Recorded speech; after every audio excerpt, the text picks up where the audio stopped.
Hello, beautiful souls! Before we begin our journey, I'd love to know which corner of the world you're listening from. Drop a line in the comments below. And if you're enjoying these immersive bedtime stories, don't forget to subscribe to Insomniac's Lore for more adventures that will carry you into your dreams. Tonight, we embark on a journey beyond the horizon of time, a story where love defies the boundaries of space, memory, and destiny.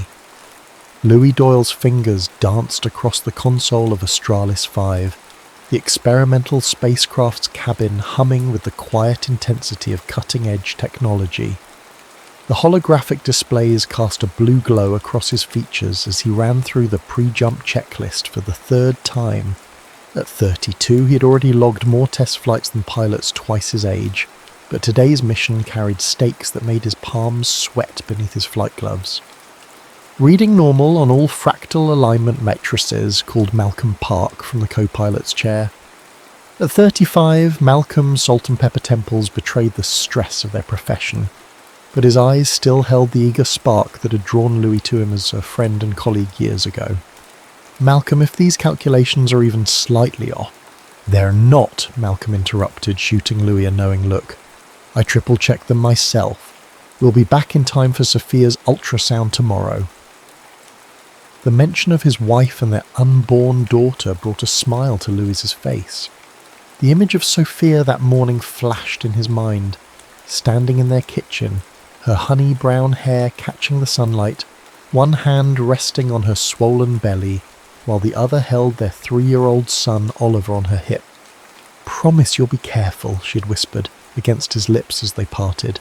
"Emma and I will be waiting for you."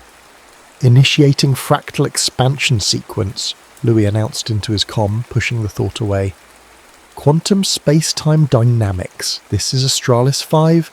We are go for FTL jump in T-minus 60 seconds. The response from mission control was immediate. "Copy that, Astralis 5. All systems are nominal. Proceed with jump protocol." Louis exchanged a glance with Malcolm. "Ready to make history?" Malcolm grinned. Just another day at the office. But it wasn't. If successful, this would be the first human-piloted craft to achieve true faster-than-light travel, using the revolutionary fractal expansion drive. The technology promised to compress the space ahead of the vessel while expanding it behind, creating a sort of bubble that could slip between the conventional laws of physics. "Fractal field generator at maximum capacity," Louis reported, watching the readings climb. "Initiating jump in 3, 2, 1.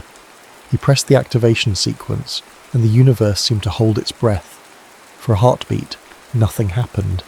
Then reality itself appeared to fold around them, stars stretching into impossible lines of light, the blackness of space rippling like disturbed water. "Field stabilization holding at 98%, Malcolm called out, his voice strained with concentration. Wait, Louis, I'm getting anomalous readings in the navigation array." Louis's fingers flew across the controls. "What kind of anomalous?" "The fractal pattern is destabilizing. It's like something's pulling at the edges of our field." A warning klaxon blared through the cabin as red indicators flooded the displays. Louis felt his stomach drop as he recognized what was happening. "Gravitational interference," he muttered, then louder. "Malcolm, we're being pulled off course. There's a massive gravity well directly in our modified path." Malcolm's face paled as he pulled up the stellar charts. "Bayer BH1, we're being drawn toward a black hole." The next moments were chaos as they fought to regain control of their trajectory. The ship's engines whined in protest as Louis pushed them beyond their design limits, attempting to break free from the inexorable pull. "Thrusters failing," Malcolm shouted over the growing cacophony of alarms. "Field integrity dropping below 60%. Louis made a desperate decision. "We need to shut down the fractal drive and attempt a conventional emergency jump out of here." As his fingers moved to execute the command, a strange calm settled over him. Time seemed to slow, each second stretching into minutes. Through the viewport he could see the terrible beauty of Bayer BH1, a perfect circle of absolute darkness rimmed with the ghostly light of dying stars being consumed. "Louis," Malcolm's voice seemed to come from very far away. "Something's happening to our chronometric readings. The time dilation effect is..." Before Malcolm could finish, a blinding flash of light engulfed the cabin. When Louis could see again, a new presence appeared on their sensors.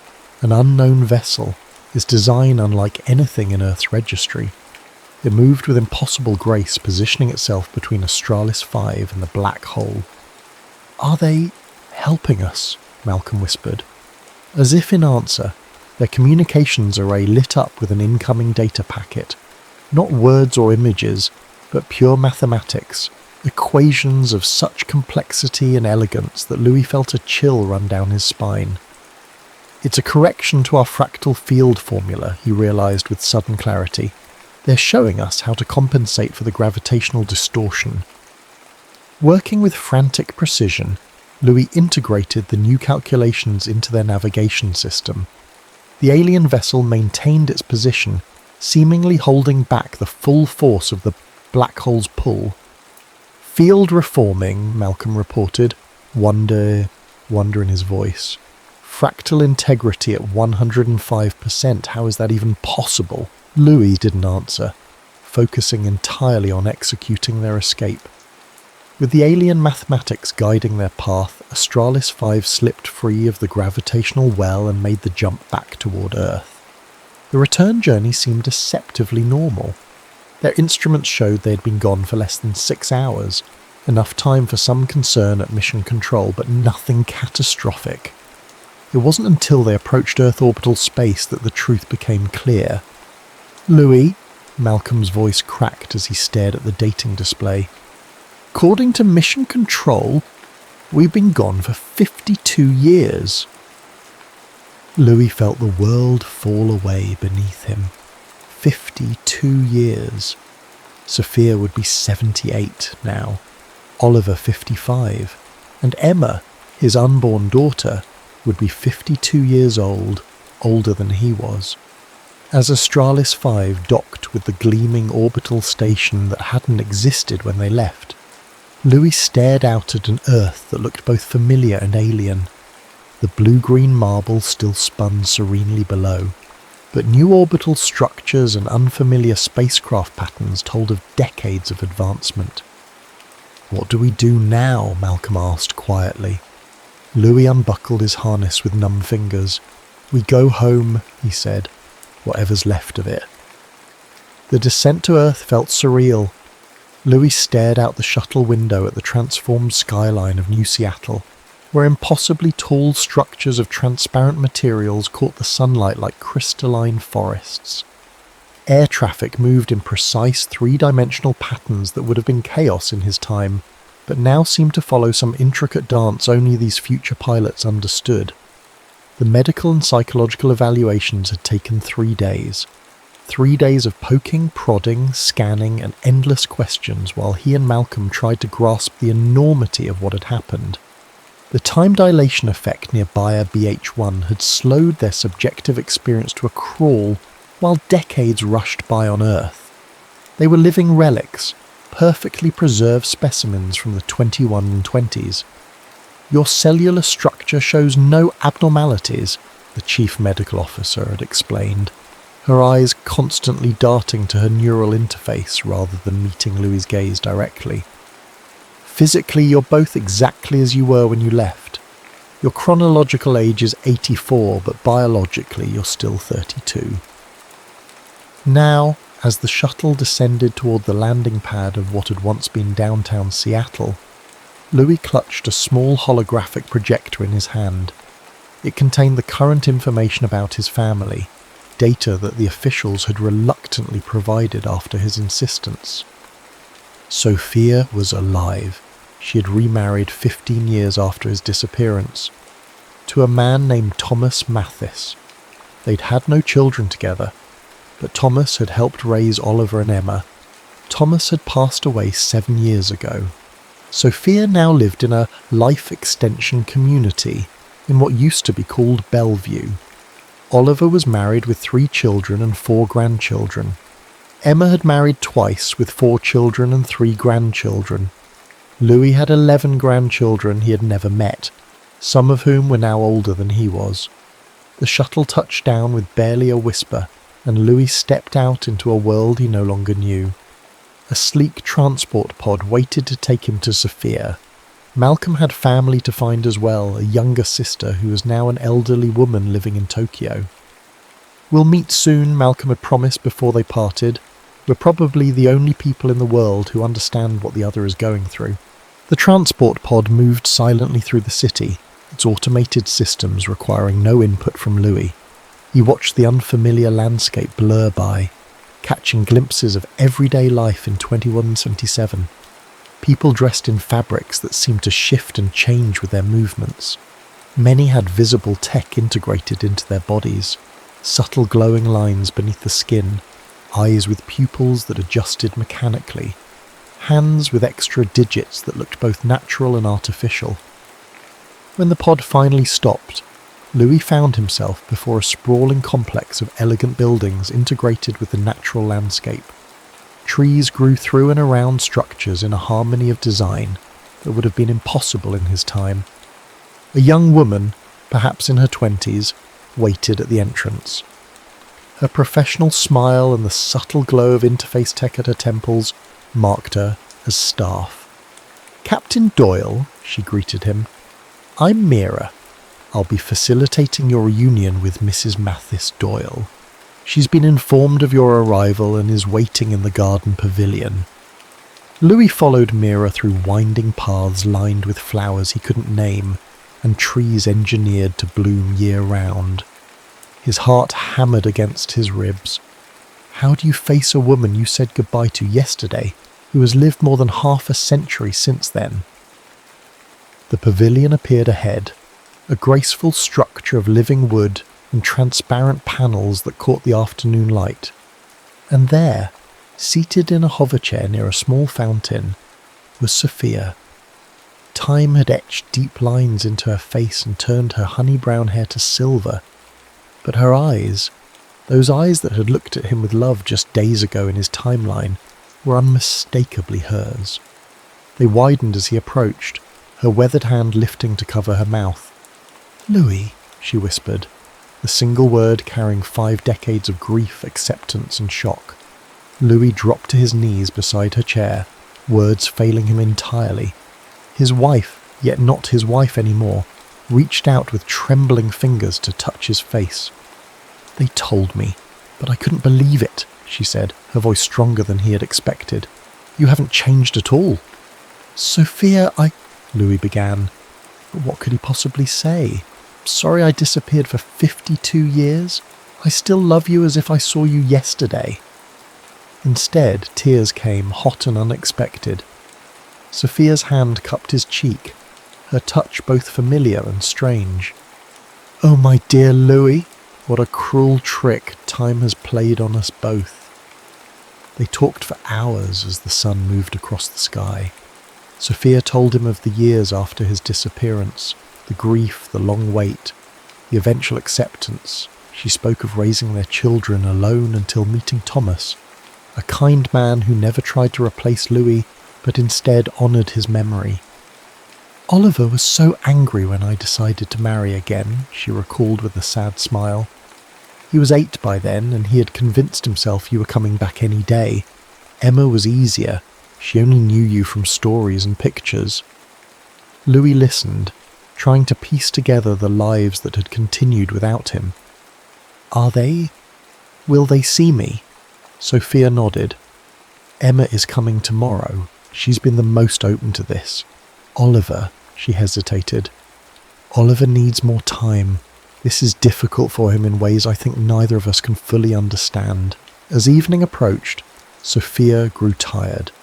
Her caretaker, a man with subtle mechanical augmentations, appeared to take her back to her residence.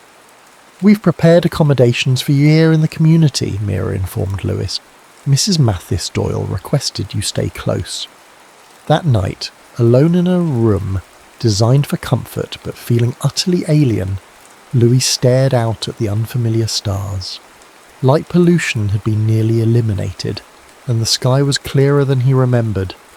Even the constellations seemed slightly shifted, or perhaps it was just his perception that had changed. The next morning brought Emma. His daughter, the child he had never held, stood before him as a woman of 52, her eyes Sophia's but her jawline unmistakably his own. She approached cautiously, studying him with an intensity that made him want to look away. "My whole life," she said finally. "I've seen your pictures, heard stories about you, but they never said how young you'd be." Her voice caught. "You're younger than my youngest son." Louis stood awkwardly, unsure if he should embrace her or keep his distance. "I don't know what to say, Emma. In my mind, you're still..."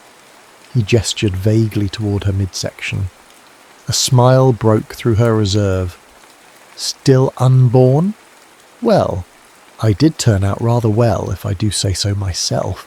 She stepped forward and after a moment's hesitation wrapped her arms around him.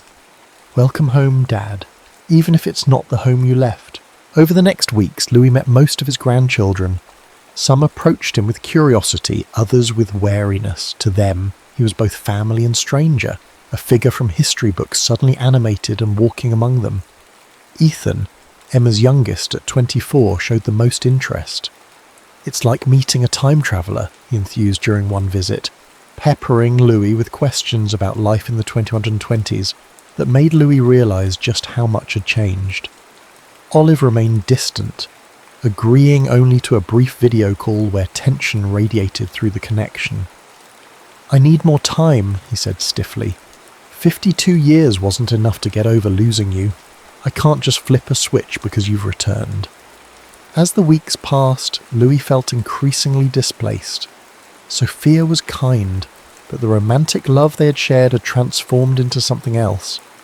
A gentle affection tinged with melancholy for what might have been. His children had lives fully formed without him. His grandchildren viewed him more as a curiosity than a grandfather. He had no place in this future. No job. His piloting skills, once cutting edge, were now hopelessly outdated. No purpose beyond being a living reminder of a past most had forgotten. It was during this time of growing despair that Ethan arrived one day with a colleague.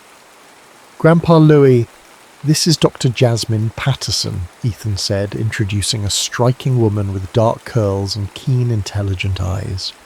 "She's a geneticist at the New Pacific Research Institute. She's been working on the longevity programs that keep Grandma Sophia and others so healthy into their later years." Jasmine extended her hand, her grip firm and confident. "Captain Doyle, your grandson hasn't stopped talking about you since your return. From a scientific perspective, your case is fascinating." Louis shook her hand, noting the lack of visible tech enhancements that had become so common. "Just Louis, please. I'm not sure Captain applies anymore." "Well, just Louis," she replied, with a smile that transformed her serious demeanour. "I have about 1,000 questions for you, if you don't mind. Your unique temporal situation presents implications for my research that I never anticipated having the opportunity to explore." There was something refreshing about Jasmine's directness. Unlike others who tiptoed around him as if he might shatter, she looked at him with clear-eyed curiosity and, to his surprise, genuine interest in who he was rather than what had happened to him. "Ask away, De Patterson," he found himself saying. "It's not like I have a busy social calendar these days." She laughed, a warm, genuine sound that seemed to brighten the room. "Call me Jasmine, and don't worry, I won't subject you to all 1,000 questions today, maybe just the first 100 or so." As they talked, something inside Louis began to stir, a feeling he had thought lost in the void of Bayer BH1. For the first time since his return, someone was looking at him not as a relic of the past, but as a man with a future. "You're avoiding the gravitational constant question," Jasmine accused, pointing her fork at Louis across the table of the small cafe that had become their regular meeting spot over the past month. Louis couldn't help but smile. "I'm not avoiding it. I'm just not convinced your theory about chronometric entropy makes sense." "That's because you're thinking in linear terms," she countered. her eyes bright with the thrill of intellectual challenge. "The mathematics we've developed since your departure suggest time isn't as straightforward as we once believed." Their debates had become the highlight of Louise's weeks. What had begun as research interviews had evolved into something more. Conversations that ranged from the technical aspects of time dilation to philosophy, art, and the small details of daily life that revealed the true character of a changing world. Jasmine, at 25, represented the best of this new era, brilliant and forward-thinking, yet with a respect for history that many of her peers lacked. Her work in longevity genetics had given her a unique perspective on time and aging that resonated with Louis' unusual situation. "Maybe I am stuck thinking linearly," Louis admitted, watching the way the afternoon light played across her features. "In my mind, it still feels like 2125 was just a few months ago." Jasmine's expression softened. "How are things with your family? Has Oliver agreed to meet in person yet?" Louis shook his head. "Baby steps. He's agreed to bring his wife for a visit next month. His children, my grandchildren, are still keeping their distance. And Sophia? She's..." Louis paused, searching for the right words. "She's been wonderful, more understanding than I have any right to expect. But we both know we can't go back to what we were. Too much life has happened for her." Jasmine nodded thoughtfully. "Time creates different kinds of distance. Physical distance can be bridged, but temporal distance..." She trailed off, then reached across the table to touch his hand briefly. "I can't imagine how difficult this is for you." The simple gesture of comfort sent an unexpected warmth through Louis. He'd grown comfortable with Jasmine, but this was the first moment he recognised that his feelings might be evolving beyond friendship. The realisation troubled him deeply. How could he contemplate feelings for another woman when Sophia, his wife, the mother of his children, was still alive? The fact that over 50 years had passed for her, but only months for him, created an ethical and emotional quandary he hadn't prepared for. That evening, Louis found himself walking the peaceful grounds of the life extension community, his thoughts in turmoil. He was so distracted that he nearly collided with Sophia, who was enjoying the evening air in her hover chair. "Louis," she greeted him with a knowing smile, "you look like a man carrying the weight of the universe. Walk with me." He fell into step beside her slow-moving chair, the familiar scent of the jasmine flowers she had always loved filling the air between them. The irony of the scent wasn't lost on him. "Ethan tells me you've been spending considerable time with Dr. Patterson," Sophia observed after they had walked in silence for several minutes. Louis felt a flush of embarrassment, like a teenager caught passing notes in class. "She's been helping me understand this new world." "Is that all she's been helping you understand?" He stopped, turning to face the woman who had been his wife in another lifetime. "Sophia, I would never..." "Louis Doyle, don't you dare finish that sentence," Sophia interrupted, her aged eyes flashing with the same spirit that had captivated him when they first met. "Do you think I expect you to live the rest of your life alone? You're 32 years old. And you're..." "I'm 78, she finished for him. "I've lived a full life, Louis. I've loved 2 good men. I've raised our children. I've held our grandchildren. And yes, I mourned you, deeply and completely." Her voice softened. "But I also moved forward, because that's what living requires." Louis knelt beside her chair. "I still love you, Sophia. That hasn't changed for me." She reached out to stroke his cheek, her touch gentle. "I know you do, my dear, and I love you. The you I remember, and the you kneeling before me now. But we both know it's not the same love we shared before. It can't be." Tears welled in Louis's eyes. "I feel like I'm betraying you." "No," Sophia said firmly. "The only betrayal would be denying yourself the chance at happiness because of misplaced loyalty to a past that's gone for everyone but you." She took his hand, her grip still surprisingly strong. "I've seen how you look when you talk about Jasmine. Reminds me of how Thomas used to look at me, like he couldn't quite believe his good fortune. Louis didn't know what to say. The wisdom of her words warred with the guilt that had taken root in his heart. "The universe has already taken so much from you, Louis," Sophia continued. "Don't let it take your future too." Their conversation stayed with Louis for days afterward.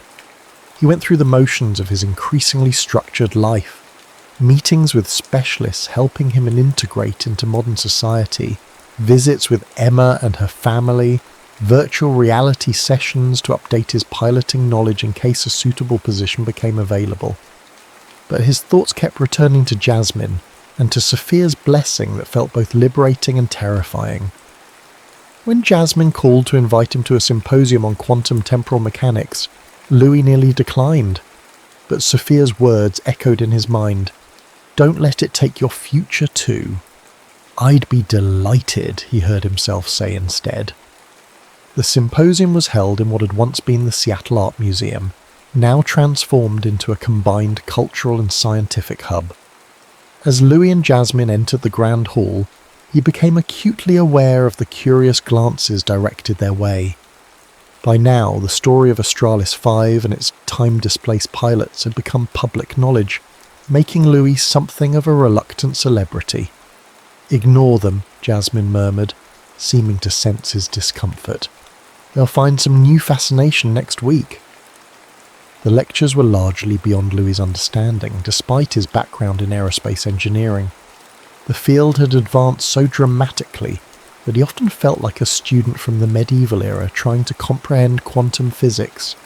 But watching Jasmine in her element, asking incisive questions, debating points with the presenters, her face animated with the joy of scientific discovery, stirred something profound in him. She was fully present in her time, embracing its challenges and possibilities with an enthusiasm that made him ashamed of his own reluctance to do the same. After the symposium, they walked along the waterfront, where eco-restoration projects had transformed what had been a deteriorating shoreline in Louis's time into a vibrant ecosystem. The Puget Sound glittered under the moonlight, cleaner and more alive than he remembered. "You know," Jasmine said as they paused to watch a pod of bioluminescent jellyfish pulse beneath the surface. "The first time Ethan told me about you, I thought he was exaggerating. The test pilot grandfather who disappeared into a black hole and came back 50 years later without aging a day. It sounded like a plot from those ancient science fiction novels my father collects." Louis chuckled. "Sometimes I still hope I'll wake up and find it was all just a dream, that I'm back in 2125, and Sophia is young, and Oliver is still a toddler." Jasmine turned to face him, her expression serious in the moonlight. "Would you really want that? To erase everything that's happened?" The question caught him off guard. I don't know. A few months ago I would have said yes, without hesitation.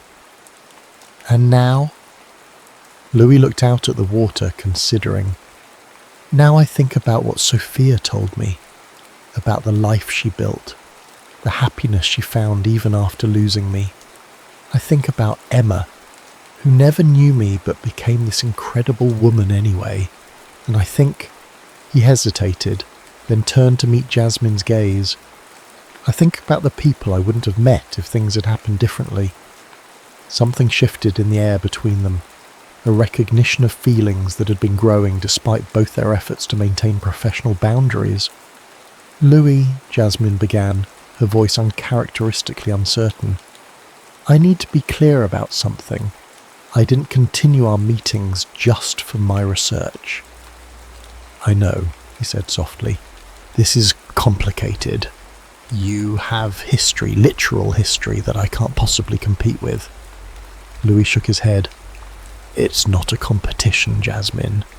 The past is the past, even if for me it feels like present. But I can't live there anymore."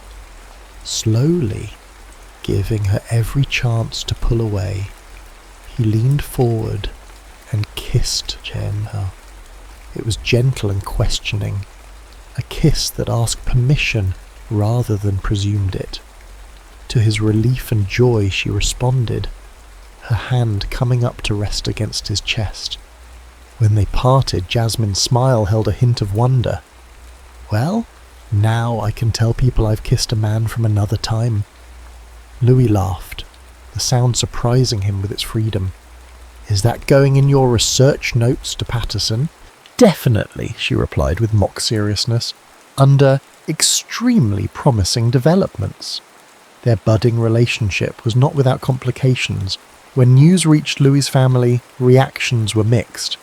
Emma expressed cautious support, while Oliver, during their long-awaited in-person meeting, reacted with stunned disbelief. "She's younger than I am," he pointed out during their tense lunch. "She's younger than your grandchildren." "Chronologically, yes," Louis acknowledged. "But Oliver, I'm not the father you remember. I'm not even the man who would have been your father if I'd stayed. He struggled for the words. I'm someone new, trying to find my place in this time." Oliver's wife, Jana, placed a gentle hand on her husband's arm. "Oliver, remember what we discussed. Your father didn't choose this." Oliver's expression remained troubled, but he nodded slowly. "I just need time to adjust to all of this. First you returned from the dead, and now you're dating someone barely out of university." "She has 2 PhDs, Louis felt compelled to point out, then added more gently, "and she makes me happy, son. After everything, don't you think we all deserve a little happiness?" The question seemed to reach something in Oliver that Louis's other attempts had not. His son's rigid posture softened slightly. "I suppose we do," he conceded. "Just be patient with me, okay? I'm still trying to reconcile the father from my childhood memories with the man sitting across from me." "I can do patient," Louis promised. "I've got time." The irony of his statement made them both smile, breaking the tension. Jasmine faced her own challenges. Her parents, while welcoming to Louis, worried their daughter was setting herself up for heartbreak. "He's still processing a massive trauma," her mother pointed out during a family dinner. "And eventually he'll have to make peace with his original family. Where does that leave you?" "I don't know," Jasmine admitted honestly. "But I'm not asking for certainty. I'm just following what feels right." As winter turned to spring, Louis and Jasmine settled into a relationship that defied conventional categorization. They were partners in exploring, he learning a new world, she seeing her familiar one through fresh eyes. The gap in their chronological ages became less relevant than their shared curiosity and growing affection. One afternoon, as they picnicked in a floating garden that drifted above Lake Washington, one of the marvels of 2177's architectural innovations, Jasmine broached a subject they'd been circling for weeks. "The New Pacific Institute is funding an expedition to Europa," she said, trying to sound casual but unable to hide her excitement.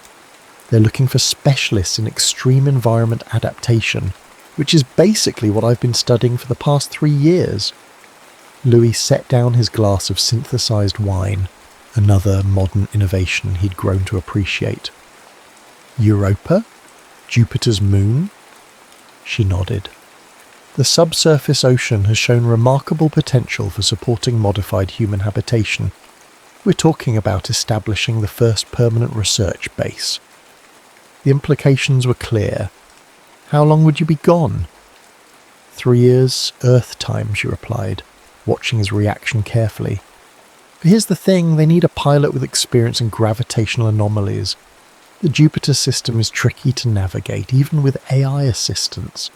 Your experience with Bayer BH1 makes you uniquely qualified." Louis stared at her, stunned. "Are you saying—" "I'm saying," Jasmine continued, taking his hand, "that if you wanted to apply, I have it on good authority that the mission director would be very interested." The prospect was dizzying. To return to space, to have purpose again, using the very skills that had once torn him from his time, felt like a gift he hadn't dared hope for. "What about your research here? What about—" He hesitated. "What about my family?" Jasmine squeezed his hand. "My research can continue there. better, in fact, with access to completely new environments.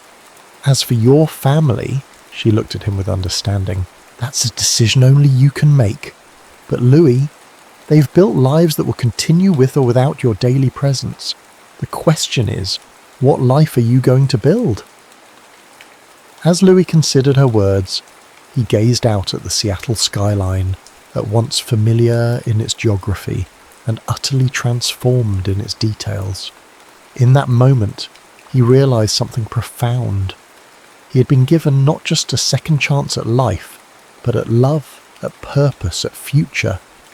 Whatever he decided about Europa, he would no longer be merely a visitor from the past. He would be a participant in the present, with all its complications and possibilities. Jasmine watched the shift in his expression, recognizing the moment when something fundamental changed. She leaned forward to kiss him, not caring who might see. "Welcome to tomorrow, Captain Doyle," she whispered against his lips. And for the first time since returning to an Earth that had moved on without him, Louis truly felt he had come home. 3 months later, Louis stood in Sophia's garden, watching as the afternoon sunlight filtered through the genetically modified cherry trees that bloomed year-round. At 79, Sophia had begun to show signs of slowing down. The life extension treatments could only do so much, but her mind remained sharp as ever.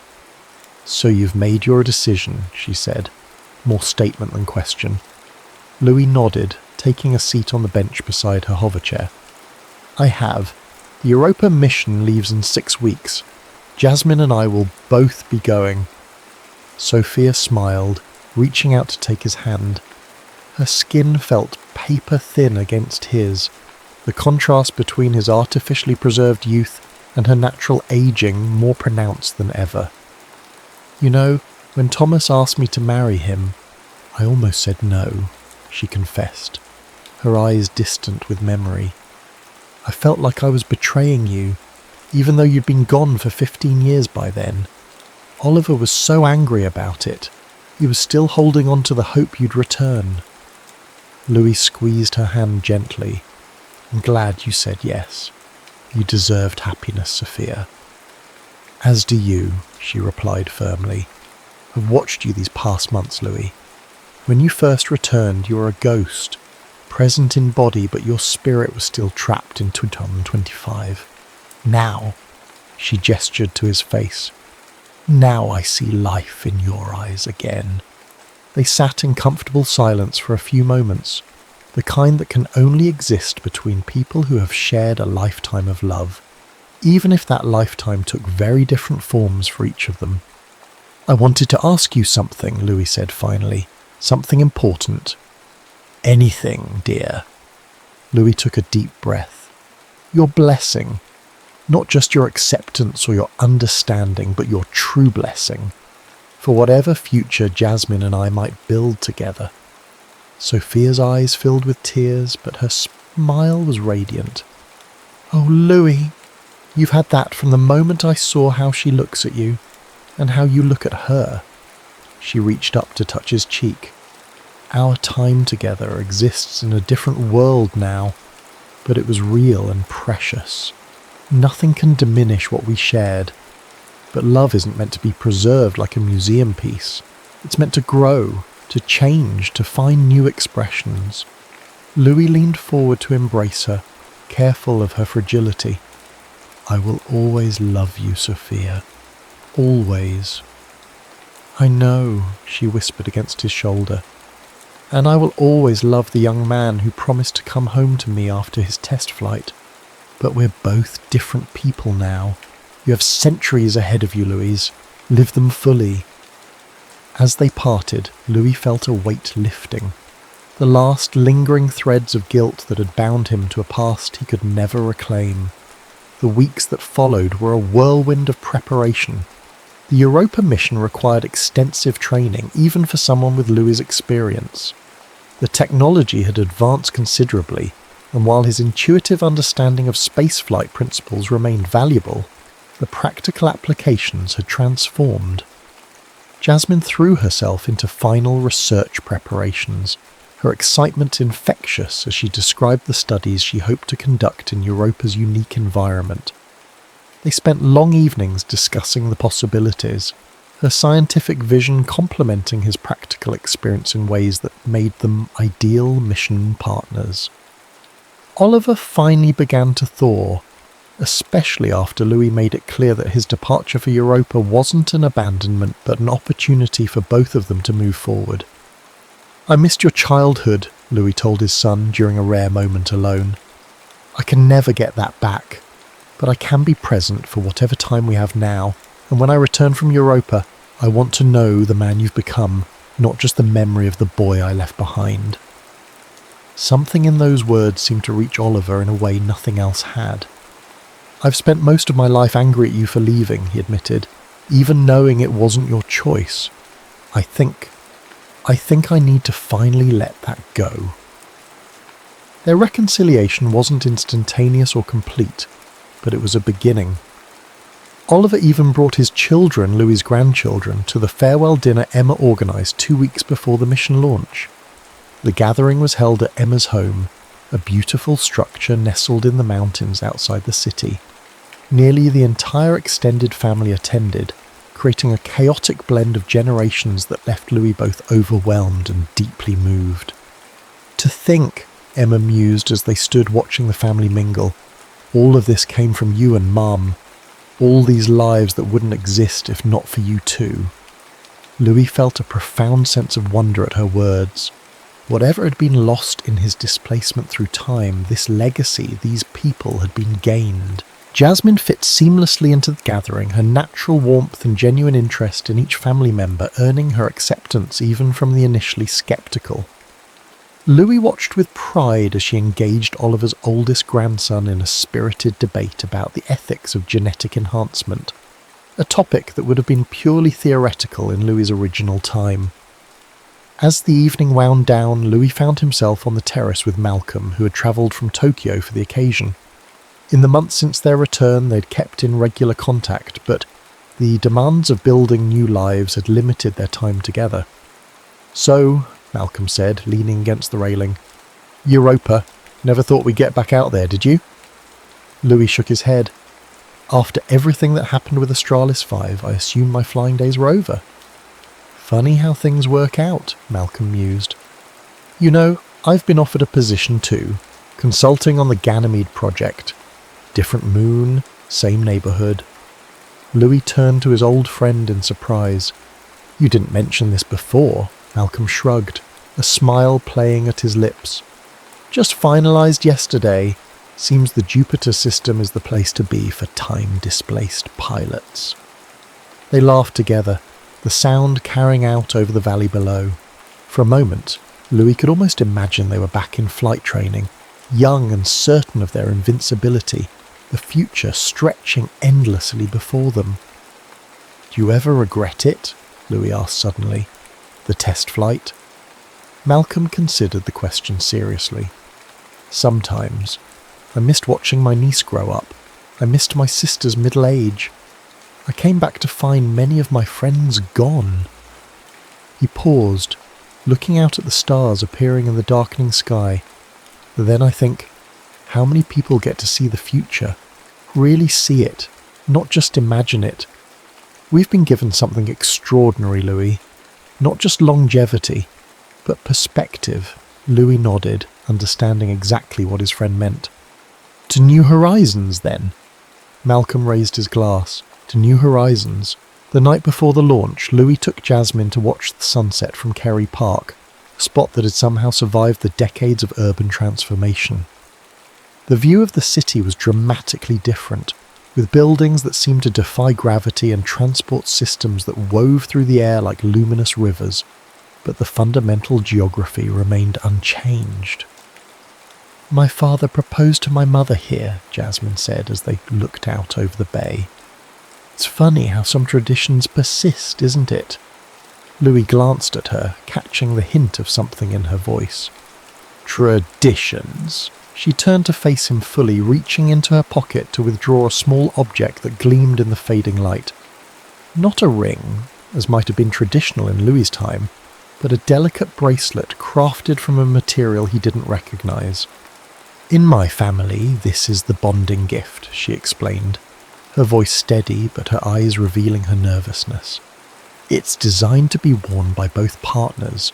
It splits into 2 complementary pieces." She demonstrated, separating the bracelet into 2 identical bands.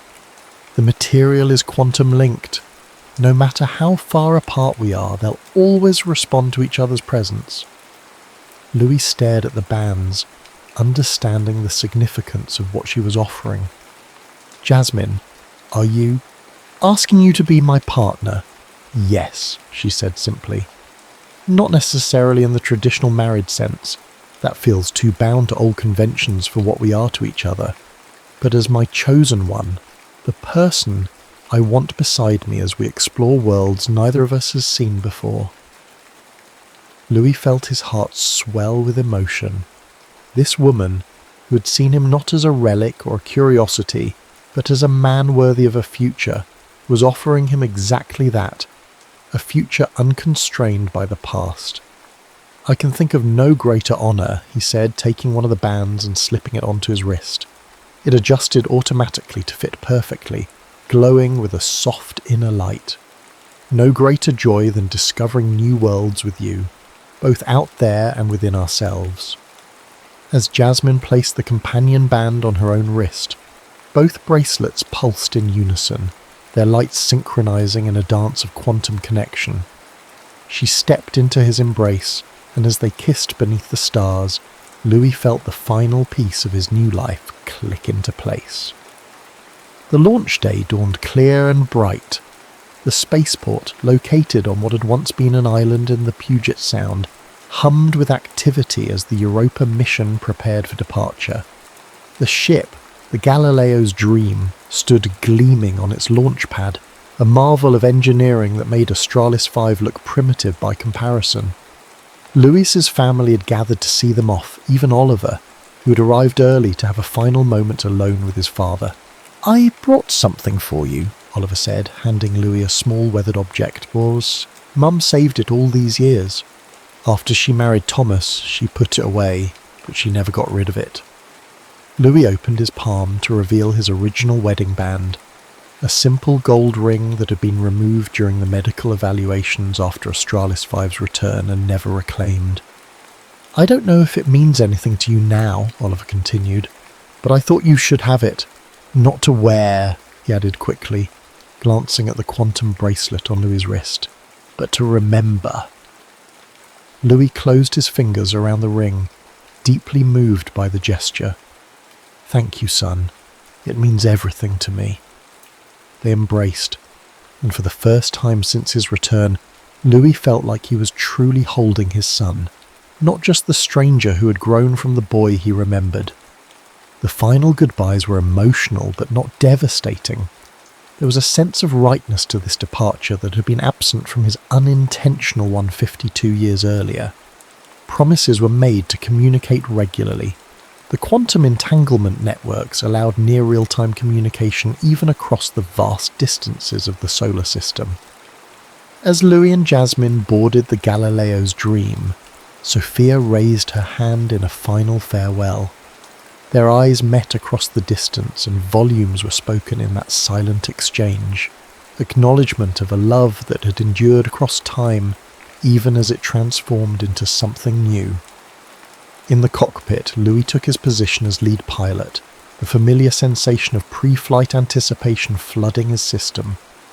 Beside him, Jasmine prepared her biological monitoring systems, her movements confident and precise. "Ready for another leap into the unknown, Captain Doyle?" she asked, a smile playing at her lips. Louis looked at her, this brilliant, compassionate woman who had helped him find purpose when all seemed lost, and then out at the stars that waited beyond Earth's atmosphere. The quantum bracelet on his wrist pulsed warmly, a reminder of the connection they shared. "With you?" he replied, initiating the launch sequence. "Always." As the Galileo's Dream rose into the clear blue sky, Louis felt no fear, only anticipation. Whatever waited for them in the cold depths of space or the mysterious oceans of Europa, they would face it together. Two explorers bound not by the accidents of time, but by the deliberate choice to build a shared future. The past could not be changed, but the future remained unwritten. And for the first time since emerging from the temporal distortion of Bayer BH1, Louis looked forward to turning the page. The observation dome of Europa Station Alpha offered a panoramic view that never failed to take Louis's breath away. Above, Jupiter dominated the sky, its massive presence both beautiful and intimidating, banded clouds swirling in perpetual motion. Below, Europa's icy surface stretched to the horizon, cracked and ridged like a giant puzzle waiting to be solved. 3 years had passed since their arrival, 3 years of discovery, challenge and growth. The research station, buried beneath 20 meters of ice and extending into the subsurface ocean, had become home to 47 scientists, engineers and support staff, all dedicated to understanding the moon's unique environment. Jasmine had thrived here. Her work on adapting human physiology to the high radiation, low gravity environment had led to breakthroughs that would benefit future missions throughout the solar system. The respect she commanded among her peers filled Louis with pride. "Thought I'd find you up here," came her voice from behind him. "Contemplating the infinite again?" Louis smiled as she joined him at the viewport. "Just thinking about how far we've come." "From Australis 5 to Europa," she mused, leaning against him. "Not the journey either of us expected." "Not just that distance," he clarified. "The other kind too." She understood immediately, as she always did.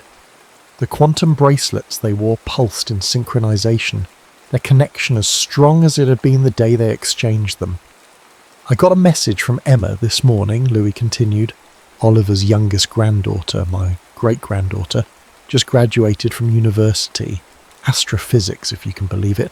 She says I inspired her choice, though I've never even met her in person." Jasmine squeezed his hand. "The ripples we create extend far beyond what we can see." Louis nodded, remembering Sophia's last message before her passing 6 months earlier. She had been 91, a remarkable age even with life extension treatments, and at peace with her extraordinary life. "She said she always knew I'd find my way back to the stars," Louis said softly. "Not just back to Earth, but back to where I truly belonged." The intercom chimed, interrupting their moment of reflection. "Captain Doyle, Dr. Patterson, your presence is requested in Subsurface Lab 3. Dr. Dorsey believes they have identified a new form of extremophile bacterium in today's samples." "Duty calls," Jasmine said with a smile. "Race you there?" As they made their way through the station's corridors, Louis marvelled at how seamlessly they had integrated into this community.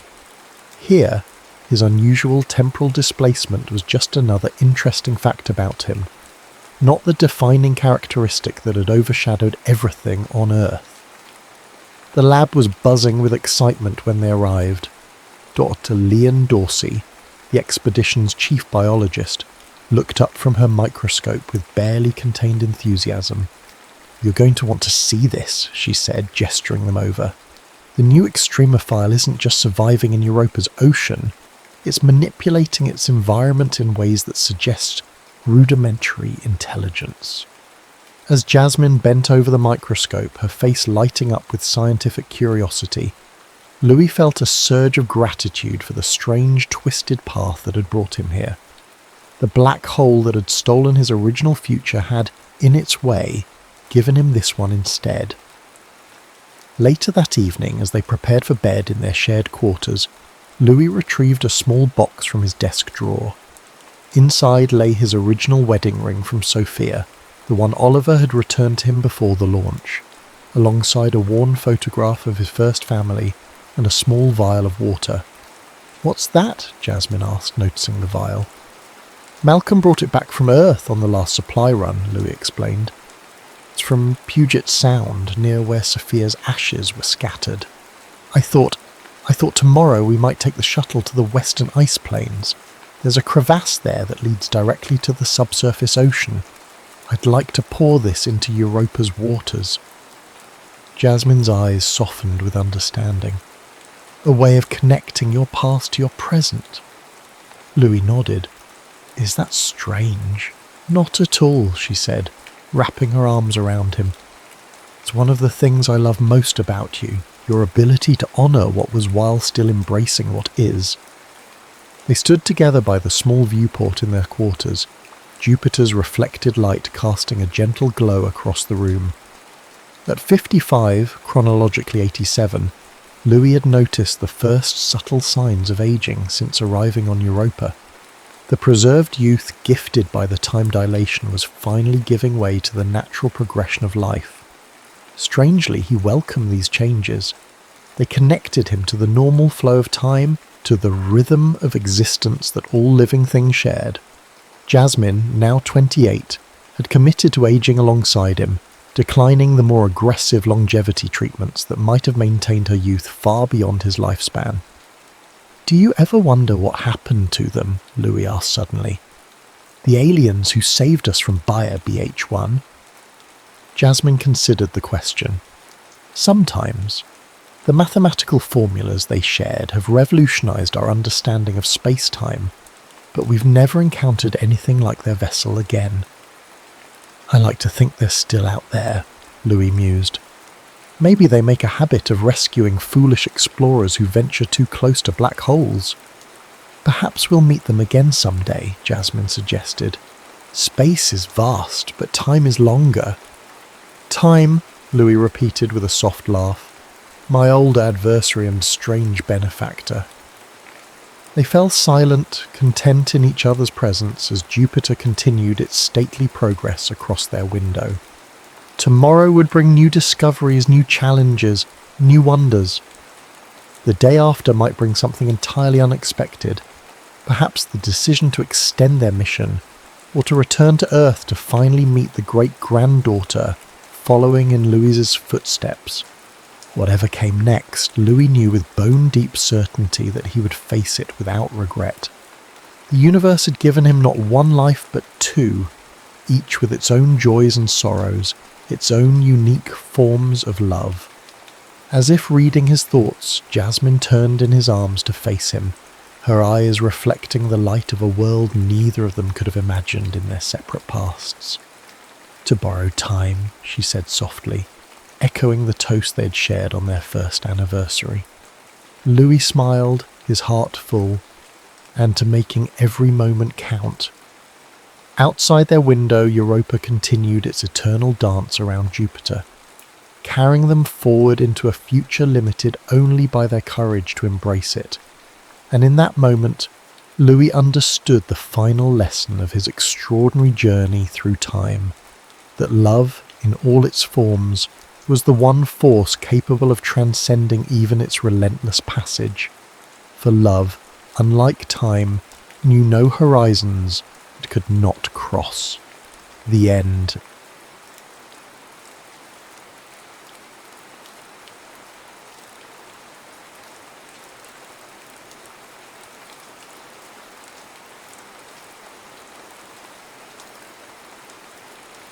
Harvey Davenport squinted against the low autumn sun as he guided his dun gelding down Silver Creek's main thoroughfare. The small Montana settlement had the distinct smell of a town caught between civilization and wilderness, sawdust and manure, whiskey and wood smoke. His back ached from 3 days in the saddle, tracking a man who'd ultimately proven not worth the trouble. The bounty for Carl Weber had barely covered expenses. 15 years of hunting men had taught Harvey one immutable truth. The price on a man's head rarely matched the cost of bringing him in. Mayor Julian Collier's telegram had been cryptic but promising. Urgent matter requiring discretion and experience. Compensation generous. Harvey had learned to read between the lines of such messages, usually a wealthy man wanting revenge without legal entanglements. The mayor's office occupied the upper floor of the general store, announced by a weather-worn sign. Harvey secured his horse and climbed the exterior staircase. boots leaving imprints in a thin layer of dust. "Davenport," Collier greeted him, rising from behind a desk cluttered with papers.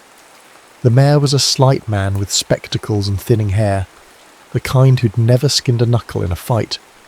"Grateful you came so quickly." Harvey removed his hat but remained standing. "Your telegram mentioned generous compensation." "Indeed. $500 for 3 months' work." Harvey raised an eyebrow. "That's steep for a small town. Who needs killing?" The mayor blanched. "Good heavens, no! I'm not hiring you to hunt anyone. I need protection." "For yourself?" "For our new school teacher, Miss Florence Hart." Harvey stared at the man, certain he'd misheard. "A school teacher. She arrived last week from Boston, brilliant young woman educated at Mount Holyoke Female Seminary." The mayor paused, looking uncomfortable. "Silver Creek has been under William Tate's thumb for too long. His gang controls everything from cattle to mining claims. Miss Hart represents something Tate can't abide: progress, education, civilization.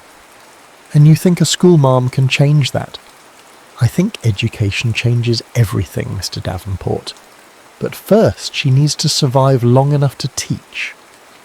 Harvey paced to the window, looking down at the street where a group of children chased a rolling hoop. "I'm not a nursemaid." "No, you're a man with a reputation for staying alive in situations where others don't." Collier opened a desk drawer and removed an envelope. "Half now, half when her term ends in December." Harvey weighed the envelope in his palm. It was heavy with coin. "Where do I find her?" "The schoolhouse at the edge of town. You can't miss it." Indeed, he couldn't. The one-room schoolhouse stood alone on a gentle rise, painfully new against the weathered landscape. Fresh-cut lumber still leaked sap from its seams, and someone had planted flowers along the walkway, a futile gesture in the Montana autumn. Through the open door he heard a woman's voice, melodic and clear. "Now, who can tell me where we might find the Rocky Mountains on our map?" Harvey leaned against the doorframe, observing without announcing himself. The schoolteacher stood before a dozen children of various ages, gesturing to a large cloth map hung on the wall. She wore a practical blue dress, her honey-brown hair swept into a loose knot at her nape. "They're right here," piped a small boy. "Excellent, Thomas." She beamed as if the child had solved complex mathematics instead of identifying the most obvious geographical feature in their territory. Harvey cleared his throat, and 26 eyes swiveled toward him, 12 pairs belonging to children, 1 to the teacher, and the last his own reflection in the small mirror by the door. "May I help you, sir?" Her smile remained, but caution entered her eyes. "Harvey Davenport, Mayor Collier hired me." Understanding dawned on her face. She turned to her students. "Children, please practice your letters while I speak with Mr. Davenport." She approached with an extended hand. "Florence Hart, I've been expecting you, though I did express to the mayor that this arrangement seems unnecessary." Her grip was firm, her palms slightly chalked from the blackboard. Up close he noticed her eyes, amber flecked with green, direct and unflinching. "Mayor's money, mayor's worries," Harvey replied, removing his hat. "I'll be staying close, keeping watch."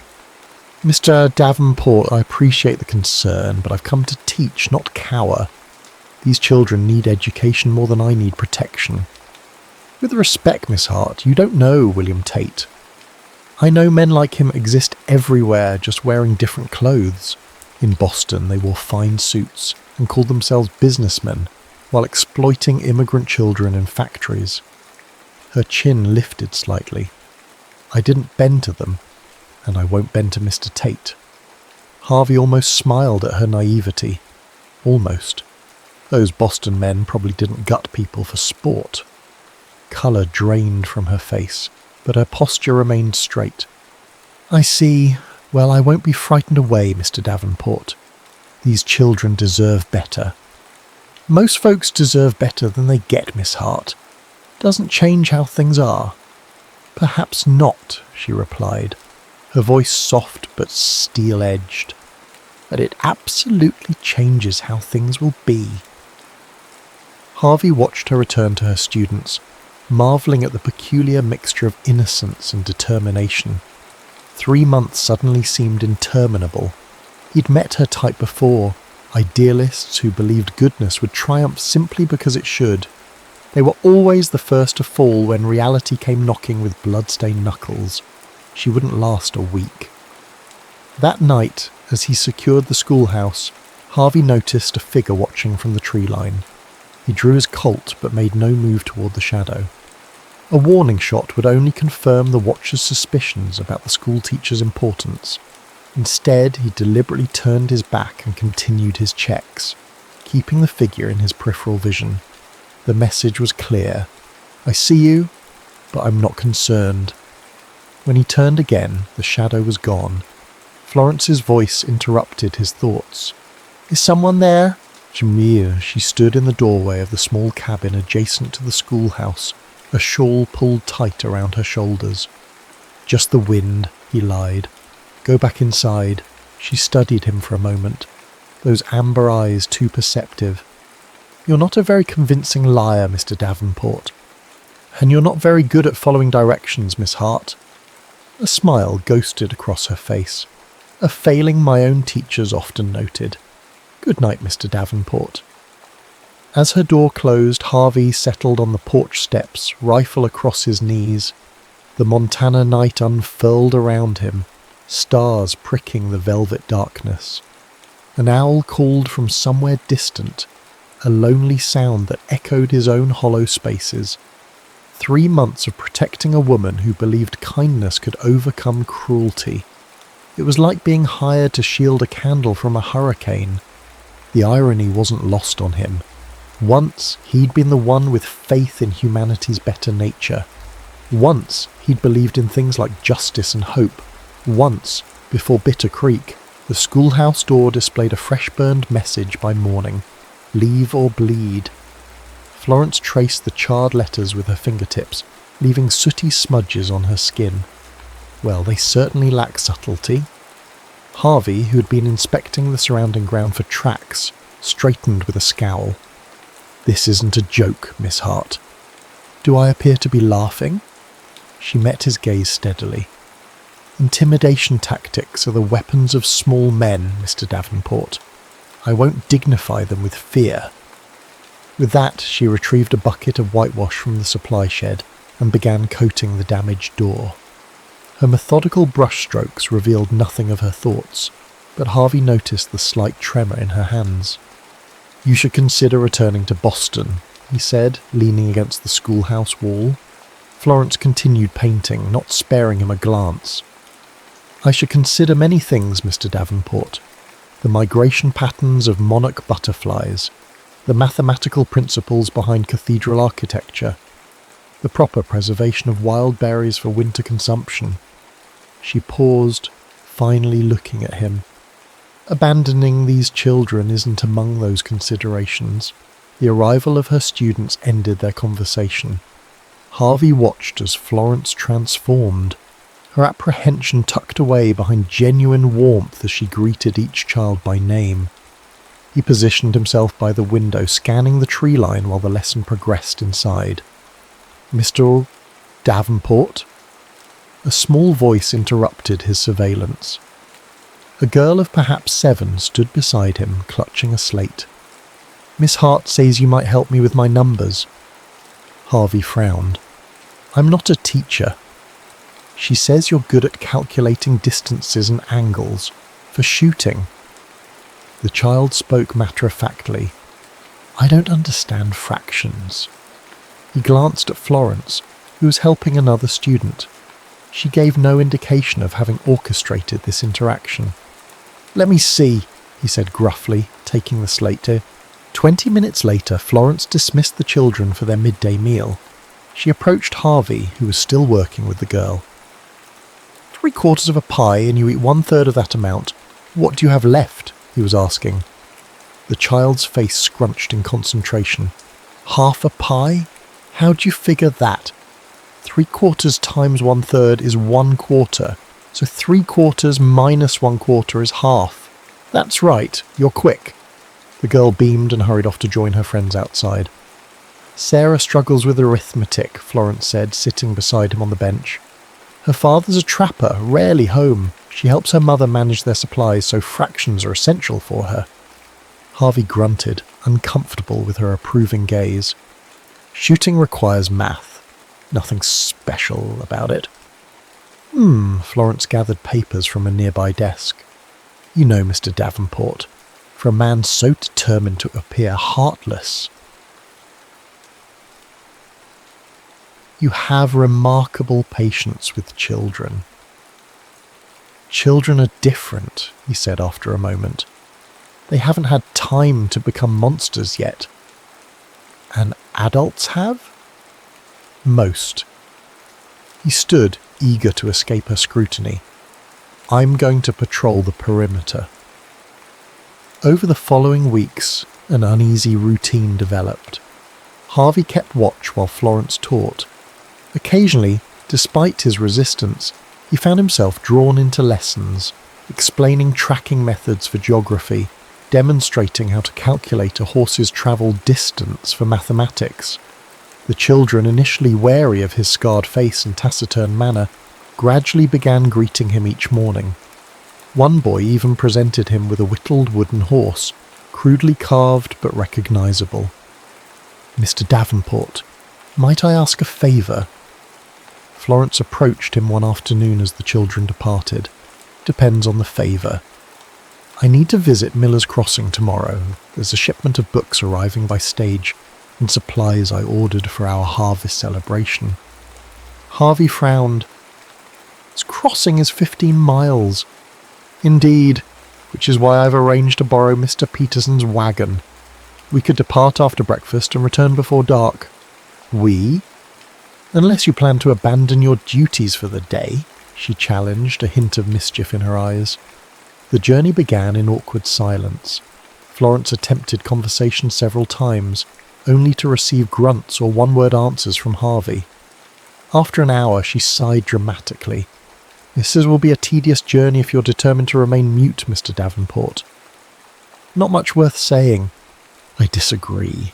For instance, you might tell me how a man with your education, and don't deny it. I've seen you correct grammar in the children's work when you thought I wasn't looking, became a bounty hunter. He glanced at her, surprised by her observation. Life happens. A profoundly uninformative answer. She adjusted her bonnet against the strengthening wind. Very well, I'll begin. I'm the youngest of 4 sisters. My father was a professor of literature who believed women deserved education equal to men's. My mother died when I was 12. I taught in Boston for 3 years before answering the advertisement for Silver Creek. When he remained silent, she continued undeterred. I came west because I was suffocating in Boston drawing rooms, expected to marry a banker's son who thought women should discuss nothing more substantial than fabric patterns and menu planning. Her voice softened. I wanted to build something meaningful. These children deserve futures beyond what their parents could imagine. Harvey felt a reluctant admiration for her conviction. Noble goals don't keep you alive when men like Tate decide you're inconvenient. Perhaps, but fear of dying isn't the same as living. She studied him. What are you afraid of, Mr. Davenport? The question struck too close to truths he kept buried. Before he could form a response, the sky darkened ominously. Storm's coming, he said, grateful for the diversion. We should find shelter. They barely reached the abandoned Thornton homestead before the deluge began. The small cabin's roof leaked in 3 places, but its stone hearth remained sound. Harvey built a fire while Florence arranged their supplies away from the drips. Will it pass quickly? She asked, watching sheets of rain obscure the landscape. No, it's settling in. He gestured to the western horizon, where dark clouds massed like an invading army. We're staying the night. Her eyes widened. That would be inappropriate. Drowning would be fatal. Take your pick." The storm intensified as evening approached. Wind howled through the cabin's gaps, and thunder shook the timbers. They shared a simple meal of bread and jerky, the fire casting long shadows across the weathered walls. "Who were you before?" Florence asked suddenly, breaking their companionable silence. Harvey stared into the flames. "What makes you think I was someone else?" "The way you speak when you forget to be coarse, the Latin phrase you used when Thomas fell last week, the books I've seen you reading when you think no one is watching." He remained silent so long she thought he wouldn't answer. "I was a lawyer in St. Louis," he finally said. "Had a practice with my father-in-law." "You were married?" "Catherine, and a daughter, Emma." His voice roughened. "They died at Bitter Creek. Stagecoach robbery." Florence's hand moved involuntarily toward him, but stopped short of touching. "I'm so sorry." 8 years ago last spring. He prodded the fire, sending sparks upward. "I tracked the men responsible. That's how I started bounty hunting." "Did you find them?" "Eventually." The word hung between them, heavy with unspoken violence. "And did it help?" she asked softly. "Did vengeance ease your grief?" Harvey met her gaze, his eyes reflecting firelight and old pain. "No, but it gave me somewhere to put the rage. And now? Now I exist. It's enough." He stood abruptly. "You should sleep. I'll keep watch." "There's room enough for both of us to rest," she offered, gesturing to the cabin's small space. "I don't sleep much anyway." Florence studied him for a long moment. "Do you even believe in anything anymore?" The question wasn't accusatory, but genuinely curious, which somehow made it harder to deflect. "I believe people show their true nature when tested," he answered finally. "I believe comfort breeds illusion, and suffering strips it away." "That's a lonely philosophy." "It's a realistic one." She shook her head. "Grief doesn't have to define you, Harvey. It can transform you, certainly, but the direction of that transformation remains your choice." It was the first time she'd used his given name, and the intimacy of it disturbed him more than her words. "Get some sleep, Miss Hart." Outside, the storm continued its assault, mirroring the turbulence he felt within. Florence's presence was becoming dangerous, not because she needed his protection, but because she made him question the walls he'd built around himself. The rain didn't let up until dawn, and they returned to Silver Creek by mid-afternoon. News of their overnight absence had preceded them, generating knowing looks from townspeople as they passed. "Reputation is a luxury I can't afford to lose," Florence murmured as they approached the schoolhouse. "The children's parents must trust me." "I'll speak to Reverend Kane," Harvey offered. "He can quell the gossip." She smiled gratefully. "Thank you."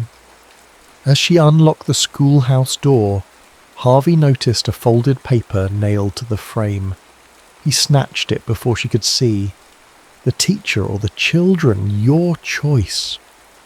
The threat was clear. Tate was escalating. Harvey crumpled the note, his decision immediate. It was time to confront Tate directly. Florence Hart might be willing to risk herself for her principles, but he wouldn't let her risk the children. Some lessons came at too high a price. The Silver Creek saloon reeked of unwashed bodies and spilled whiskey. Harvey entered at dusk, scanning the crowded room for his target. William Tate held court at a corner table, a mountain of a man with a beard like iron filings and eyes that calculated profit from others' misfortune. Harvey approached without preamble, stopping just beyond arm's reach. "Tate." Conversation died as heads turned. Tate looked up lazily, a reptilian smile spreading beneath his moustache. "The schoolmarm's watchdog," he drawled. "Come to beg for scraps." "Come to deliver a message," Harvey's voice carried in the sudden silence. "The teacher and the children are off limits." Tate leaned back, amusement dancing in his cold eyes. "Is that, sir?" What exactly are you offering in exchange for my generosity? Nothing. I'm telling you how it's going to be. A dangerous stillness settled over Tate. Nobody tells me anything, bounty hunter. Then consider it friendly advice. The schoolhouse isn't worth the trouble I'll bring you. Tate's men shifted, hands hovering near weapons.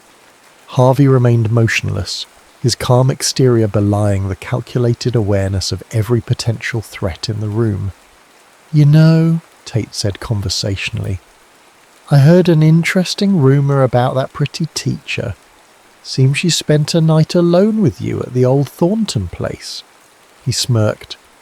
Perhaps she's not as virtuous as she pretends. Harvey's expression revealed nothing, but his voice dropped to a dangerous register. Choose your next words with extreme care. Tate stood, towering over most men in the room. Or what? You'll shoot me, in front of witnesses? He gestured expansively. Every man here works for me. You'd be dead before you cleared leather.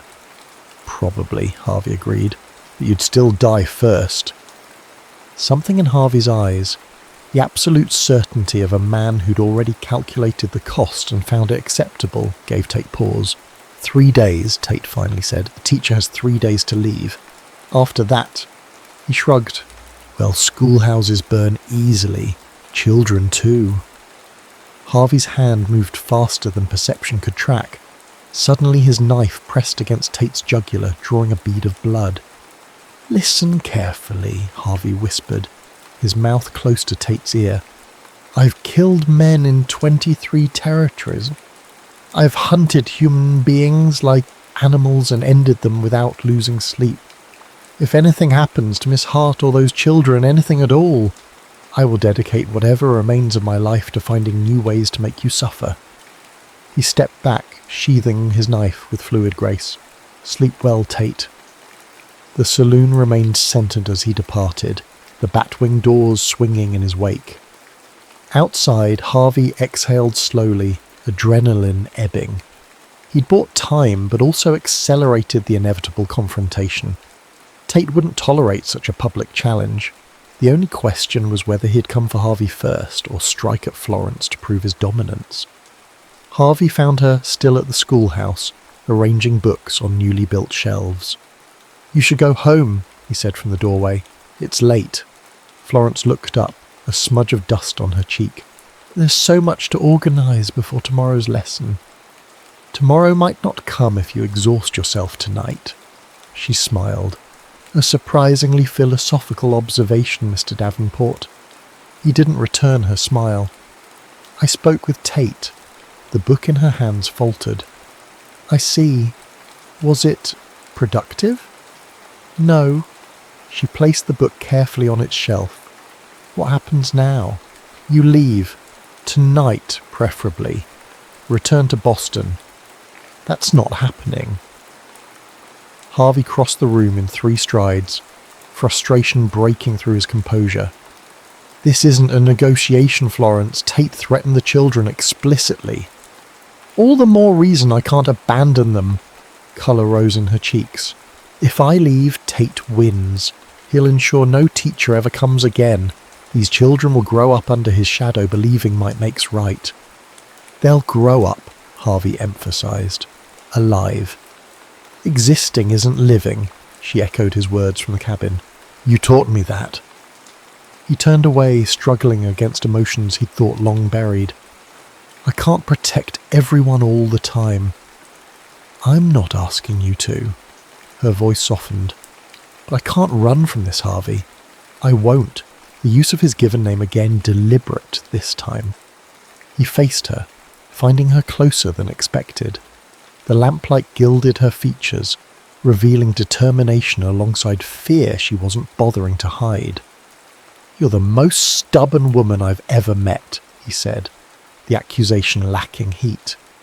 Consider my teacher. Her smile was tentative. You're rather obstinate yourself. Something shifted between them, a recognition, a possibility. Her eyes dropped to his mouth, then back to his eyes, a question in them that stirred embers he'd thought long cold. Harvey stepped back abruptly. "I'll keep watch outside tonight. Harvey, good night, Miss Hart." He escaped into the darkness, his heart pounding with emotions he couldn't afford.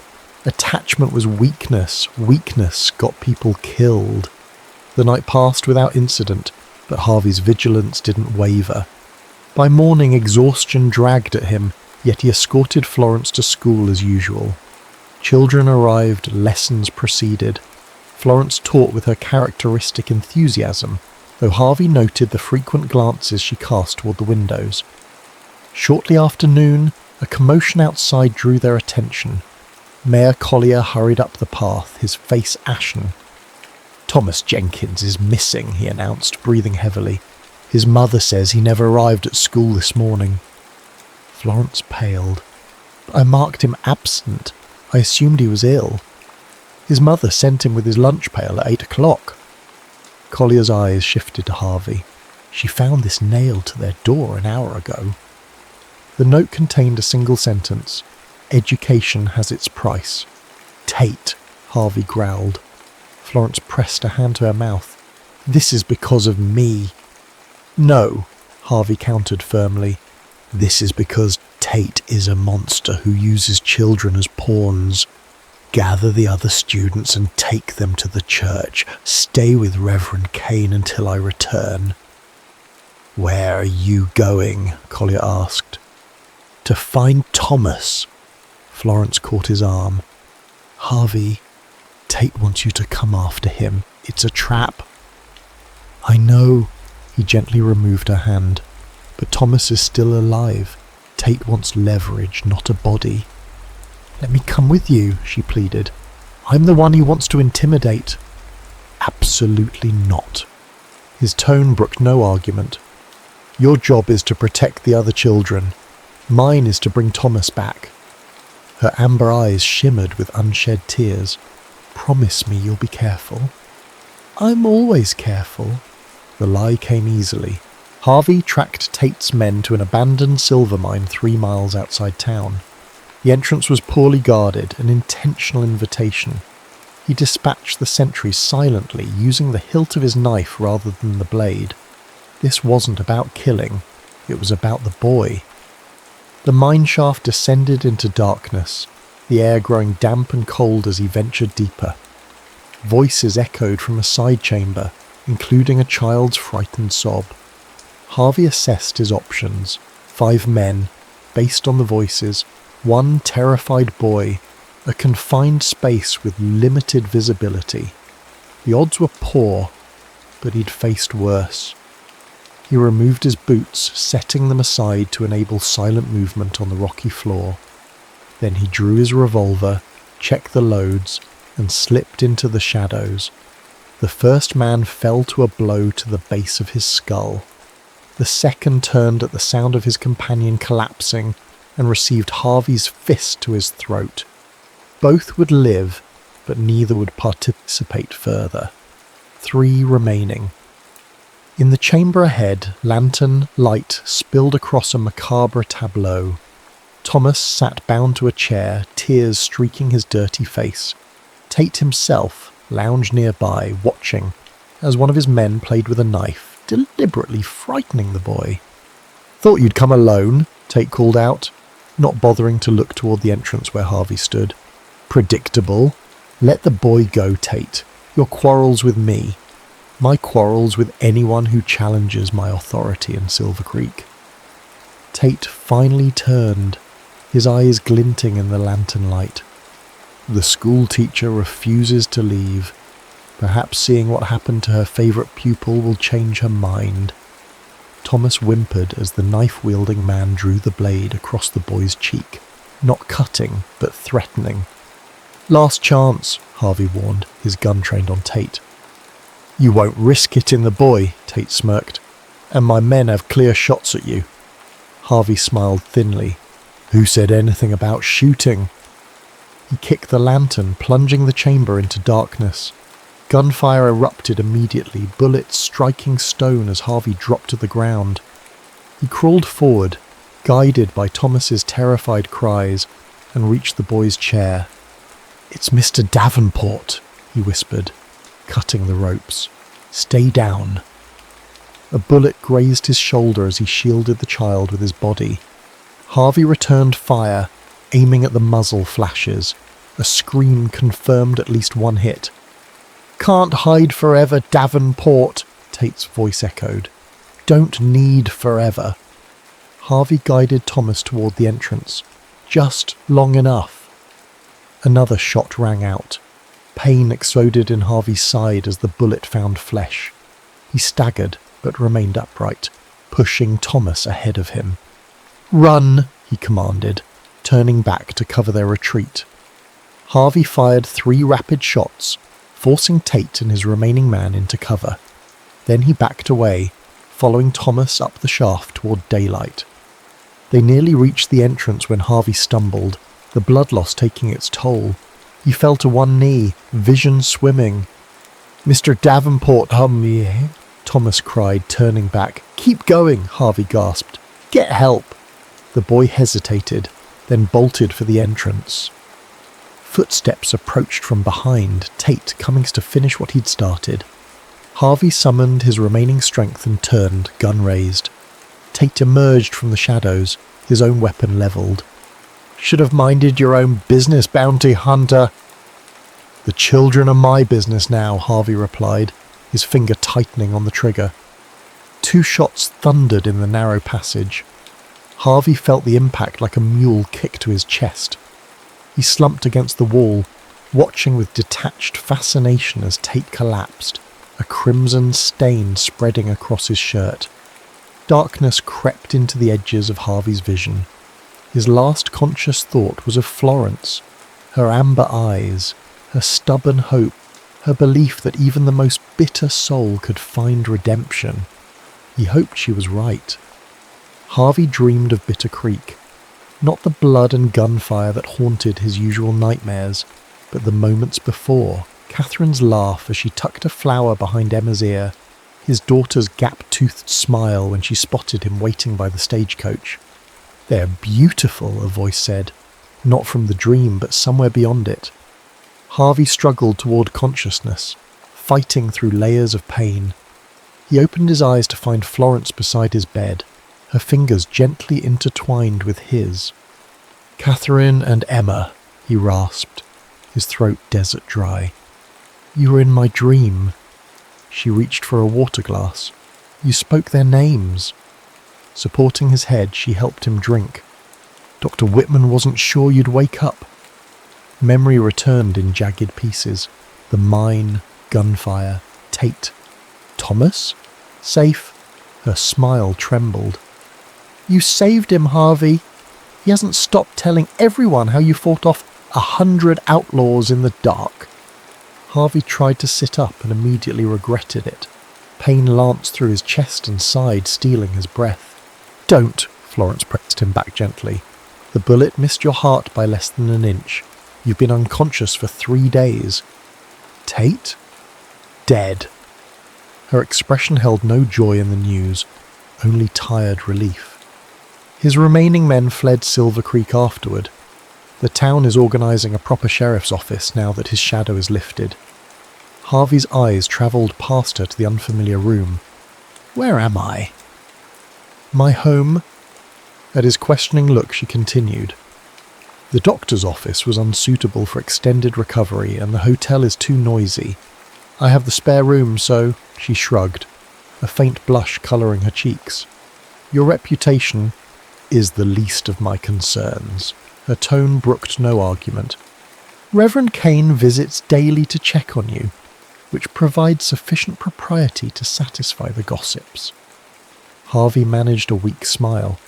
"You've thought of everything." "Not everything." Her expression grew serious. "I never considered you might die protecting us. That possibility," her voice faltered. It wasn't acceptable. Something in her gaze, vulnerability mixed with fierce determination, stirred emotions he'd kept buried for years. Harvey looked away, uncomfortable with their intensity. "It's my job," he said gruffly. "Is it?" Florence challenged softly. Mayor Collier hired you to watch over me, not to confront Tate alone or risk your life for Thomas.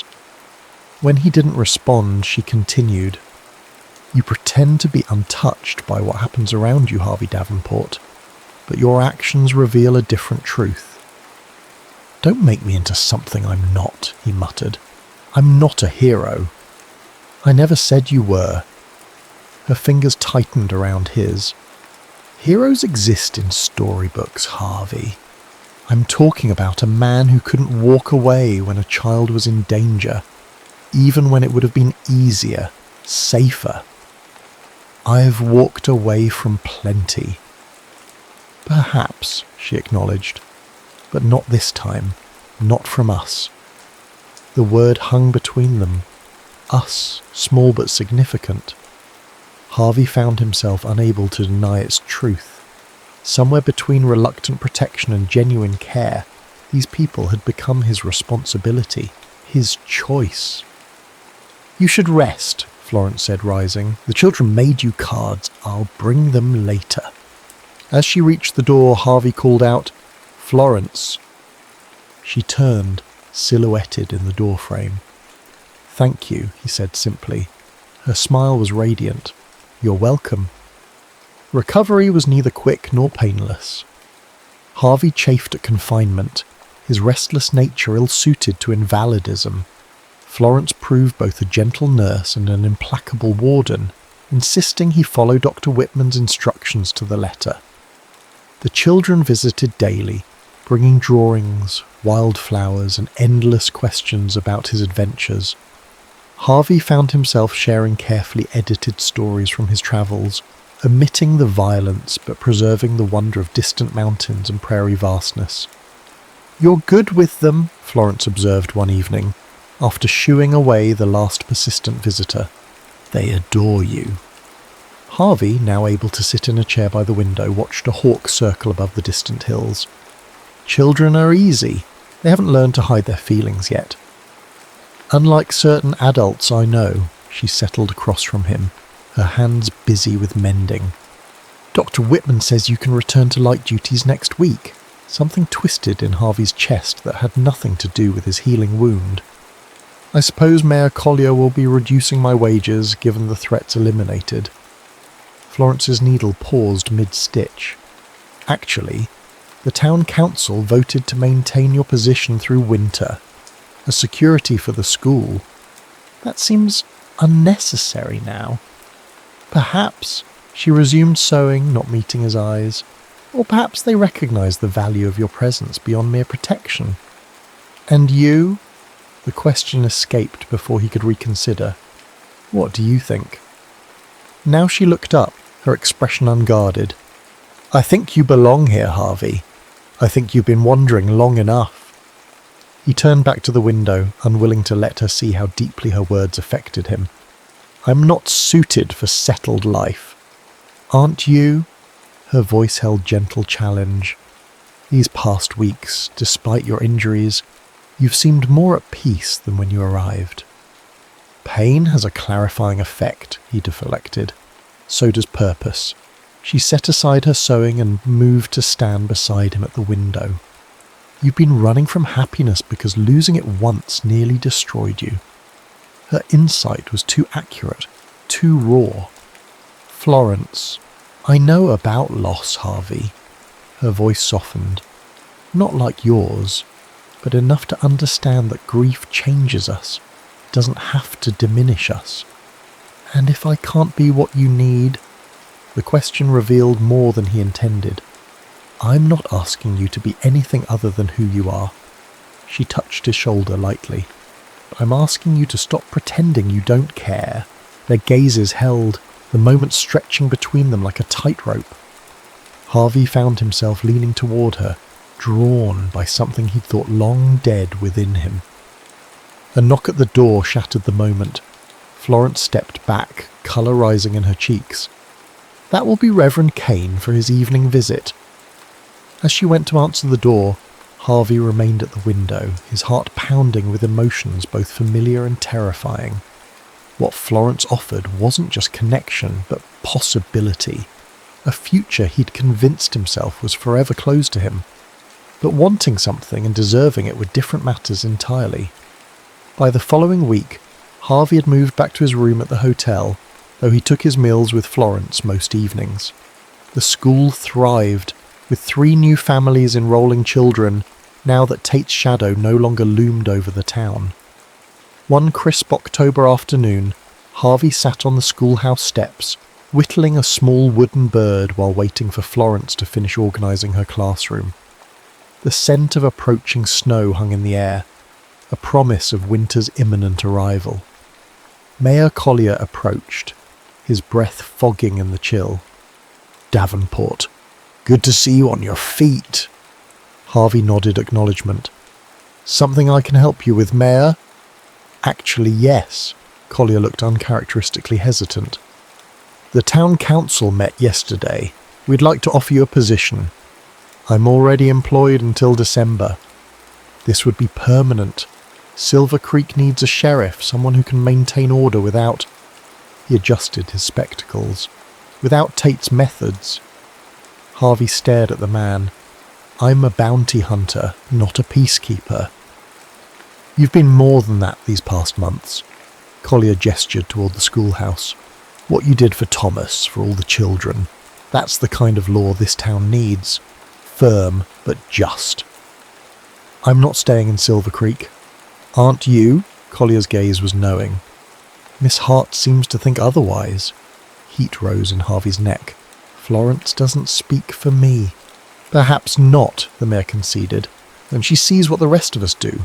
A man who's found something worth protecting." He placed a sheriff's badge on the step beside Harvey.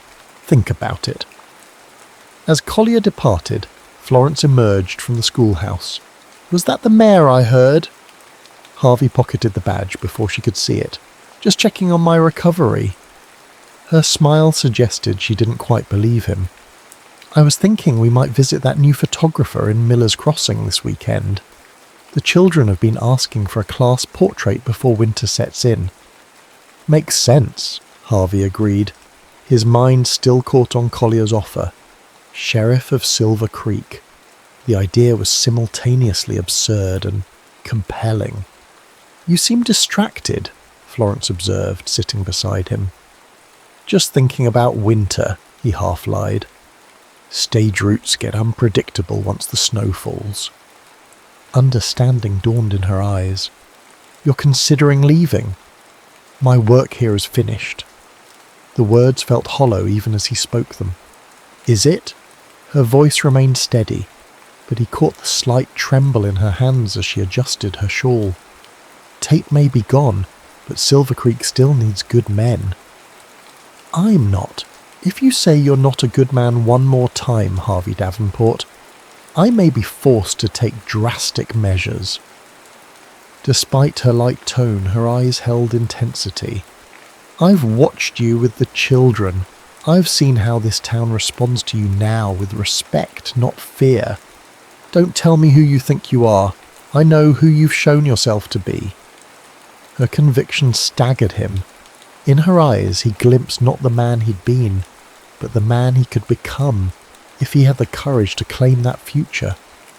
"I've been alone a long time, Florence," he said finally. "I'm not sure I remember how to be anything else." "You're not alone anymore."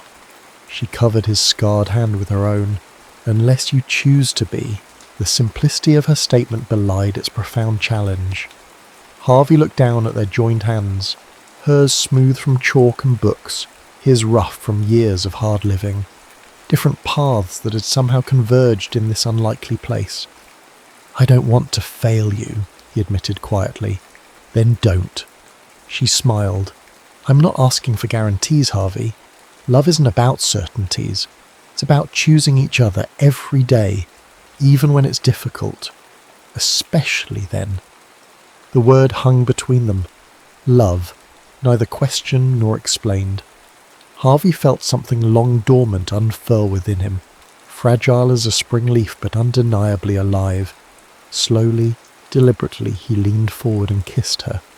Not the desperate, confused kiss they had almost shared weeks ago, but a conscious choice, a beginning rather than an escape. When they parted, Florence's eyes shimmered with emotion. "Does this mean you're staying?" Harvey reached into his pocket, removing the sheriff's badge. "Collier offered me a job." "And?" Her breath caught. "And I'm considering it." He traced the badge's edges thoughtfully. "If I took it, I'd be committed to Silver Creek, to building something here." "With me?" The vulnerability in her question pierced him. "Only with you," he confirmed, the last of his defences crumbling. "I can't promise I'll be good at any of it, but I want to try." Florence's smile rivaled the setting sun for brilliance. "That's all anyone can ask, Harvey." She leaned against him, her head finding the hollow of his shoulder, as if it belonged there. "That's all I'm asking." They remained on the schoolhouse steps as twilight deepened around them, speaking quietly of practical matters. The sheriff's lodgings, winter preparations, the Christmas pageant Florence planned for her students. Ordinary conversations, everyday concerns, the building blocks of a shared life.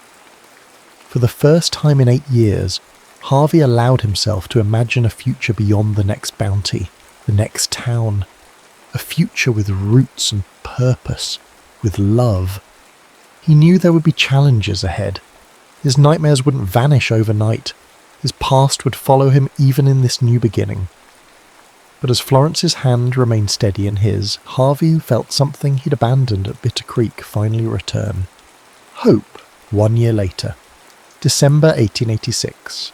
Snow-blanketed Silver Creek in hushed white, transforming the frontier town into a scene from a Christmas card.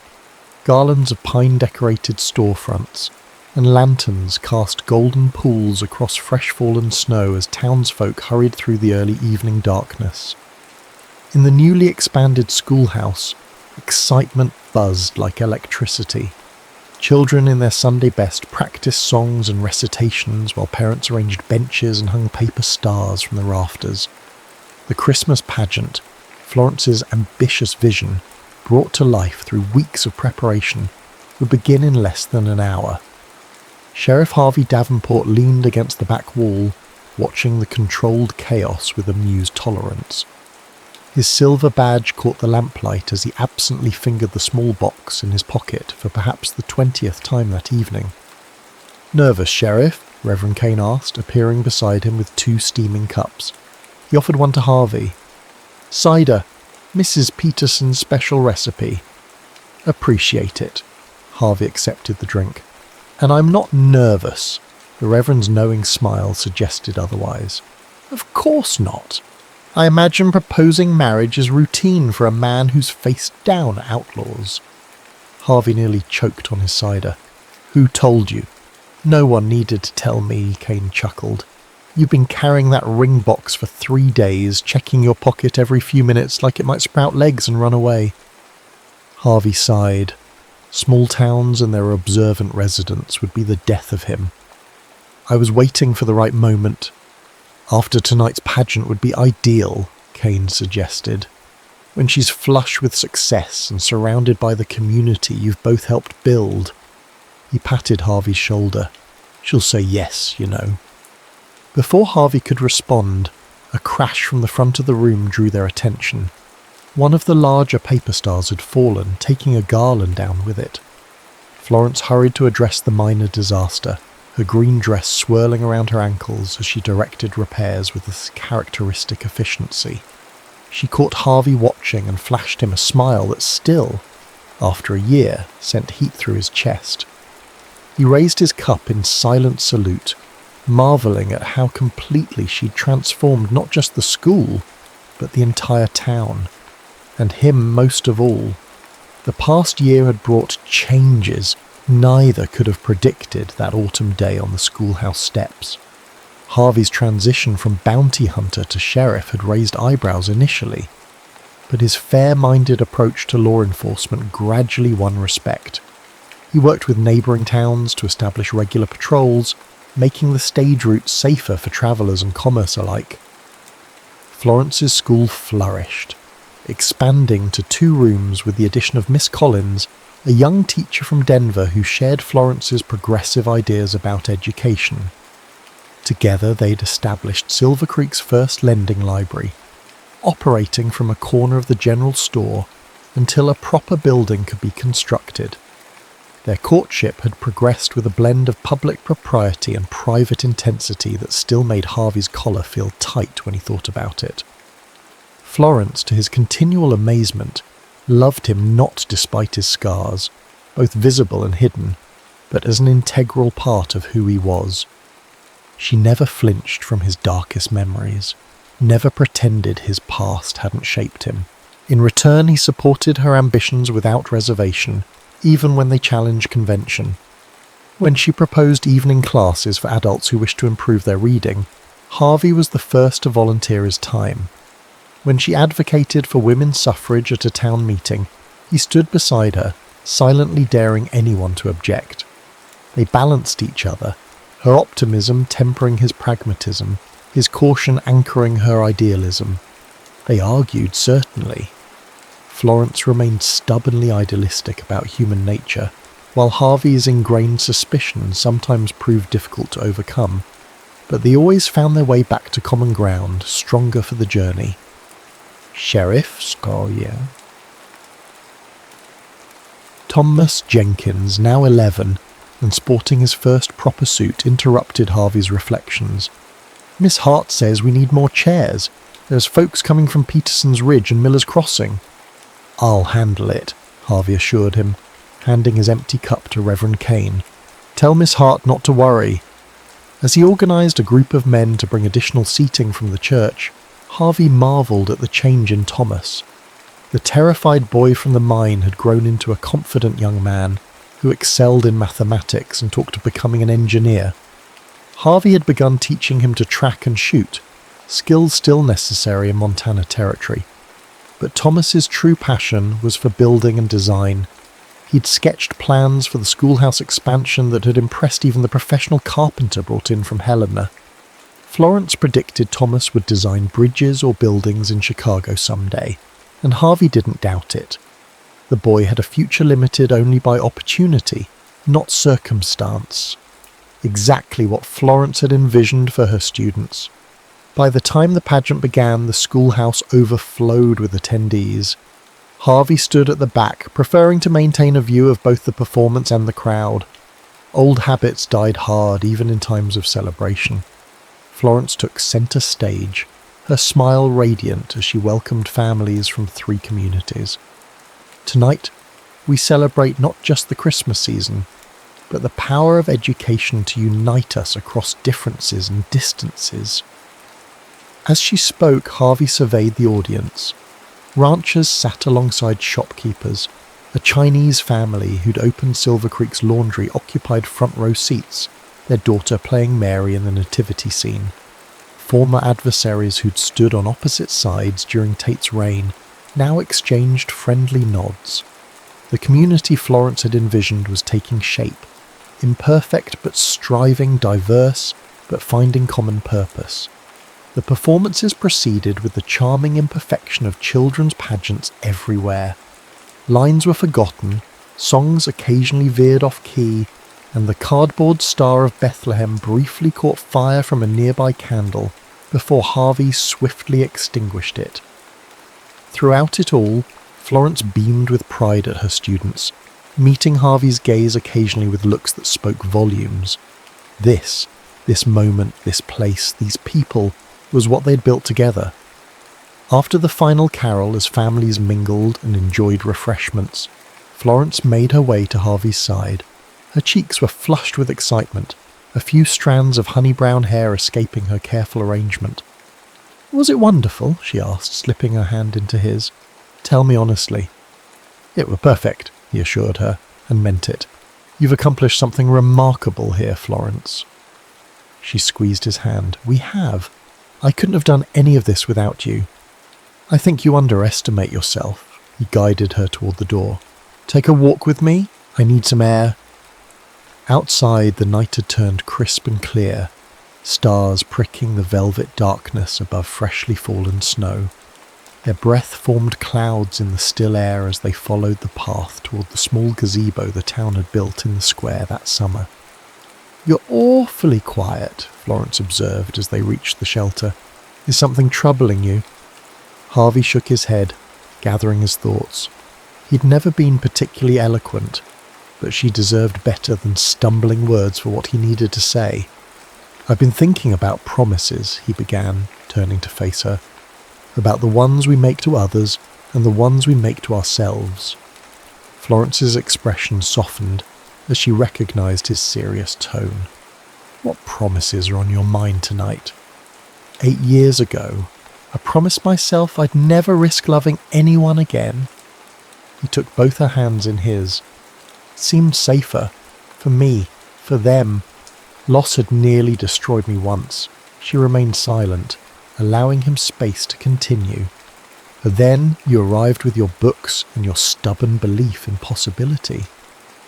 A smile tugged at his mouth. "You challenged everything I thought I knew about myself." "I simply saw what was already there," she murmured. Harvey shook his head. "You saw what could be there, and somehow, impossibly, you made me see it too." He released one of her hands to reach into his pocket, withdrawing the small box that had been his constant companion for days. Florence's eyes widened as understanding dawned. "I can't promise that loving me will always be easy," Harvey said, opening the box to reveal a modest diamond set in silver. "I'm still learning how to do this, how to build a life instead of just surviving one. But I can promise that I'll choose you, Florence Hart, every day, through whatever comes." Tears spilled onto her cheeks, catching the starlight. "Harvey Davenport, are you asking me to marry you?" "I believe I am," he confirmed, sudden nervousness making his voice rougher than intended, though apparently I'm making a mess of it. "No," she whispered, touching his face with gentle fingers. "You're doing it perfectly." "Is that a yes?" Her laugh was like music in the winter stillness. "Yes, absolutely, unreservedly yes." Harvey slipped the ring onto her finger, his hand steadier than he'd expected. Then he drew her close, sealing their promise with a kiss that spoke of journeys ended and journeys yet to begin. When they parted, Florence's eyes reflected both joy and mischief. "I suppose this means I'll have to become respectable Mrs. Davenport, the sheriff's wife." "Heaven forbid," Harvey replied with a mock horror. "I fell in love with Florence Hart, the woman who stands her ground against any challenge. I expect her to continue causing the occasional uproar." "Only occasional?" She raised an eyebrow. "I have plans for a women's literary society that will positively scandalize Mrs. Peterson." Harvey laughed, the sound startling a nearby crow from its perch. "I wouldn't have it any other way." They walked back toward the schoolhouse, arm in arm beneath the winter stars. Behind them, their footprints marked a shared path across the snow. 2 trails converged into one, stretching toward the future they would build together. In the distance, Silverware Creek's lights welcomed them home. Not the home Harvey had lost, but the one he'd found when he least expected it. Not the life he'd planned, but the one that had found him anyway. As they reached the schoolhouse steps, Florence paused, looking up at him with quiet wonder. "Are you happy, Harvey? Truly?" He considered the question with the honesty they'd always shared. The grief of Bitter Creek would never fully leave him. Catherine and Emma would remain in his heart, cherished memories rather than open wounds. But alongside that old sorrow now lived joy, purpose and love, a fullness he'd thought forever beyond his reach. "Yes," he said simply, "I am." And in that moment, beneath a bright winter moon that no longer seemed bitter at all, Harvey Davenport knew it was the truest thing he'd ever said.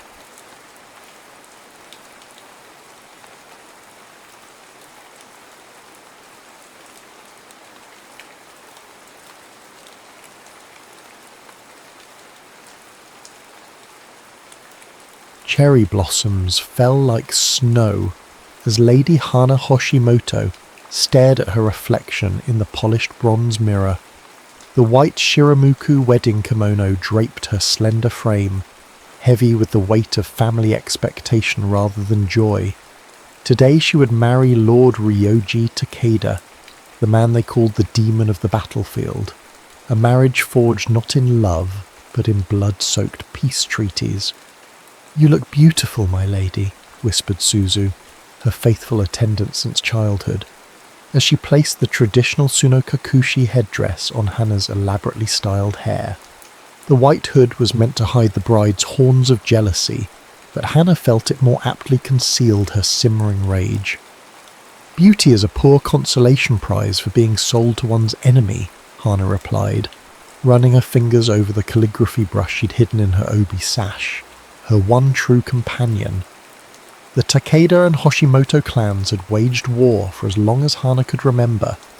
Their conflict had shaped her childhood, stolen her brothers, and now claimed her future. Her father's words still echoed in her ears. "Your marriage will save more lives than 1,000 samurai could take." Such was the value of a daughter. The palanquin journey to Takeda Castle was silent save for the rhythmic footfalls of the bearers. Through the latticed window, Hana watched her homeland recede like a fading dream. When they arrived, no celebratory sounds greeted them. No flutes, no drums, only the solemn faces of Takeda warriors, their hands never far from their swords. Lord Ryoji awaited her in the castle courtyard, a statue carved from winter stone. He stood tall among his men, his posture rigid with discipline. Unlike the elaborate court nobles Hana had known, he wore a kimono of understated elegance, indigo with his clan's mon subtly embroidered at the shoulders. His hair was pulled back in a severe warrior's knot, revealing a face unmarked by emotion, but bearing a thin scar that traced from temple to jaw. Their eyes met briefly across the courtyard. His were dark as a moonless night, revealing nothing. Not cruelty, not kindness, nothing. The ceremony proceeded like a well-rehearsed battle maneuver. Hana maintained her composure, speaking her vows with clear precision that belied her inner turmoil. When they shared the ritual cups of sake, 3 sips from each of 3 cups, his fingers never brushed hers, as if contact might ignite unwanted flames. "With this union, peace is secured," announced the chief Takeda advisor. An aging man with calculating eyes. Peace, perhaps, but harmony? Never. That night, in the bridal chamber, prepared with stark efficiency rather than romance, Ryoji bowed formally to his new wife. "These are your quarters, Lady Takeda. You'll find all necessities provided." His voice was deep but controlled, like a blade sheathed in velvet. "I remain Lady Hoshimoto in spirit, no matter what title you bestow upon me," Hana replied, lifting her chin in subtle defiance. Something flickered across his face, irritation perhaps, or grudging respect. "Names matter little, actions speak louder."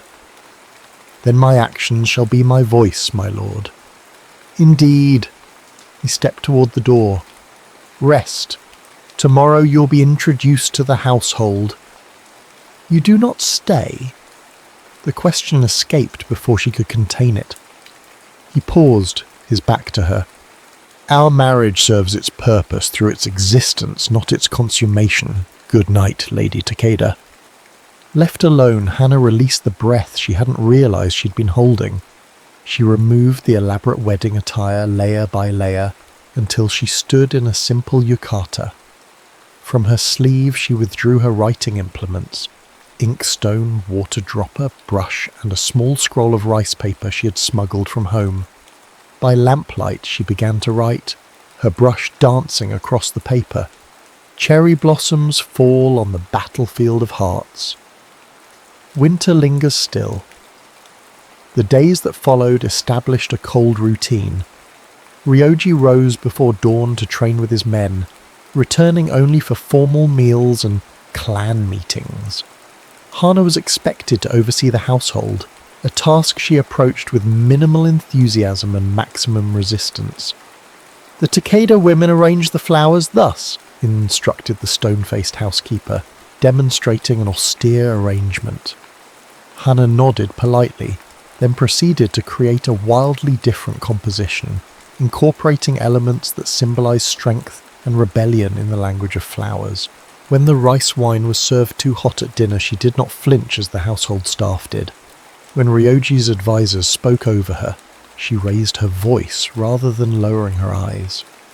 "The lady has unusual manners for a nobleman's daughter," remarked one advisor, Ishida, with thinly veiled contempt. "And you have unusual liberty for a servant speaking in the presence of his master's wife," Hana replied smoothly, pouring tea with exaggerated precision. Ryoji, witnessing the exchange, said nothing, but Hana caught the briefest twitch at the corner of his mouth. The garden became her sanctuary. While Ryoji commanded men in the practice yard, Hana commanded words in her secluded corner beneath an ancient cherry tree. Spring was ending, the blossoms beginning their graceful descent, creating a pink carpet beneath her feet. It was there Ryoji found her one evening, reciting poetry to the falling petals. He had approached silently, a shadow among shadows, but Hana sensed his presence, a ripple in the still pond of solitude. "Do not stop on my account," he said when she fell silent. "I speak to the blossoms, not to an audience," she replied, tucking her writing materials into her sleeve.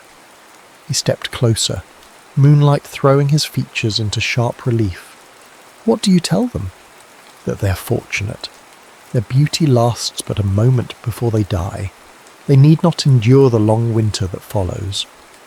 Ryoji studied her with that impenetrable gaze. "You believe yourself in winter, Lady Takeda." "I know myself to be in exile, my lord." His jaw tightened. "This is your home now." A cage remains a cage, even when gilded. Yet the caged bird still sings. He gestured to her hidden writing materials. "You may continue your calligraphy. I will provide whatever supplies you require." The unexpected concession startled her. "Why?" Ryoji turned to leave, his profile stark against the night sky. "Even warriors understand the power of words, Lady Takeda. Sometimes they cut deeper than any sword." As he walked away, Hana whispered to the cherry blossoms. Sometimes they heal what blades have severed, but if he heard, he gave no sign. The summer arrived with vengeful heat, scorching the land and fraying tempers within the Takeda stronghold. Hana's reputation spread throughout the household. The foreign bride who would not bend, the Hoshimoto daughter who maintained her pride despite her circumstances. Ryoji's acceptance of her calligraphy had opened a small door. Through it, Hana carefully pushed other freedoms, walks beyond the garden walls, conversations with the village women, books from the family library that had gathered dust since Ryoji's scholarly father had died. On a particularly sweltering afternoon, as Hana returned from the village with Suzu, they encountered a group of Takeda samurai lounging near the castle gate. Their conversation halted abruptly at her approach. "The enemy's daughter returns," one muttered, not quite beneath his breath. Hana continued walking, her pace unhurried, her gaze forward. "They say Lord Takeda has not visited her chambers once," another commented with a sneer. "Perhaps Hoshimoto women lack the fire to warm a warrior's bed." Suzu tensed beside her, but Hana placed a restraining hand on her arm. "Or perhaps," Hana said clearly, stopping to face the men, "the Lord recognizes that negotiations require more finesse than brute force, a concept some find challenging." The samurai rose, hand moving to his sword hilt. "You dare speak to me, woman? Should I be surprised that a warrior fears words from a mere woman?" Hana arched an eyebrow. "Interesting." The tension crackled like summer lightning, but before it could break, a commanding voice cut through the courtyard. Interesting indeed. Ryoji emerged from the shadows of the gate tower, his presence immediately transforming the atmosphere. The samurai dropped to one knee, head bowed. Lord Takeda, we were merely disrespecting your lady and, by extension, dishonouring me. Ryoji's voice remained level, but frost edged each word. An interesting choice for men who have sworn loyalty. My lord, forgiveness must be earned, Ryoji interrupted. 20 lashes each, then meditation beneath the waterfall until sunset. The men blanched but dared not protest. Go. After they scrambled away, Ryoji turned to Hana, his expression unreadable as always. Are you harmed? Only my sensibilities, my lord. Their poetry lacks refinement. Something flickered in his eyes. Surprise, perhaps? Most would have hurried past in silence. I'm not most people. Indeed not. He studied her for a moment longer. Join me for tea this evening. It wasn't a request, yet it wasn't quite a command either. As my lord wishes, Hana replied, lowering her eyes to hide their gleam of triumph. That evening, seated across from Ryoji in his private study, Hana observed him over the rim of her tea bowl. The room reflected its occupant, orderly, minimalist, functional. Scrolls of military strategy lined the shelves alongside maps and ledgers. The only unexpected element was a small collection of poetry anthologies, their spines worn with use. You read poetry, she remarked, nodding toward the books. My father believed a warrior should understand beauty as well as battle. Ryoji poured more tea with precise movements. To know what one protects. And what do you protect, Lord Takeda? Order, stability, the people who depend on this clan's strength. Hana set down her cup. Yet you wage war. I ended a war, he corrected, by marrying you. The blunt statement hung between them. A marriage unconsummated has limited political value, Hana said, watching his reaction carefully. His face remained impassive, but his knuckles whitened around his cup. My advisors share your concern. Do they? How flattering to find myself in such esteemed company. They speak of heirs and legitimacy. Ryoji set his cup down with deliberate care. They remind me that peace requires more than paper promises. And what do you tell them? That a blossom forced to open yields no fragrance. The unexpected poetry in his words caught her off guard. They sat in silence as evening shadows lengthened across the tatami mats. Finally, Hana spoke. May I ask you something, my lord? He inclined his head. Do you hate me for being Hoshimoto? Ryoji's gaze met hers directly. Do you hate me for being Takeda? I was taught to, she admitted. But teachings and truth don't always align. A wise observation. He stood, signalling the end of their meeting. In answer to your question, no. I do not hate you for your name, Lady Takeda. I may yet find other reasons, but not that one. Hana couldn't suppress a small smile. How generous. I am known for my boundless generosity, he replied, his tone so dry that for a moment she thought he might actually be joking. The summer festival arrived, bringing with it the necessity for the lord and lady to make a public appearance as a united couple. Hana donned her finest kimono, azure silk embroidered with silver cranes, while Suzu arranged her hair with pearl-tipped pins.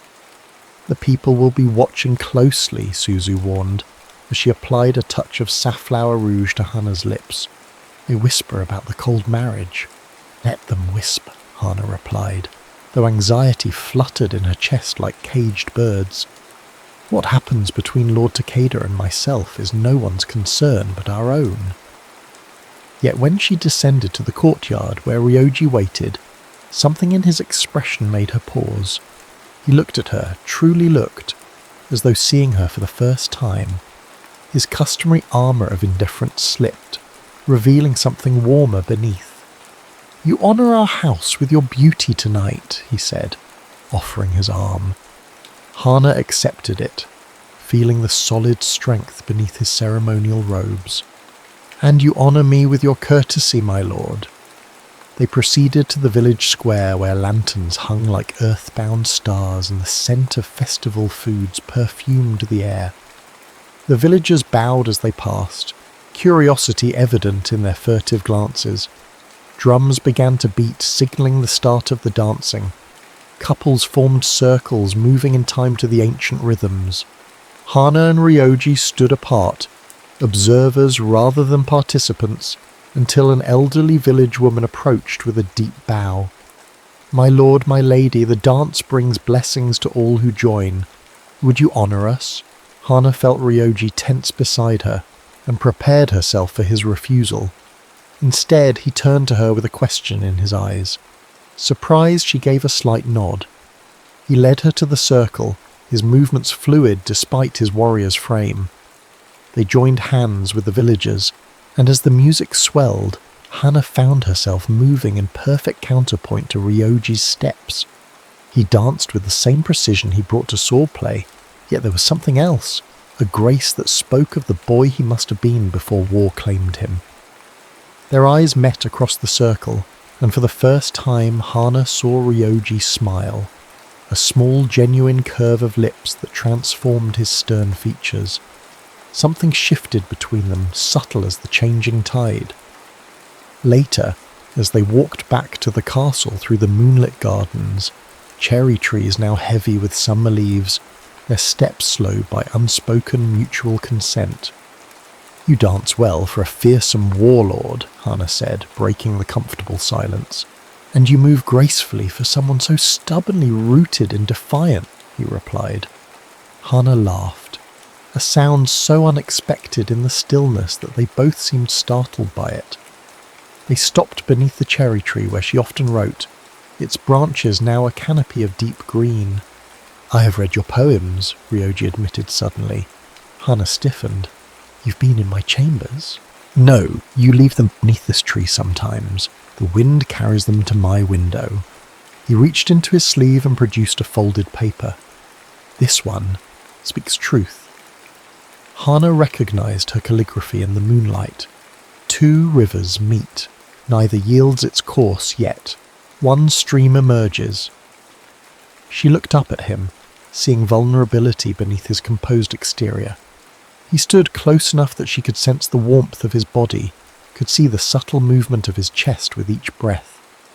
His eyes held a question he could not, or would not, voice. Hana found herself leaning toward him, drawn by some force beyond rational thought. Ryoji's hand rose, fingertips hovering near her cheek, not quite touching. The moment stretched between them, fragile as spun glass. Then from the direction of the castle a voice called, "Takeda!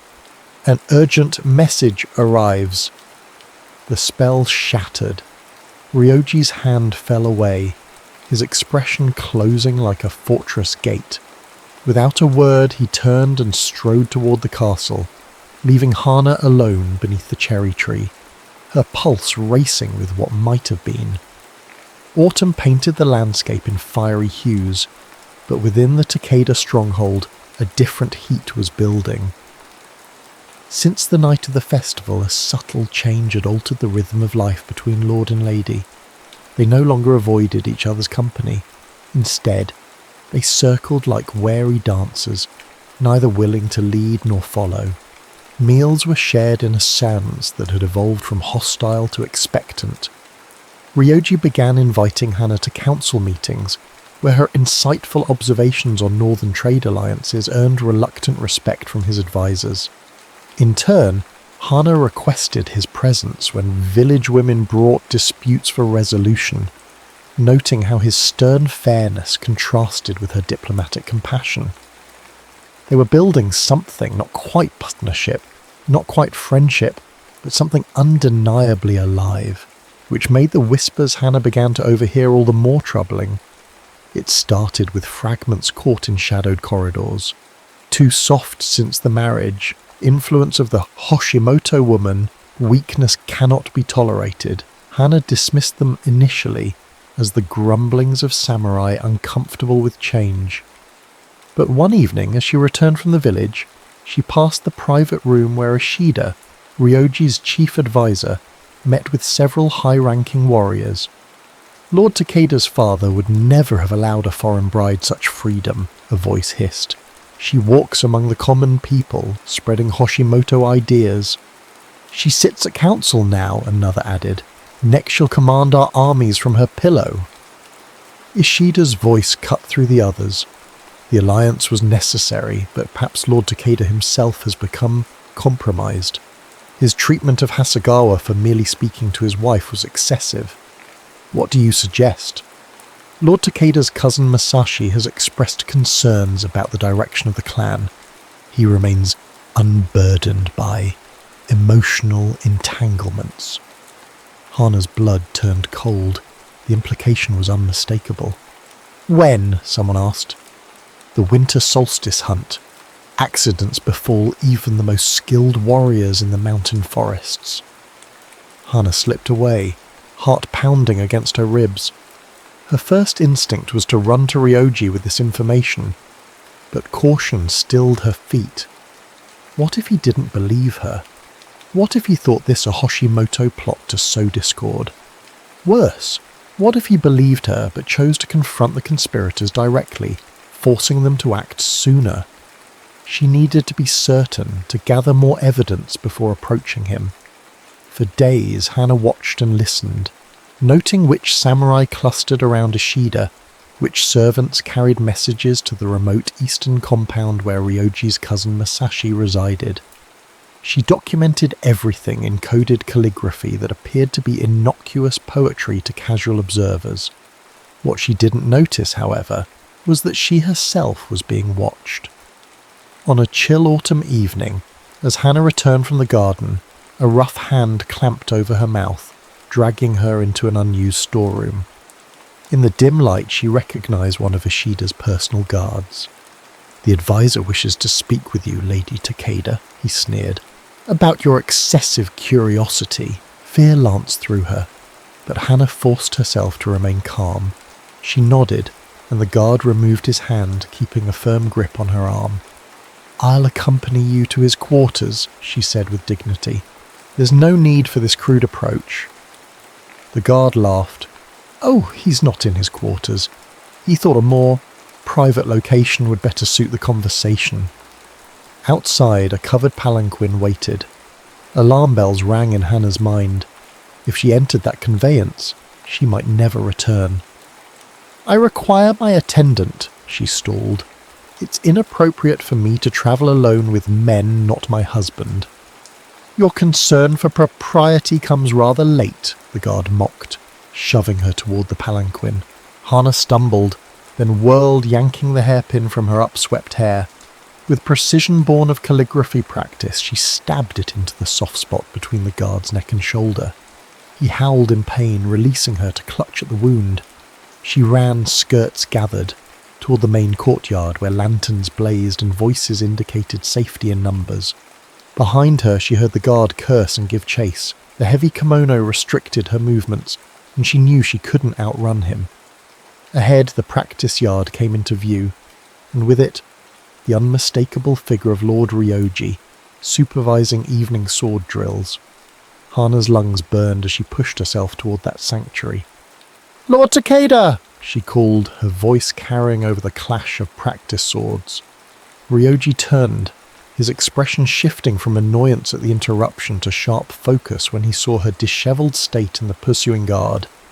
In 3 swift strides he intercepted her flight path, placing himself between Hana and her pursuer. The guard skidded to a halt, suddenly aware of his predicament. "Explain," Ryoji commanded, one hand on his sword hilt, the other steadying Hana, who fought to catch her breath. "My lord," the guard bowed hastily. "The lady was wandering in restricted areas. I was escorting her back to her quarters. With a blade? Ryoji asked, nodding to the short tanto now visible into the guard's belt. For protection, my lord. These are uncertain times. Ryoji's eyes narrowed. Indeed they are. He turned to Hana. Is this true, my lady? Hana straightened, meeting his gaze directly. No, my lord. This man attempted to force me into a palanquin, claiming Advisor Ishida wished to speak with me privately away from the castle. The guard's face contorted. She lies. She's trying to create division. Silence. Ryoji's command fell like a stone. Lady Takeda, you have blood on your hand. Hana glanced down at her palm, stained with the guard's blood from her hairpins. I defended myself. Ryoji's gaze shifted to the guard's shoulder, where a dark stain spread. His expression hardened further. Detain him, he ordered the practice-yard samurai, who immediately moved to surround the guard. And find Advisor Ishida. Bring him to the main hall. Turning to Hana, his voice softened marginally. Are you injured? No, my lord. Merely unsettled. Something intense flickered across his features. Come. He led her not to the main hall, but to his private study, closing the door firmly behind them. Once inside, his controlled facade cracked, revealing genuine concern. Tell me everything, he said, from the beginning. Hana hesitated only briefly before relating all she had overheard. The conspiracy, the planned accident during the winter hunt, Masashi's involvement. As she spoke, Ryoji's expression darkened like storm clouds gathering over mountains. When she finished, silence stretched between them. Ryoji stood at the window, his back to her, tension evident in the set of his shoulders. You've known this for days, he said finally. Why did you not come to me immediately? Would you have believed me? Hana asked quietly. The Hoshimoto daughter, claiming your trusted advisor's plot against you. He turned, and the rawness in his eyes caught her breath. Do you think me so blinded by the past that I cannot see what stands before me now? The question hung in the air, laden with meanings neither had dared voice. I think, Hana said carefully, that trust is a delicate blossom in the garden we have planted. Ryoji crossed the room in decisive strides, stopping directly before her. Then let me be clear, Lady Takeda. I trust you. Not because of political necessity, not despite your lineage, but because of who you have proven yourself to be. His declaration, delivered with warrior's conviction, pierced her more deeply than any poetry. Before she could respond, a sharp knock interrupted them. Enter, Ryoji commanded. A senior samurai bowed. My lord, Advisor Ishida cannot be found. His quarters are empty, and his personal guards have disappeared as well. Ryoji's jaw tightened. Alert the gate guards. No one leaves the compound. He turned back to Hana. Seems your suspicions were well founded. Ishida's flight confirms his guilt. And my presence has accelerated their timeline, Hana added grimly. They know I've discovered their plot. Then we must be prepared for them to strike sooner than the winter hunt. As if summoned by his words, distant shouts erupted from the direction of the main gate, followed by the unmistakable clash of steel on steel. Ryoji moved with lightning speed, retrieving his katana from its stand. Stay here, he ordered. Bar the door behind me. I will not cower while you face danger, Hana protested. This is not a debate. His voice brooked no argument. I cannot fight effectively if I must divide my attention. Logic pierced her pride. She nodded reluctantly. Ryoji paused at the door, his eyes meeting hers with unexpected intensity. If I do not return, there is a hidden passage beneath the cherry tree in the garden. The hollow trunk conceals the entrance. It leads to the temple beyond the eastern ridge. The implication that he might fall, that he prioritized her escape, hung between them like an unfinished poem. Impulsively, Hannah reached out, her fingers brushing his sleeve. "Return, my lord. There are words still unspoken between us." Something fierce and tender crossed his face. Then he was gone, the solid thud of the door leaving Hannah alone with her racing thoughts and the distant sounds of battle. The clash of steel grew louder, punctuated by shouts and the occasional scream. Hannah paced the confines of Ryoji's study, torn between obedience and action. The carved chest in the corner caught her eye. She knew it contained writing materials. With swift decision, she knelt before it, extracting paper, ink, and brush. If these were to be her final hours, she would leave a testimony. Her brush danced across the paper, documenting the conspiracy with names, dates, and overhead conversations. She wrote of Masashi's ambition, Ishida's manipulation, the planned assassination during the winter hunt. Then, in a separate scroll, she composed something more personal, words she had held within her heart like precious stones, too valuable to risk in the harsh light of day. As she finished the final character, the door burst open. Hannah snatched up a small knife from the writing kit, whirling to face the intruder. It was Suzu, her face ashen with fear. "My lady, we must flee! Lord Masashi's men have breached the inner wall. They're searching for you specifically." "Lord Takeda? Have you seen him?" "Fighting near the main gate when I slipped away. The loyal samurai rally to him, but the attackers are many." Suzu tugged urgently at her sleeve. "Please, we must hurry." Hannah hesitated, glancing at the scrolls she'd prepared. "Wait." She sealed each with melted wax, then tucked them into her obi. "Now we go, but not to flee." "My lady?" "To the women's quarters. Gather everyone, servants, concubines, elders, any who remain loyal to Lord Takeda." Understanding dawned in Suzu's eyes. "A final defense, or a counter-attack," Hannah replied, grim determination hardening her voice. "The men expect cowering women. Let us disappoint them." They hurried through servant passages, avoiding the main corridors where combat raged. In the women's wing, they found dozens huddled in fear. Kitchen staff, seamstress, the elderly mother of a samurai, concubines from Ryoji's father's era, and children old enough to understand danger, but too young to fight. "Listen to me," Hannah called, her voice cutting through frightened murmurs. "Lord Masashi seeks to overthrow your rightful lord. His men will show no mercy to those loyal to Lord Takeda." "What can we do?" asked an elderly servant. "We are not warriors." "No," Hannah agreed. "We are something far more dangerous. We are overlooked and underestimated." She pointed to the kitchen staff.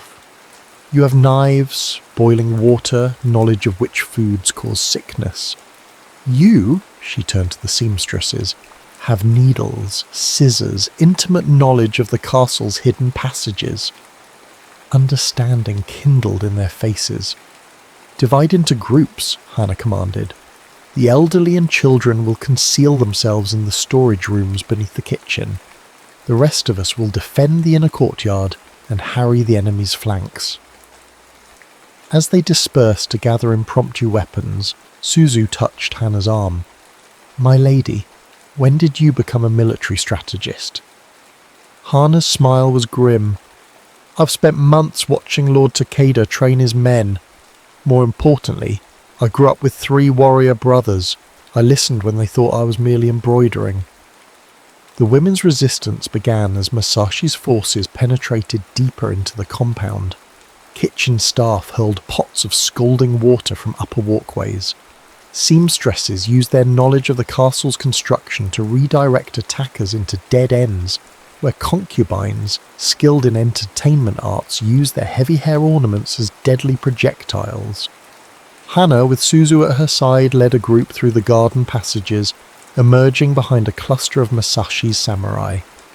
With coordinated precision, they attacked with kitchen knives and gardening tools, targeting vulnerable points, ankles, backs of knees, the sensitive flesh beneath arms raised to wield swords. It wasn't honourable combat by samurai standards. It was survival, fought with desperate ingenuity. Through gaps in the buildings, Hana caught glimpses of the main battle. Ryoji fought like his namesake, a demon unleashed. His sword moved with blinding speed, each stroke claiming an enemy. But they surrounded him, pressing inward, and even as she watched, a spear thrust caught him in the side. Hana's heart lurched, but Ryoji merely broke the shaft with one hand and continued fighting, blood darkening his kimono. She needed to reach him, to fight at his side. "Suzu," she hissed. "The armory passage, if we can circle behind the main gate." A cry of alarm rose from somewhere near the inner shrine. New voices joined the cacophony, deeper, more numerous. The tide of battle shifted, attackers suddenly finding themselves caught between two forces. "Reinforcements!" Suzu gasped. "But whose?" Hana squinted through the smoke of a burning outbuilding. The new arrivals wore familiar colours, Hoshimoto blue. "My brother," she whispered in disbelief. Lord Taro Hoshimoto had arrived with a contingent of elite warriors, cutting through Masashi's forces with ruthless efficiency. The combined pressure of Ryoji's loyal samurai and the unexpected Hoshimoto reinforcements turned the tide. Masashi's conspiracy began to crumble, his mercenaries retreating toward the eastern gate. In the chaos, Hana lost sight of Ryoji. Frantic, she pushed forward, Suzu protesting behind her. A familiar voice called her name. "Hana!" She whirled to find her brother dismounting from his warhorse, blood splattered but uninjured. "Taro!" Relief and confusion warred within her. "How did you know?" "Your coded message." He clasped her shoulders. "When I received it, I gathered my fastest riders. We've ridden for 2 days without rest." "My message? But I sent none." Understanding dawned. Ryoji had reached out to her family, anticipating this danger. "Where is Lord Takeda?" she demanded. Taro's expression darkened. "Last I saw, pursuing Masashi toward the eastern ridge. He's wounded, Hana." Badly so. She didn't wait to hear more, gathering her kimono and running toward the eastern gate, heart pounding a desperate rhythm. The trail of destruction was easy to follow. Bodies of fallen warriors from both sides, blood-soaked earth churned by desperate combat. Beyond the compound walls, the path wound upward toward the ridge where ancient cedar trees stood sentinel over a small shrine. Hana climbed, lungs burning, ignoring Suzu's pleas to wait for armed escort. The forest grew thicker, autumn leaves creating a crimson carpet that concealed other darker stains. At a fork in the path she hesitated, then spotted a broken branch and footprints leading right. The shrine appeared through the trees, its stone torii gate standing stark against the evening sky. Before it, 2 figures locked in mortal combat, Ryoji and a man she recognized as his cousin Masashi. Both were wounded, exhaustion evident in their movements, yet they fought with the determination of men who knew only one would leave alive. Ryoji's left arm hung useless at his side, blood darkening his sleeve, while Masashi favoured his right leg, a deep gash visible through his torn hakama. "Surrender, cousin Ryoji demanded, his voice strained but unwavering. "Your followers have abandoned you." Masashi spat, his face contorted with hatred. "I would rather die than bow to a man who dishonours our clan by taking a Hoshimoto bride to his bed." "Then you will have your wish," Ryoji replied, raising his katana despite the obvious pain it caused him. Hana stepped forward, unable to remain hidden any longer. Enough blood has been spilled today. Both men turned, startled by her appearance. Masashi's shock quickly transformed into cruel opportunity.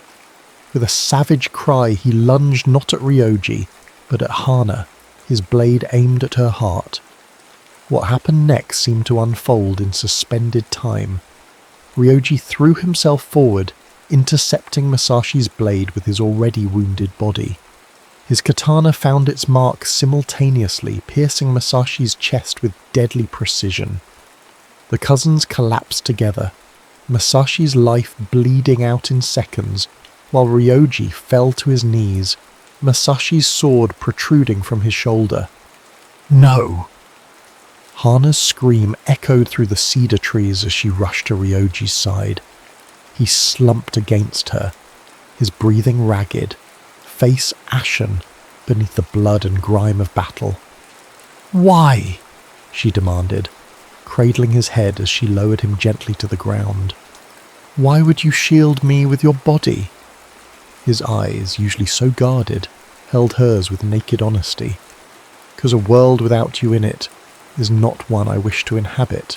Tears blurred Hana's vision as she worked to stem the blood flowing from his wounds. "You will not leave this world today, Lord Takeda. I forbid it." A faint smile touched his lips. "Even death bows to your commands."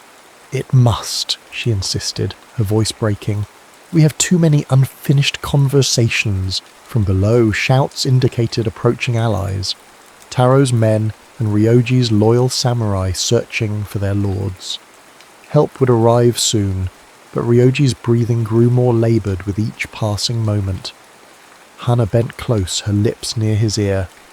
"Stay with me, Ryoji, please." His eyelids fluttered, then stilled as consciousness fled. For 7 days and nights, Hana kept vigil at Ryoji's bedside. The castle healer had removed Masashi's blade and treated the wounds with herbal poultices, but fever had taken hold, carrying Ryoji into a realm between life and death where Hana could not follow. In the world beyond the sick room, much had changed. Taro Hoshimoto and Ryoji's senior samurai had formed an unprecedented alliance, hunting down the remaining conspirators and establishing joint patrols. The scrolls Hana had written provided irrefutable evidence of Masashi and Ishida's treachery, silencing any who might question the legitimacy of Ryoji's rule, if he survived to rule. On the 8th dawn, as pale winter light filtered through paper screens, Hana dozed in her chair, exhaustion finally claiming her after another night of changing compresses and whispering encouragement to unhearing ears. Her brother had begged her to rest, but she refused to leave Ryoji's side as if her presence alone could tether him to the living world. "Water!" The hoarse whisper jolted her awake. Ryoji's eyes were open, clouded with pain but lucid. "Ryoji!" She rushed to bring a cup to his parched lips, supporting his head with trembling hands. He drank slowly, then regarded her with a searching gaze. "You look terrible," he rasped. A laugh caught in Hana's throat, emerging as half-sob. "Your flattery knows no bounds, my lord." "How long?" 8 days. She set the cup aside, unconsciously smoothing his dishevelled hair. "You've been rather inconsiderate making your wife wait so long for your return." Something flickered in his eyes at the word wife. Not obligation or duty, but a warmth that had been absent before. "Forgive me," he murmured, catching her hand in his. "I heard you, you know. Your voice kept me from wandering too far into the darkness." Hana's composure threatened to shatter. "What did I say?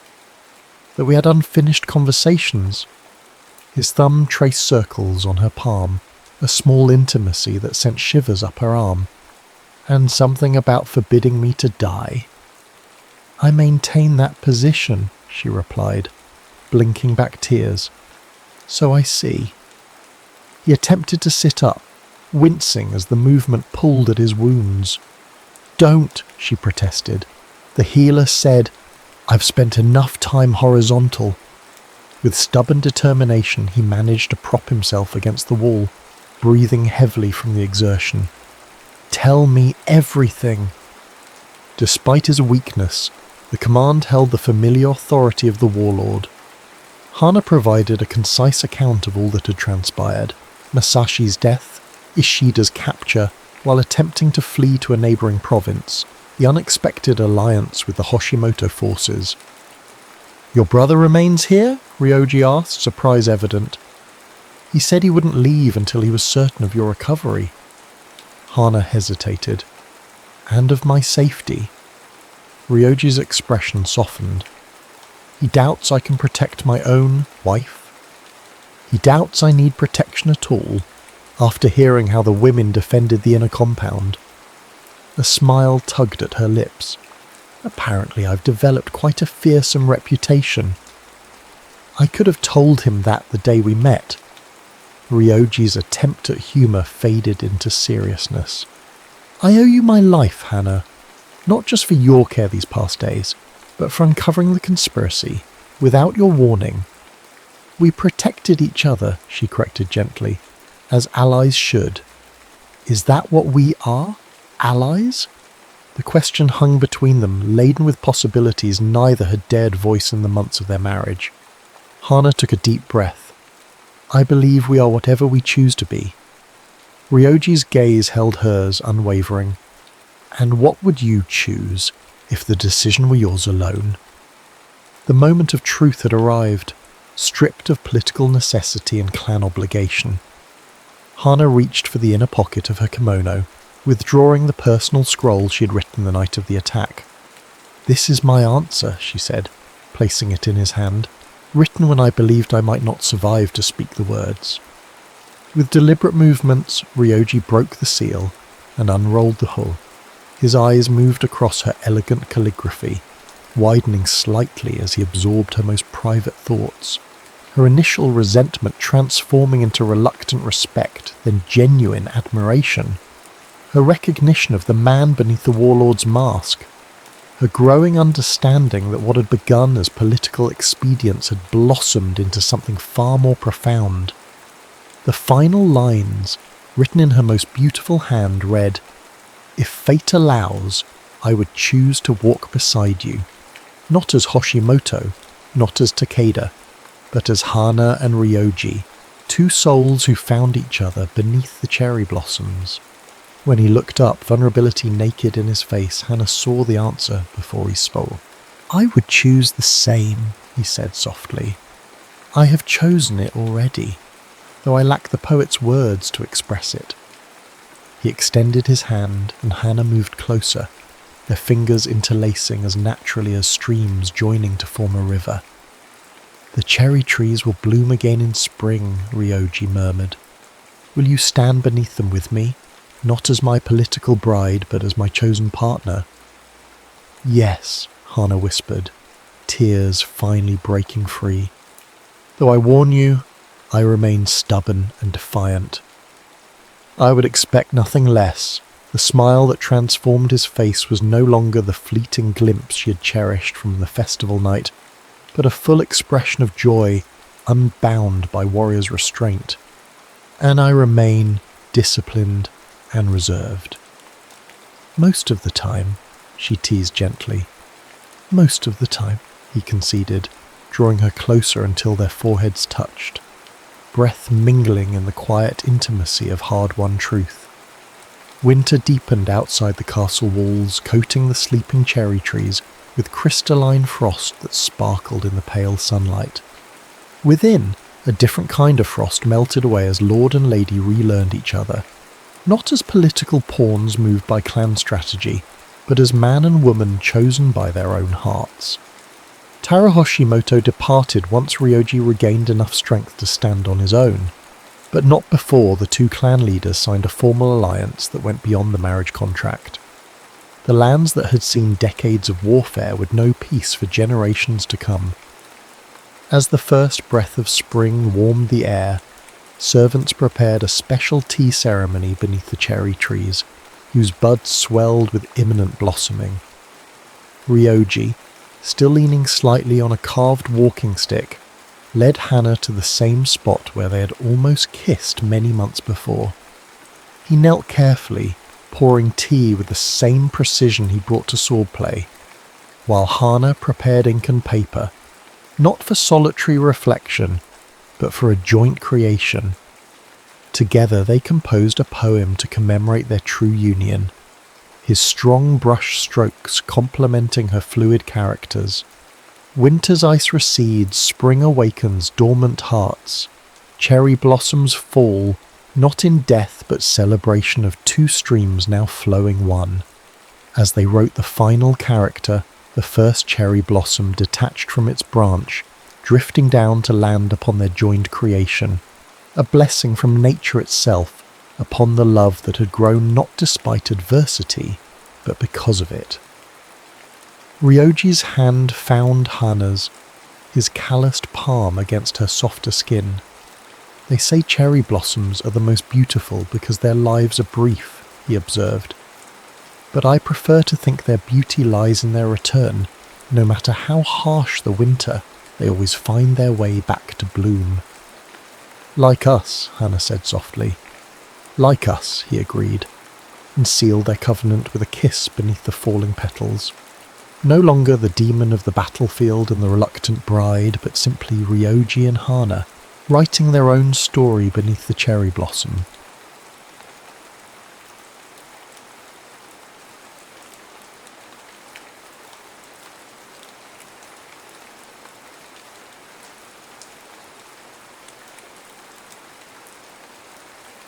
Eleanor Callahan's fingers traced the outline of her reflection in the bathroom mirror, following the map of wrinkles that had settled into her face over 84 years. She didn't mind them, these etchings of time. Each line had its own story. Laughter lines from summer picnics with the children, worry lines from David's motorcycle accident in 83, the deep furrow between her brows from the day James forgot her name for the first time. Ellie? James's voice called from the bedroom, unusually clear this morning. Have you seen my watch? The gold one? Eleanor closed her eyes briefly, savouring the sound of her nickname on his lips.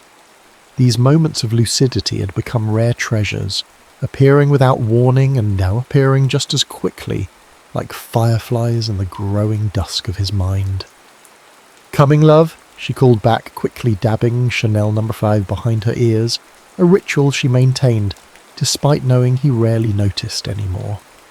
She found James sitting on the edge of their bed, dresser drawers pulled open, his pyjamas still on but inside out. His white hair stood up in tufts, and confusion clouded his eyes despite the momentary clarity in his voice. The gold watch, he repeated, his hands patting the bedspread.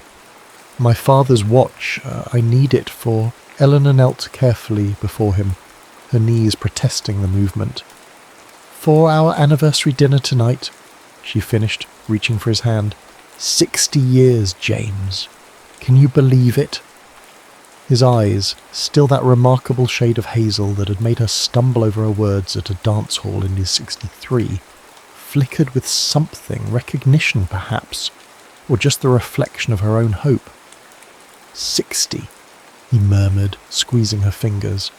Then, who are you? The question no longer stung as it once had. Eleanor simply smiled and pressed her palm against his cheek. I'm Eleanor, your wife, and tonight our family is coming for dinner to celebrate us. James nodded, accepting this information with the placid trust of a child. Eleanor helped him dress, guiding his arms through the sleeves of his favourite cardigan, the navy one with leather elbow patches that their grandson Michael had given him 5 Christmases ago. Before James's diagnosis, he'd been meticulous about his appearance.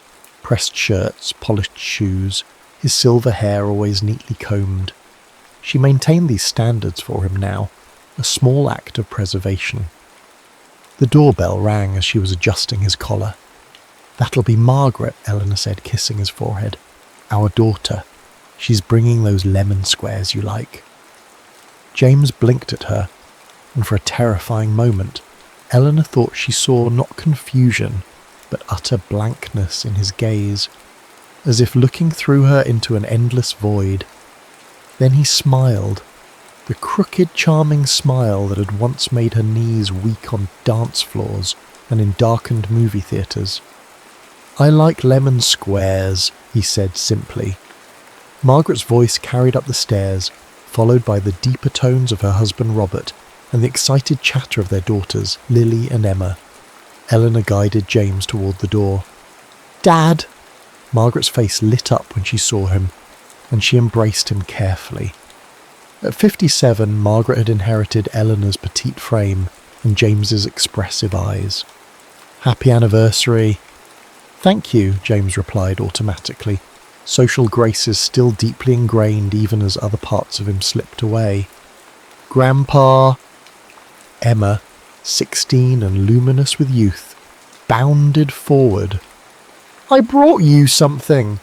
She pressed a small package into his hands. James stared at it, uncertain.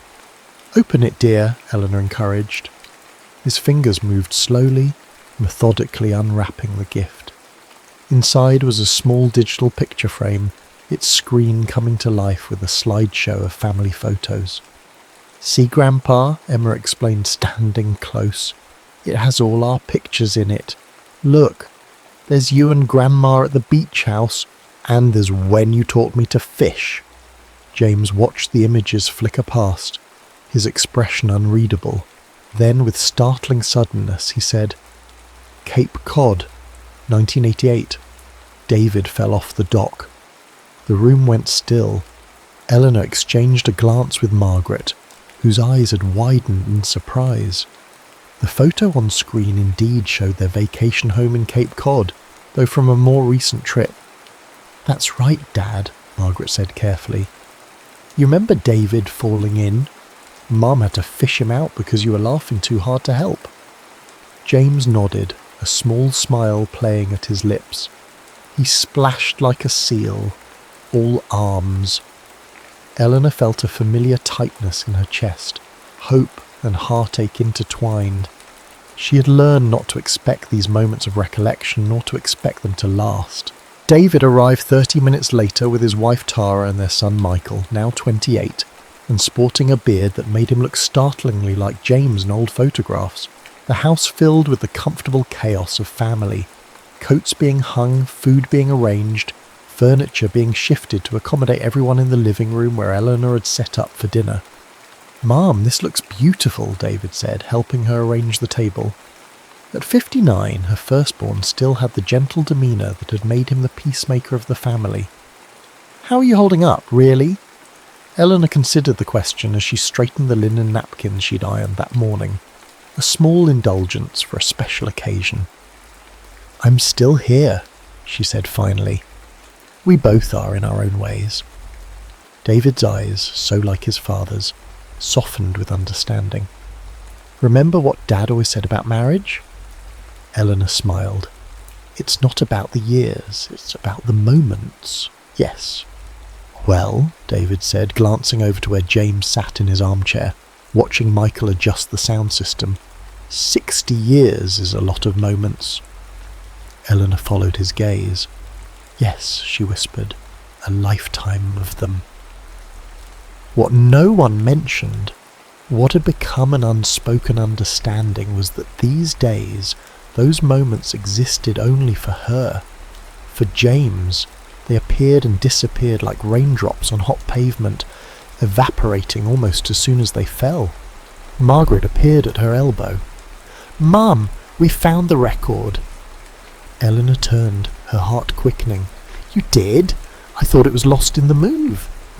Margaret held up a vinyl record in its worn sleeve. Frank Sinatra's "Come Fly With Me," their wedding song, the one James had insisted they dance to at every anniversary celebration. "It was in Dad's study behind his medical journals," Margaret explained. "Michael's setting up Grandpa's old record player now." Eleanor took the record, running her fingers over its surface. Another piece of their past, preserved despite everything. "Thank you, darling. This means everything." As the family gathered around the table, Eleanor watched James carefully. He seemed content, if slightly bewildered by the activity around him.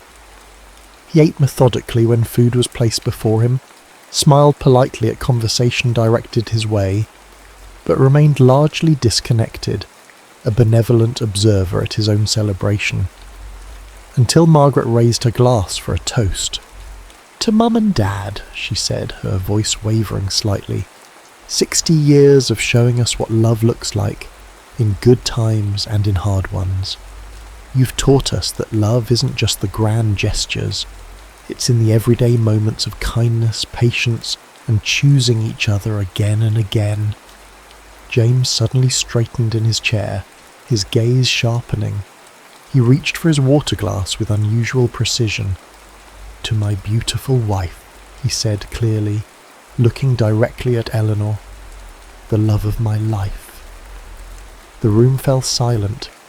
Eleanor's hand trembled as she raised her own glass, her vision blurring with unshed tears. For this crystalline moment, James was fully present, fully himself. "To us," she whispered.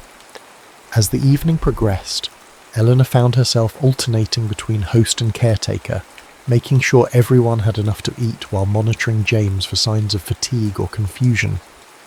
Yet something about tonight was different. Whether it was the familiar faces, the music playing softly in the background, or some mysterious alignment in the misfiring synapses of his brain, James remained unusually engaged. When Michael suggested they move to the living room for dessert and the sharing of memories, Eleanor braced herself. These moments could be particularly difficult for James, highlighting as they did all that he had lost. But as they settled into their seats, James reached for her hand, his fingers finding hers with surprising certainty. "Dance with me, Ellie," he said. The needle dropped onto the vinyl with a soft hiss, and the rich tones of Sinatra filled the living room. Eleanor stood frozen, James's request echoing in her ears. "Dance with me, Ellie." Words he had spoken hundreds of times throughout their marriage, but hadn't uttered in nearly 3 years. James rose from his chair without assistance, extending his hand with a grace that seemed to shave decades off his stooped frame. The family watched in silent amazement as Eleanor placed her hand in his, allowing him to guide her to the centre of the room where they had pushed back the furniture. "Come fly with me, let's fly away," Sinatra crooned, as James placed his right hand gently at the small of Eleanor's back, taking her other hand in his left, the proper form he had insisted on learning before their wedding, because, as he told her, "I want to lead you right, Ellie, always." They began to move, not with the vigour of their youth, but with a measured dignity that held its own kind of beauty. James guided her through the steps with surprising sureness, his eyes never leaving hers. "The last time we danced," he said softly, for her ears alone, "was at David's wedding anniversary 5 years ago." Eleanor's breath caught. "Yes," she whispered, afraid to break whatever spell had momentarily cleared the fog from his mind. "You wore green, with little rhinestones, and those ridiculous shoes that hurt your feet." A laugh bubbled up from somewhere deep inside her. "They were torture devices. I took them off under the table and you smuggled them out in your jacket pocket." James smiled, a real smile, his eyes crinkling at the corners. "You walked to the car in your stockings. I carried you over that puddle in the parking lot." "You did," Eleanor confirmed, tears threatening again. "You've always carried me over the rough spots, James." They continued moving to the music, unaware that Michael had begun quietly filming them on his phone, that Emma was wiping tears from her cheeks, that David and Margaret were clutching each other's hands so tightly their knuckles had gone white. When the song ended, James held Eleanor for a moment longer, then leaned down and pressed his lips to hers. A proper kiss, not the confused peck he sometimes offered when prompted. Eleanor closed her eyes, memorizing the feeling. "I've loved you for 1,000 years, he murmured against her mouth, "and I'll love you for 1,000 more." Eleanor pulled back slightly, a small laugh escaping her despite the emotion tightening her throat. "That's from that song Emma likes. The one from the vampire movie." James's eyes twinkled, actually twinkled, with mischief.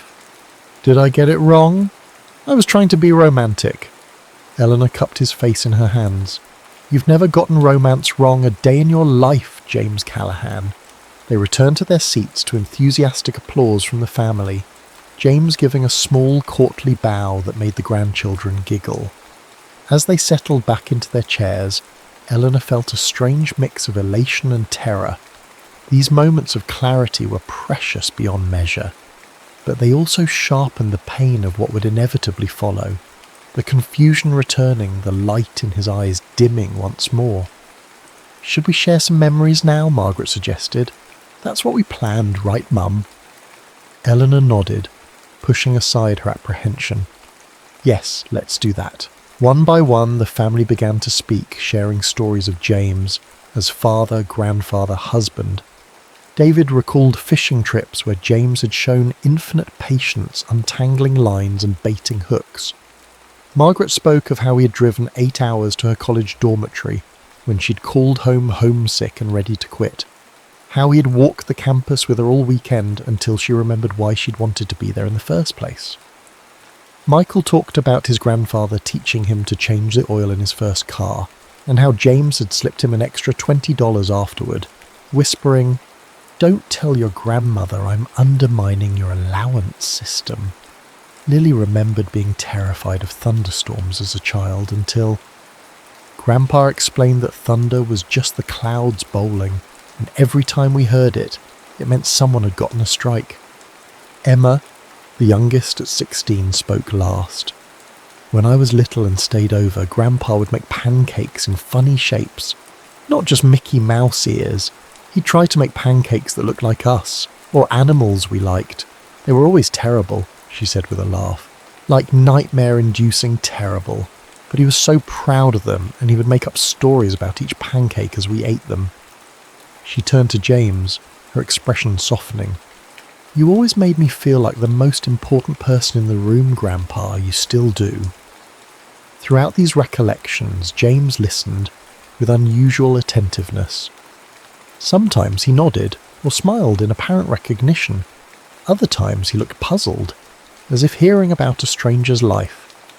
But he remained engaged, his hand resting on Eleanor's knee, occasionally squeezing gently when a particular memory seemed to resonate. After Emma finished speaking, a comfortable silence fell over the room. Then James cleared his throat. "I'd like to say something," he announced. The family exchanged surprised glances. James rarely initiated conversation these days, especially in group settings that tended to overwhelm him. "Of course, Dad," David encouraged gently. "We'd love to hear from you." James straightened in his seat, and Eleanor was struck by how much he suddenly resembled the man who had stood before classes of medical students for 40 years as a respected professor of cardiology. His shoulders squared, his chin lifted, and when he spoke, his voice carried the authority that had once commanded hospital rounds. "I know I'm not always here," he began, gesturing vaguely toward his head. "I know I forget things, important things, people."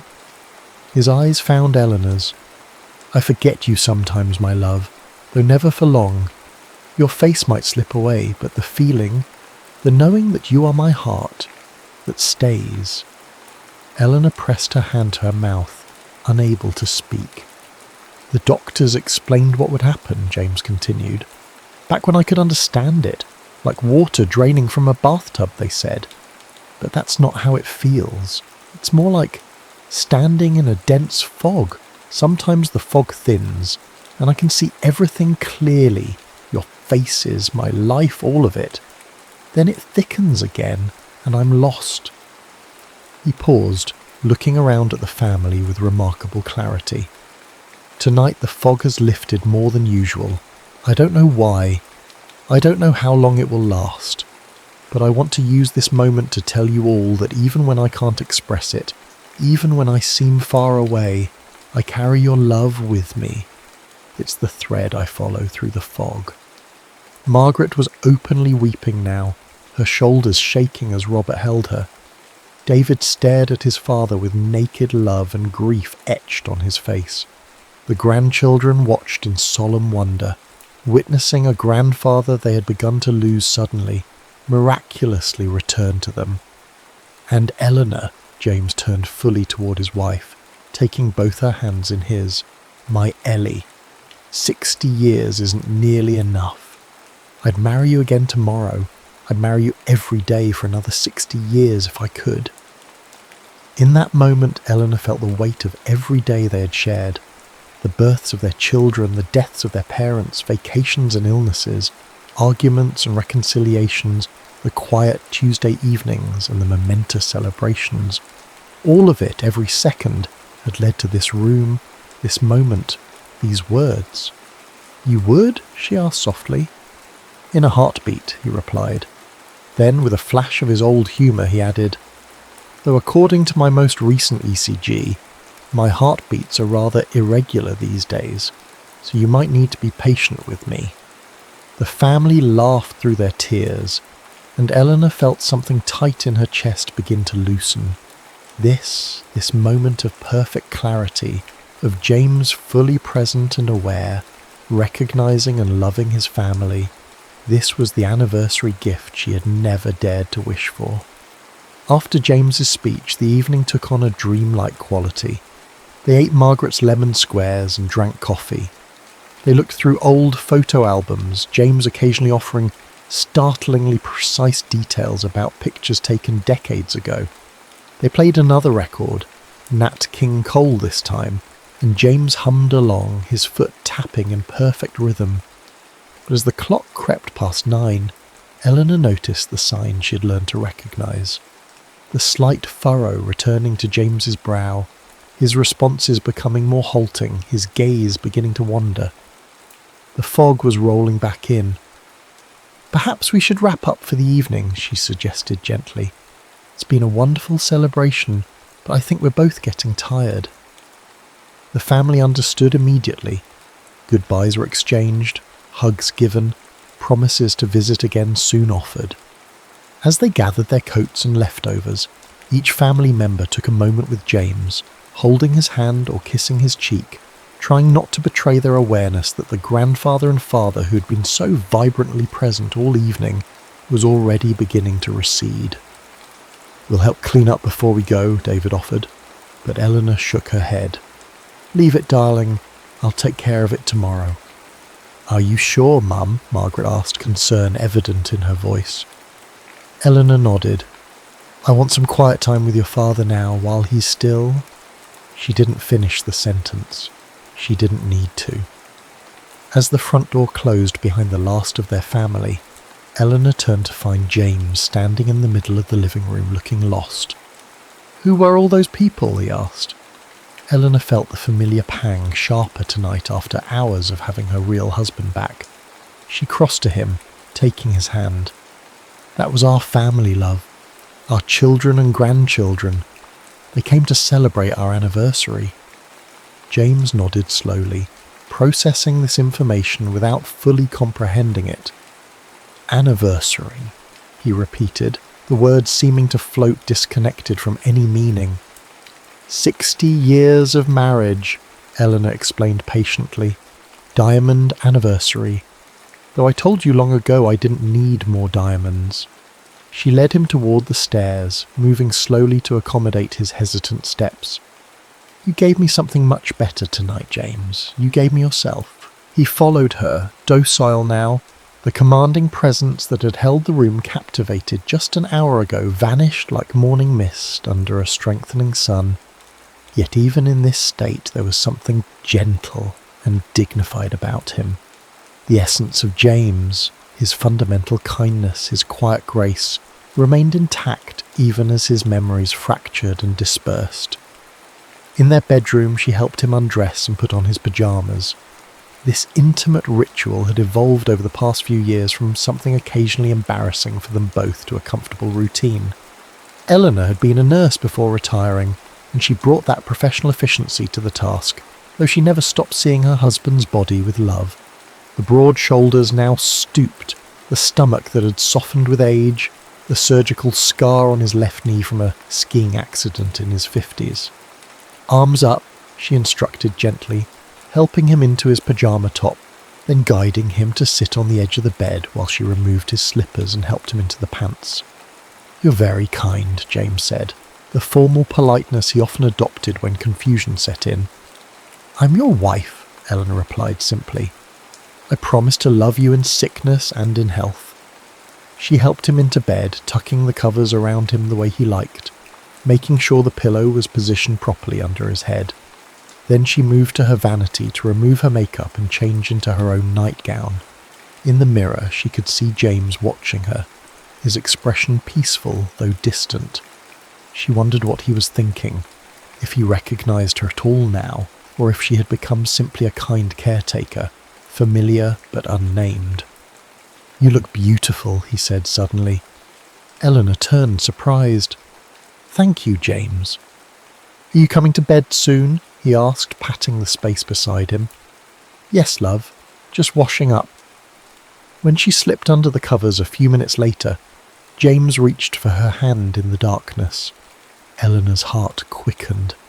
These small gestures of connection sometimes bridged the gaps in his memory, anchoring him to her even when words failed.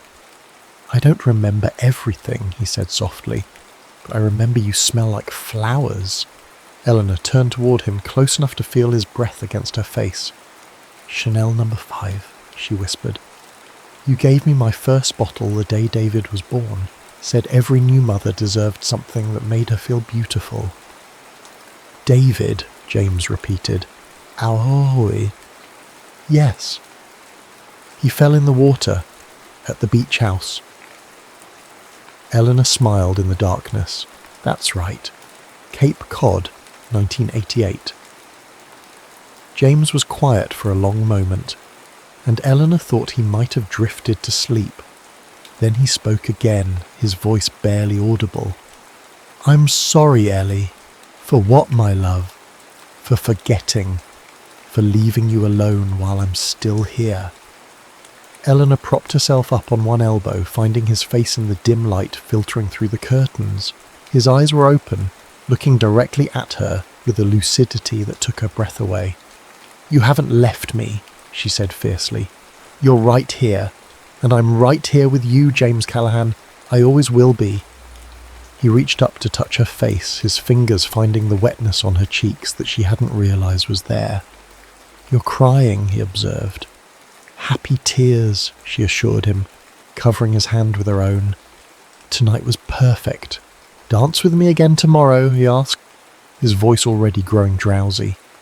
"Every day," Eleanor promised, knowing that by morning he would likely have no recollection of this conversation, of the dance they'd shared, of the remarkable speech he'd given to their family. But she would remember for both of them. Every single day. James's breathing deepened as sleep claimed him. Eleanor remained awake a while longer, watching the gentle rise and fall of his chest, cataloguing every moment of this extraordinary evening in her memory. The doctors had warned her that these periods of clarity, what they clinically term terminal lucidity, often preceded a steep decline. She pushed the thought away. Tonight was not for worrying about tomorrow. Finally she settled beside him, her hand resting lightly over his heart, its steady rhythm lulling her towards sleep. "Good night, my love," she whispered. "Thank you for remembering us tonight." Eleanor woke before dawn, the grey light of early morning seeping around the edges of the curtains. For a moment she lay still, listening to James's breathing beside her, trying to recapture the magic of the previous evening. Then she slipped quietly from bed, wrapping her robe around her against the morning chill. Downstairs, evidence of their celebration remained. Wine glasses on the coffee table, dessert plates stacked beside the sink, the record player still open with Nat King Cole waiting to be returned to his sleeve. Usually meticulous about cleaning up before bed, Eleanor had left it all, unwilling to waste a moment of James's rare lucidity on domestic chores. She put on coffee and began to tidy, moving quietly around the kitchen and living room. The house felt different this morning, charged somehow with the residual energy of last night's gathering, as if the walls themselves had absorbed some of the love that had filled the rooms. As she closed the record player, her fingers lingered on its wooden cabinet. James had bought it for their 25th anniversary, insisting that digital music couldn't compare to the warmth of vinyl. Some things are worth preserving the old way, he'd told her then. Some experiences shouldn't be compressed and streamlined. The same could be said for memory, she thought now. Modern medicine had tried to compress James's decline into neat categories and stages, to streamline their expectations with clinical terminology and brain scans. But last night had defied all predictions and prognoses. Last night had been worth preserving, old-fashioned and miraculous. She was rinsing dishes when she heard his uncertain footsteps on the stairs. Drying her hands quickly, she moved to meet him, finding him halfway down, clutching the railing with both hands, his expression wary. "Good morning," she said brightly. "You're up early." James stared at her, his gaze shifting from recognition to confusion and back again, like a radio searching for a clear signal. "Coffee?" he asked finally. "Yes, it's ready. Come down and I'll pour you a cup."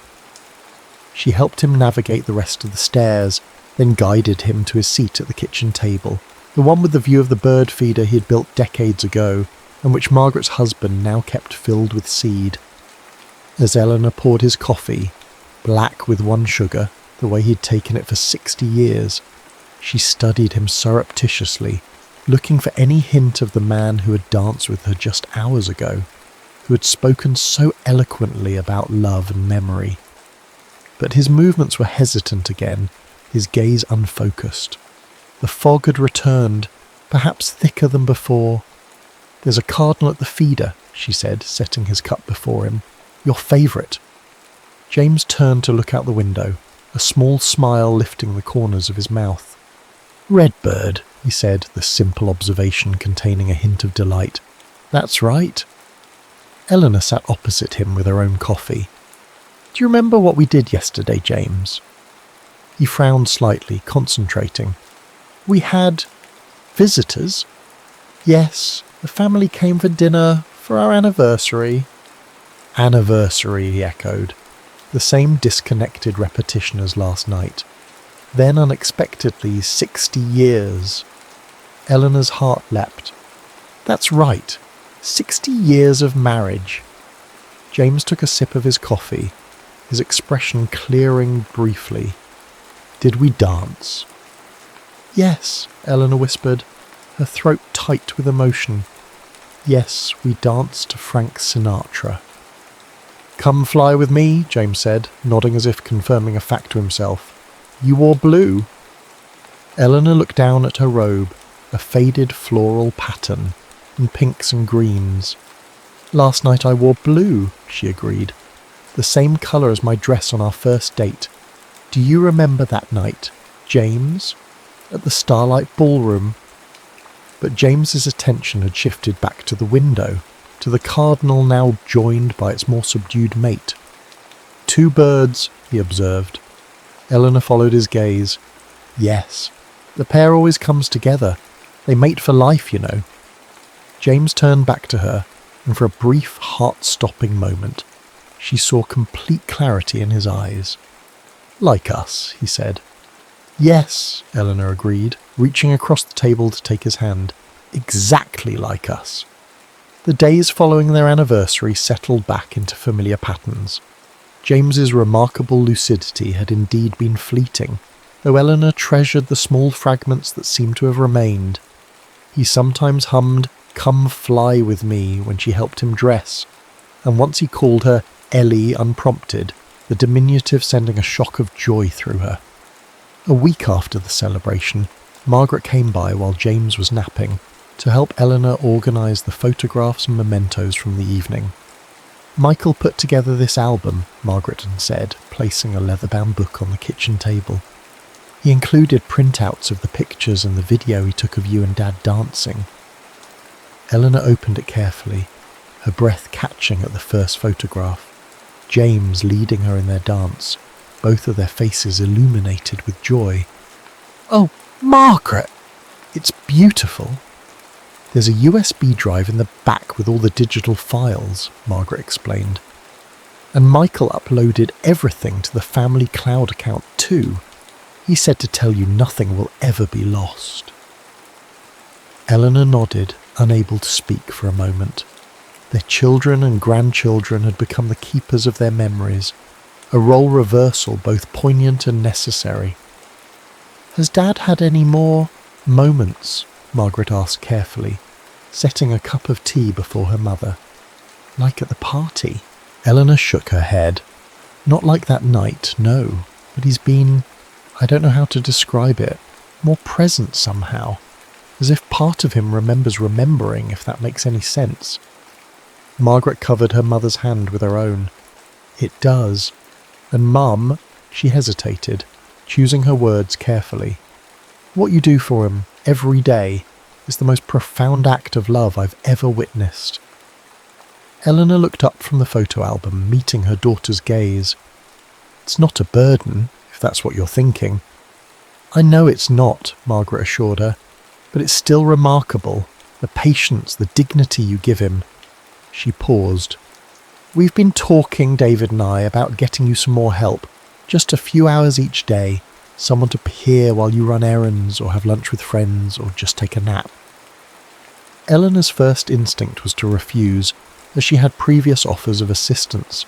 She had managed James's care largely alone since his diagnosis, with the family helping for specific outings or appointments.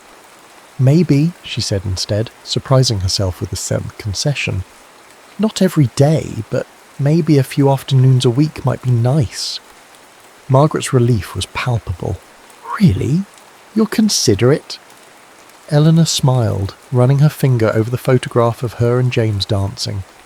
"He told me once, years ago, that taking care of yourself is how you take care of the people you love. I think I'm finally ready to listen to his advice." They spent the afternoon looking through the album and talking, their conversation wandering from serious discussions of James's care to light-hearted reminiscences. When James woke from his nap and made his careful way downstairs, he joined them at the table, accepting a cookie from Margaret with a polite thank you, though he showed no particular recognition of his daughter. "Look, Dad," Margaret said, turning the album toward him. "Pictures from your anniversary party." James studied them with mild interest, occasionally nodding or making small sounds of acknowledgement. Then he pointed to a photograph of Eleanor. "Beautiful," he said decisively. "My wife is beautiful." Margaret and Eleanor exchanged a glance, both touched by this moment of connection. "Yes, she is," Margaret agreed. "The most beautiful woman in the room, always." James nodded, satisfied with this assessment, then returned his attention to his cookie. After Margaret left, Eleanor and James settled into their evening routine, a simple dinner, some television. Nature documentaries seem to engage him most these days, and then the careful process of preparing for bed. As she helped him brush his teeth, Eleanor thought about Margaret's offer of additional help. Perhaps it was time to accept that she couldn't do everything alone, that allowing others to share the care was not a failure but a practical kindness to them both. "You're quiet tonight," James observed as she helped him into bed, one of those startling moments of perceptiveness that still occasionally emerged from the fog. "Just thinking," Eleanor replied, smoothing the covers around him. "About what?" She sat on the edge of the bed beside him. "About love. About how it changes shape over time but never really diminishes." James considered this, his forehead creasing in concentration. "Like water," he said finally, "in different containers." Eleanor smiled at the unexpected metaphor. "Exactly like that, just James. That's perfect for me." He reached for her hand, his fingers finding hers with surprising accuracy. "Stay with me until I fall asleep?" "Of course." The next morning, Eleanor woke with a sense of purpose. After helping James with breakfast and settling him in his favourite chair with a bird identification book he still enjoyed looking through, she made several phone calls. First to a home healthcare agency Margaret had recommended, then to her friend Vivian for a lunch date, and finally to David to ask if he might take James for a drive that afternoon. "Just around town," she explained. "He always enjoyed your drives together, and I have some errands to run." "Of course, Mum," David agreed readily.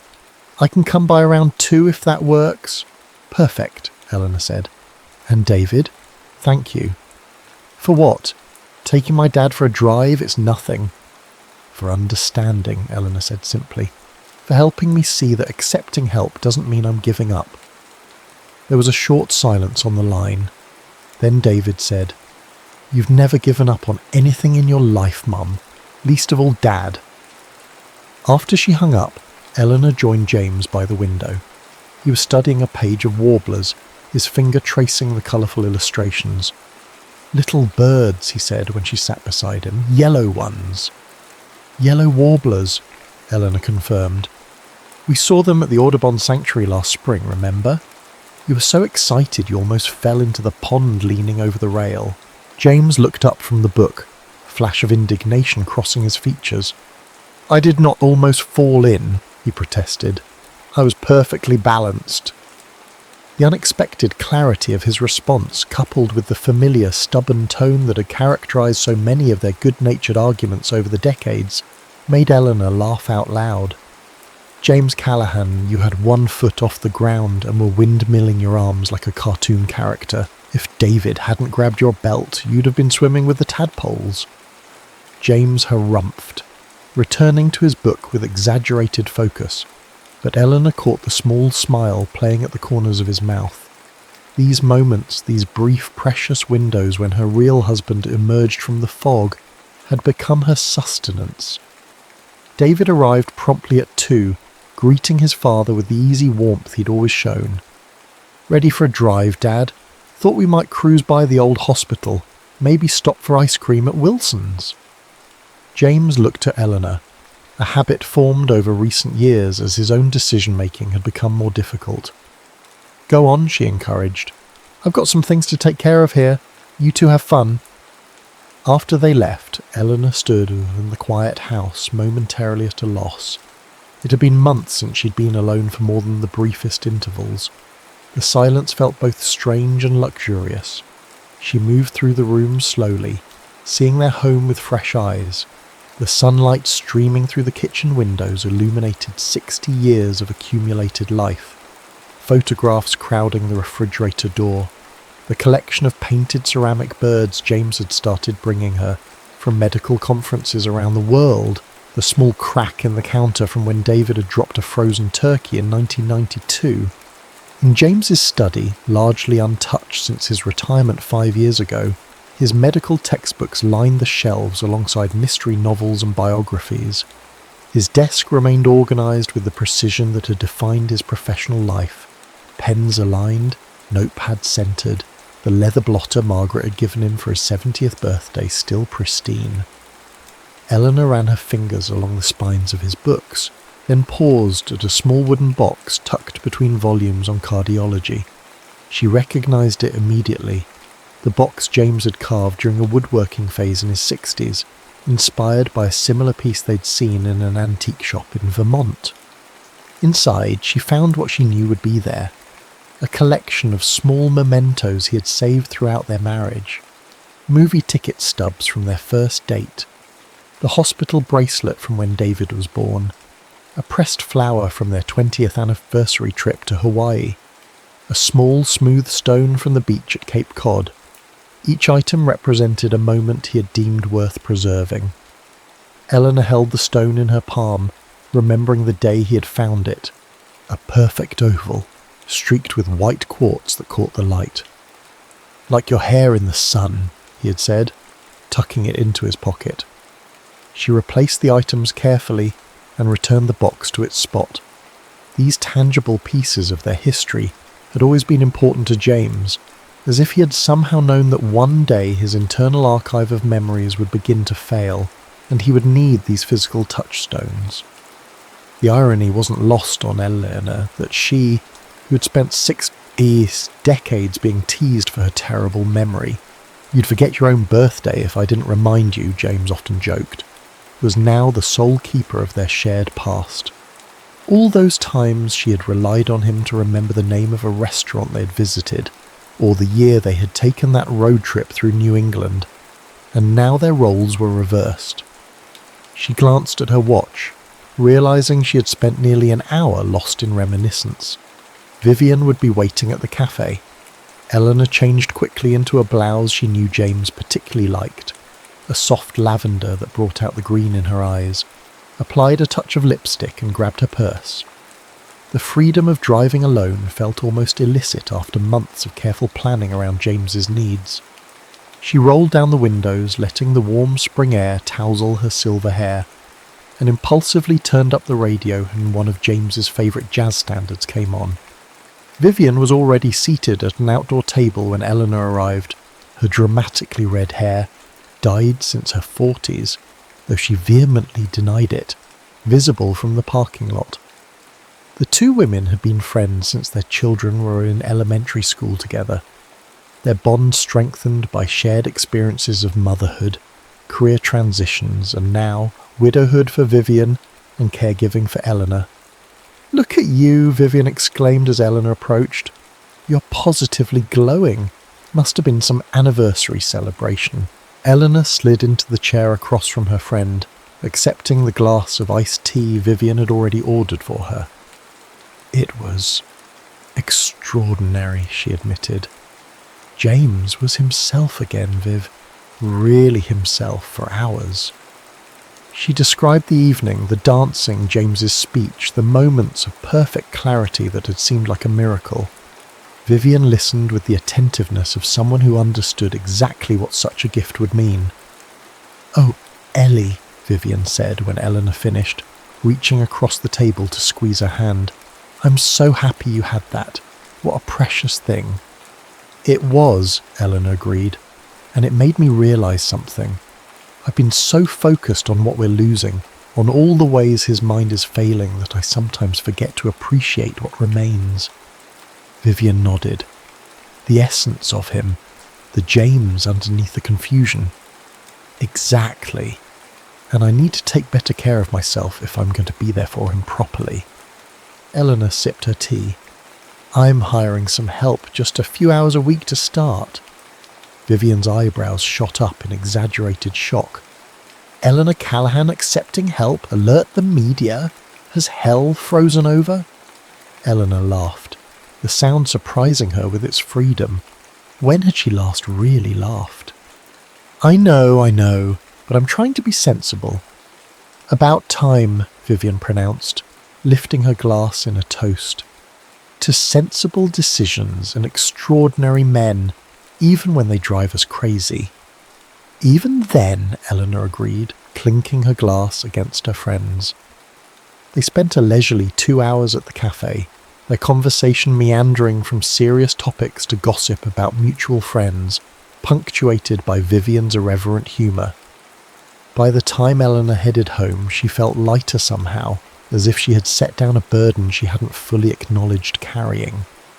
She arrived back at the house just as David's car pulled into the driveway. Her son helped James from the passenger seat, and Eleanor was struck by how much they resembled each other, now that David had entered his 60s. The same tall frame, the same deliberate way of moving. "How was your afternoon?" she asked, meeting them at the front walk. "Great," David replied. "We drove by the hospital, saw the new wing they're building. Dad told me about delivering twins there in '83 during that big snowstorm, remember?" Eleanor glanced at James, surprised. "You remember De Peterson's twins? The ones born during the power outage?" James nodded, his expression animated in a way it rarely was these days. "Had to use flashlights," he said. "No power." "That's right," Eleanor confirmed, exchanging a look of wonder with David. "You used flashlights and delivered them both perfectly healthy." David stayed for dinner, the three of them eating on the back patio as the evening settled around them. James was unusually talkative, though his sentences remained simple and sometimes disconnected. More than once, he reached for Eleanor's hand across the table, a gesture so natural and familiar that she found herself blinking back tears. After David left, they sat outside a while longer, listening to the evening chorus of birds and watching the fireflies begin their nightly display. James seemed content, his face relaxed in the gathering darkness. "Good day," he said simply. Eleanor leaned over to kiss his cheek. "Yes, love." a very good day. Over the next few months, a new rhythm established itself in their lives. 3 times a week, a home health aide named Carmen arrived at 9 in the morning, bringing with her a cheerful efficiency and genuine affection for James that made Eleanor's initial hesitation about outside help seem foolish in retrospect. "Mr. C and I have big plans today," Carmen would announce, helping James with his coffee while Eleanor gathered her things for whatever outing she'd planned. Lunch with Vivian, a book club meeting at the library, or sometimes just a solitary walk through the park. "What trouble are you two getting into while I'm gone?" Eleanor would ask, teasing. Carmen would wink conspiratorially at James. "Oh, you know, wild parties, dancing on tables, the usual," and James would smile, sometimes playing along with the surprisingly coherent "Don't forget the motorcycles" or "and the poker game," revealing glimpses of the dry humour that had always been a cornerstone of his personality. These respites gave Eleanor space to breathe, to remember parts of herself beyond the role of caregiver. She joined a water aerobics class at the community centre, reconnected with former nursing colleagues for monthly luncheons, and even began volunteering 2 hours a week at the hospital where she and James had both worked for decades. Between Carmen's visits and the increased involvement of their children and grandchildren, the weight of James's care no longer rested solely on Eleanor's shoulders. The family had formed a loving constellation around him, each member playing their part in maintaining his connection to the world. David took him to weekly appointments with his neurologist, transforming what could have been stressful medical visits into father-son outings that often included stops at their favourite diner. Margaret came by every Wednesday evening for what she called kitchen table therapy. Simple activities like sorting buttons or folding napkins that engaged James's hands and mind in manageable ways while she caught him up on family news. Michael, now pursuing a PhD in neuroscience, inspired, he admitted, by his grandfather's condition, called regularly on video chat, sometimes just to read aloud to James from the mystery novels he had always enjoyed. The younger grandchildren, Lily and Emma, visited on weekends, filling the house with the energy of youth and treating their grandfather with a natural acceptance that adults sometimes struggled to achieve. Through it all, Eleanor marvelled at how James continued to defy the usual progression charts his doctors had shown them. Yes, there were difficult days, mornings when he didn't recognise her at all, evenings when agitation overtook him, and he paced the house looking for something he couldn't name. But there were also unexpected moments of connection, of recognition so profound they took her breath away. Like the afternoon in July when a summer storm knocked out the power, and she found James in the kitchen, methodically gathering candles and matches from the emergency drawer, a task he had always handled during outages throughout their marriage. Or the morning he suddenly pointed to a blue jay at the feeder and recited, word for perfect word, the poem he had written for her on their 25th anniversary, which had begun, "Blue as your eyes on our first morning, bright as your smile across decades." These moments came without warning and disappeared just as suddenly, like shooting stars across the darkening sky of his consciousness. Eleanor learned to appreciate them without expectation, to receive them as gifts rather than harbingers of recovery. On their 61st anniversary, a milestone they hadn't been certain they would reach together, the family gathered again, this time for a smaller celebration in the backyard. David grilled steaks, Margaret brought her famous potato salad, and the grandchildren set up lawn games that James watched with bemused interest from his comfortable chair in the shade. "Remember our 50th?" Eleanor asked him as they sat side by side, watching Michael attempt to teach Emma the proper technique for croquet. "The big party at the country club. You gave that ridiculous speech about how marriage was like golf, all about the follow-through." James turned to her, his expression suddenly sharp with recognition. "You hated that speech," he said, chuckling. "Said I made us sound like we were on a perpetual golf course." Eleanor's heart skipped. "You remember that?" "Made it up to you later," James continued, his voice dropping suggestively. "New diamond earrings, and that weekend in Montreal." Eleanor blushed, amazed that this particular memory had surfaced so clearly when he sometimes couldn't recall what he had had for breakfast. "James Callahan, you are still full of surprises." He reached for her hand, his fingers finding hers with the certainty of long practice. "Love you, Ellie. Always will." The evening continued with a simple dinner outdoors, candles glowing as dusk settled around them. James ate with good appetite, occasionally joining the conversation with brief but relevant comments that delighted everyone. When David brought out a cake emblazoned with 61 years and counting, James insisted on feeding Eleanor the first bite, just as they had done at their wedding. As the family began to pack up, James tugged at Eleanor's sleeve. "Dance?" he asked, gesturing toward the portable speaker Michael had set up earlier. A hush fell over the gathering. No one had expected a repeat of the previous year's miraculous dance, least of all Eleanor. "I'd love to," she said, her voice steady despite the emotion welling in her chest. Michael quickly scrolled through his phone, finding "Come Fly With Me" and setting it to play. James rose from his chair with David's subtle assistance, then stood before Eleanor, extending his hand with the formal courtesy that had charmed her since their youth. They moved together more slowly than the year before, James leaning slightly on her for support, their steps smaller and more cautious, but the essential grace was still there, the way his hand settled at the small of her back, the perfect pressure of his palm against hers, the rhythm they had shared through 6 decades of marriage.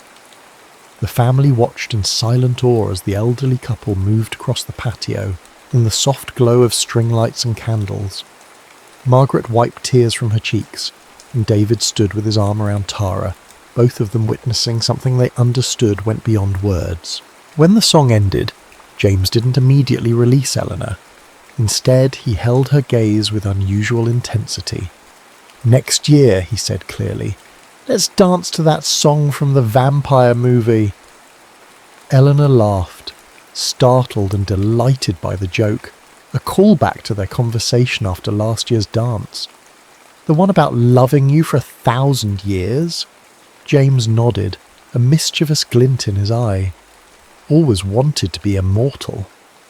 Later, after the family had gone and they were preparing for bed, Eleanor found herself humming that very song 1,000 Years by Christina Perri.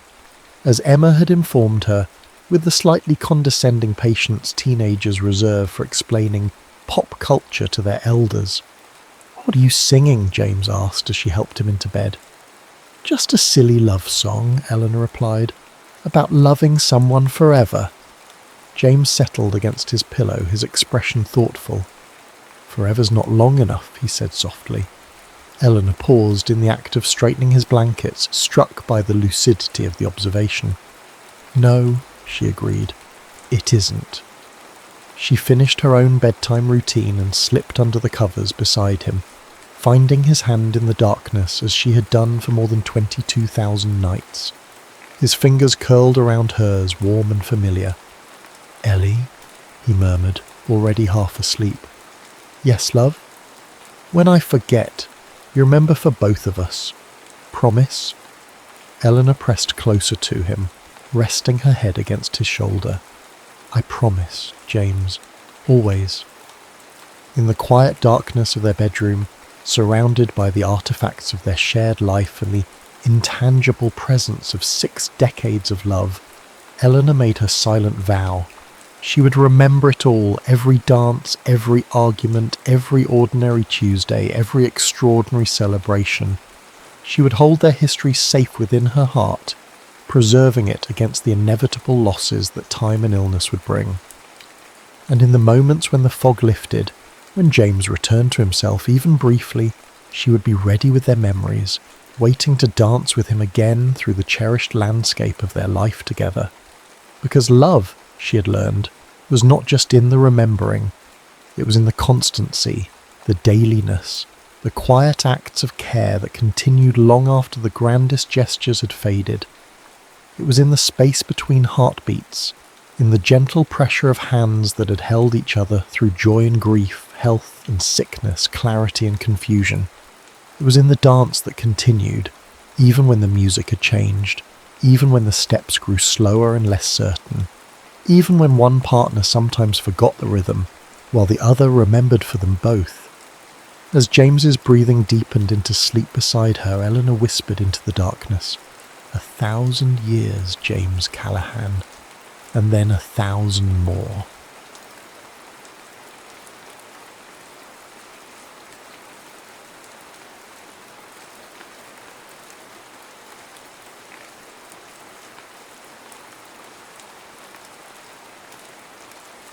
Brianna Fitzgerald tapped her pen against her notepad as she studied the sleek, minimalist lobby of Synapse Love Labs.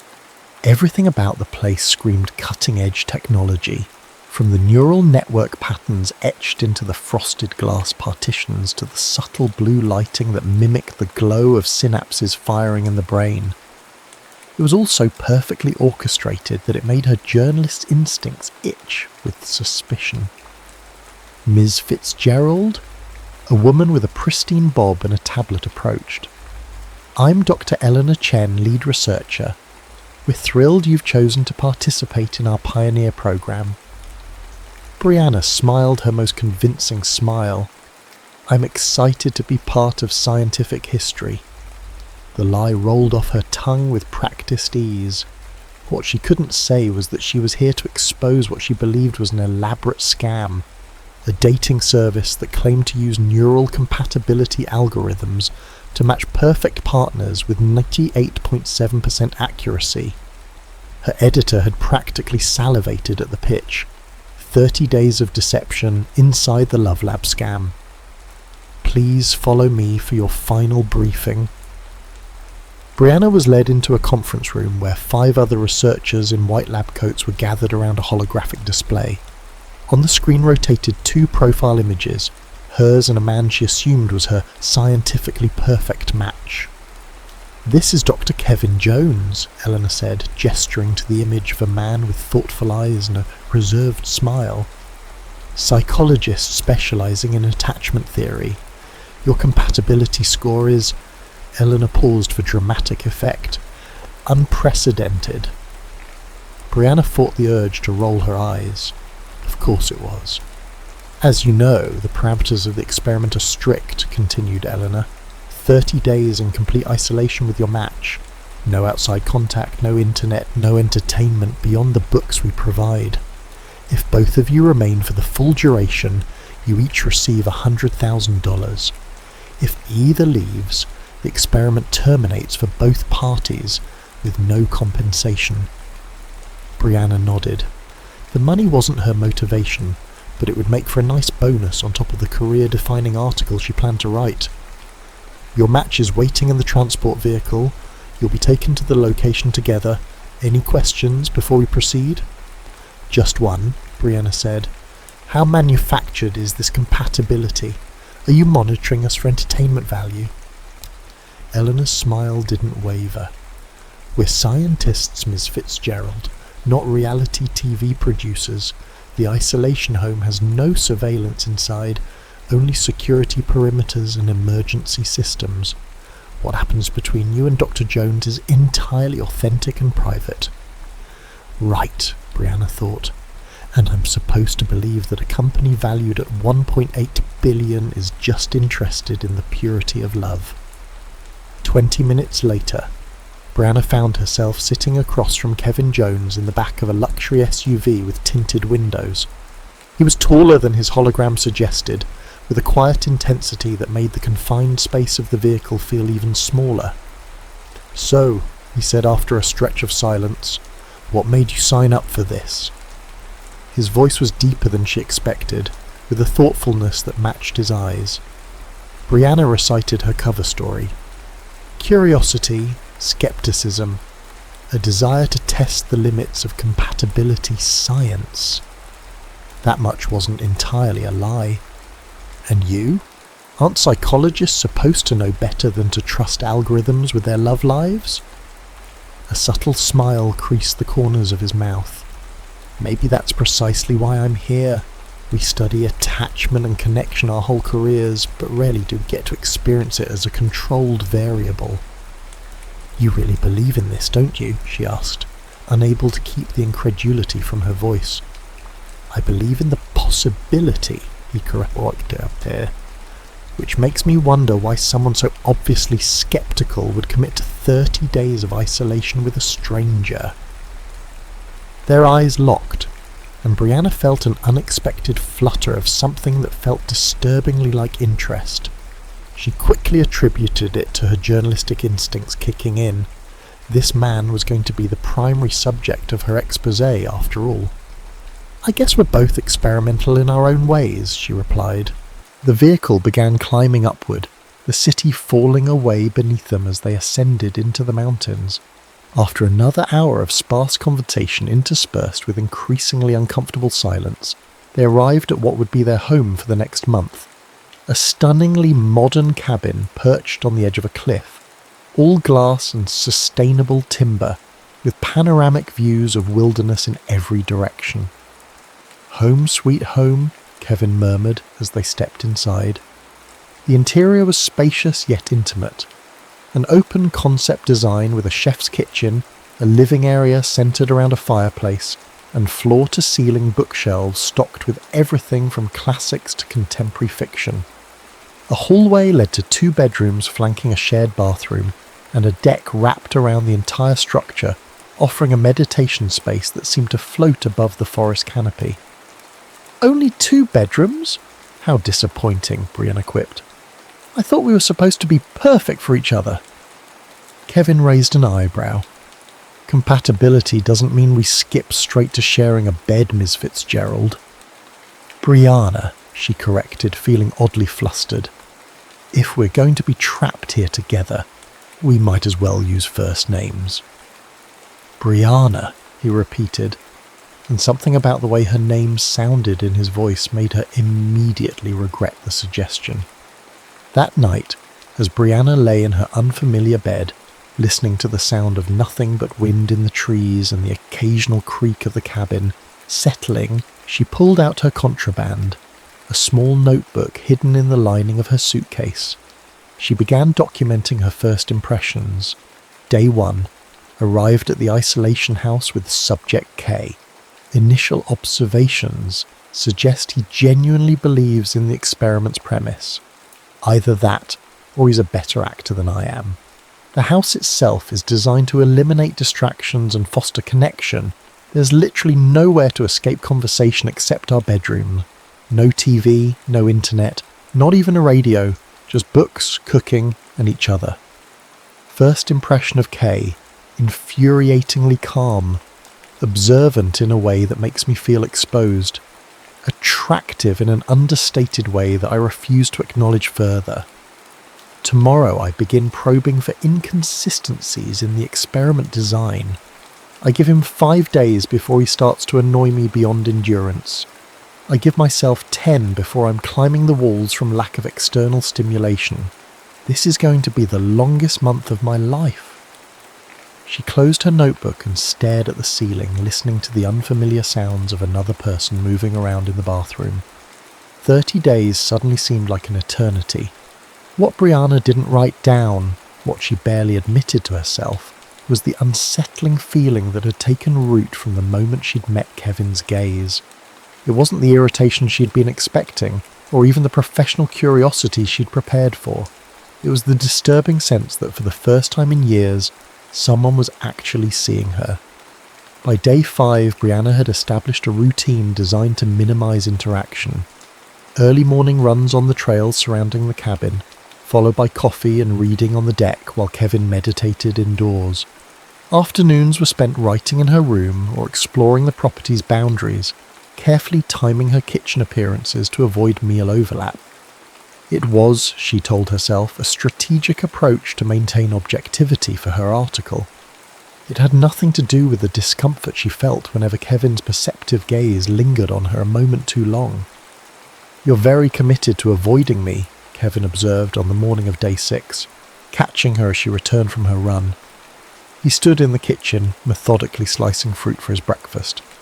"Which is impressive considering we're the only 2 people for at least 20 miles. Brianna grabbed a water bottle from the refrigerator. "I'm not avoiding you. I'm respecting your space." Is that what you call pretending to be asleep when I make dinner?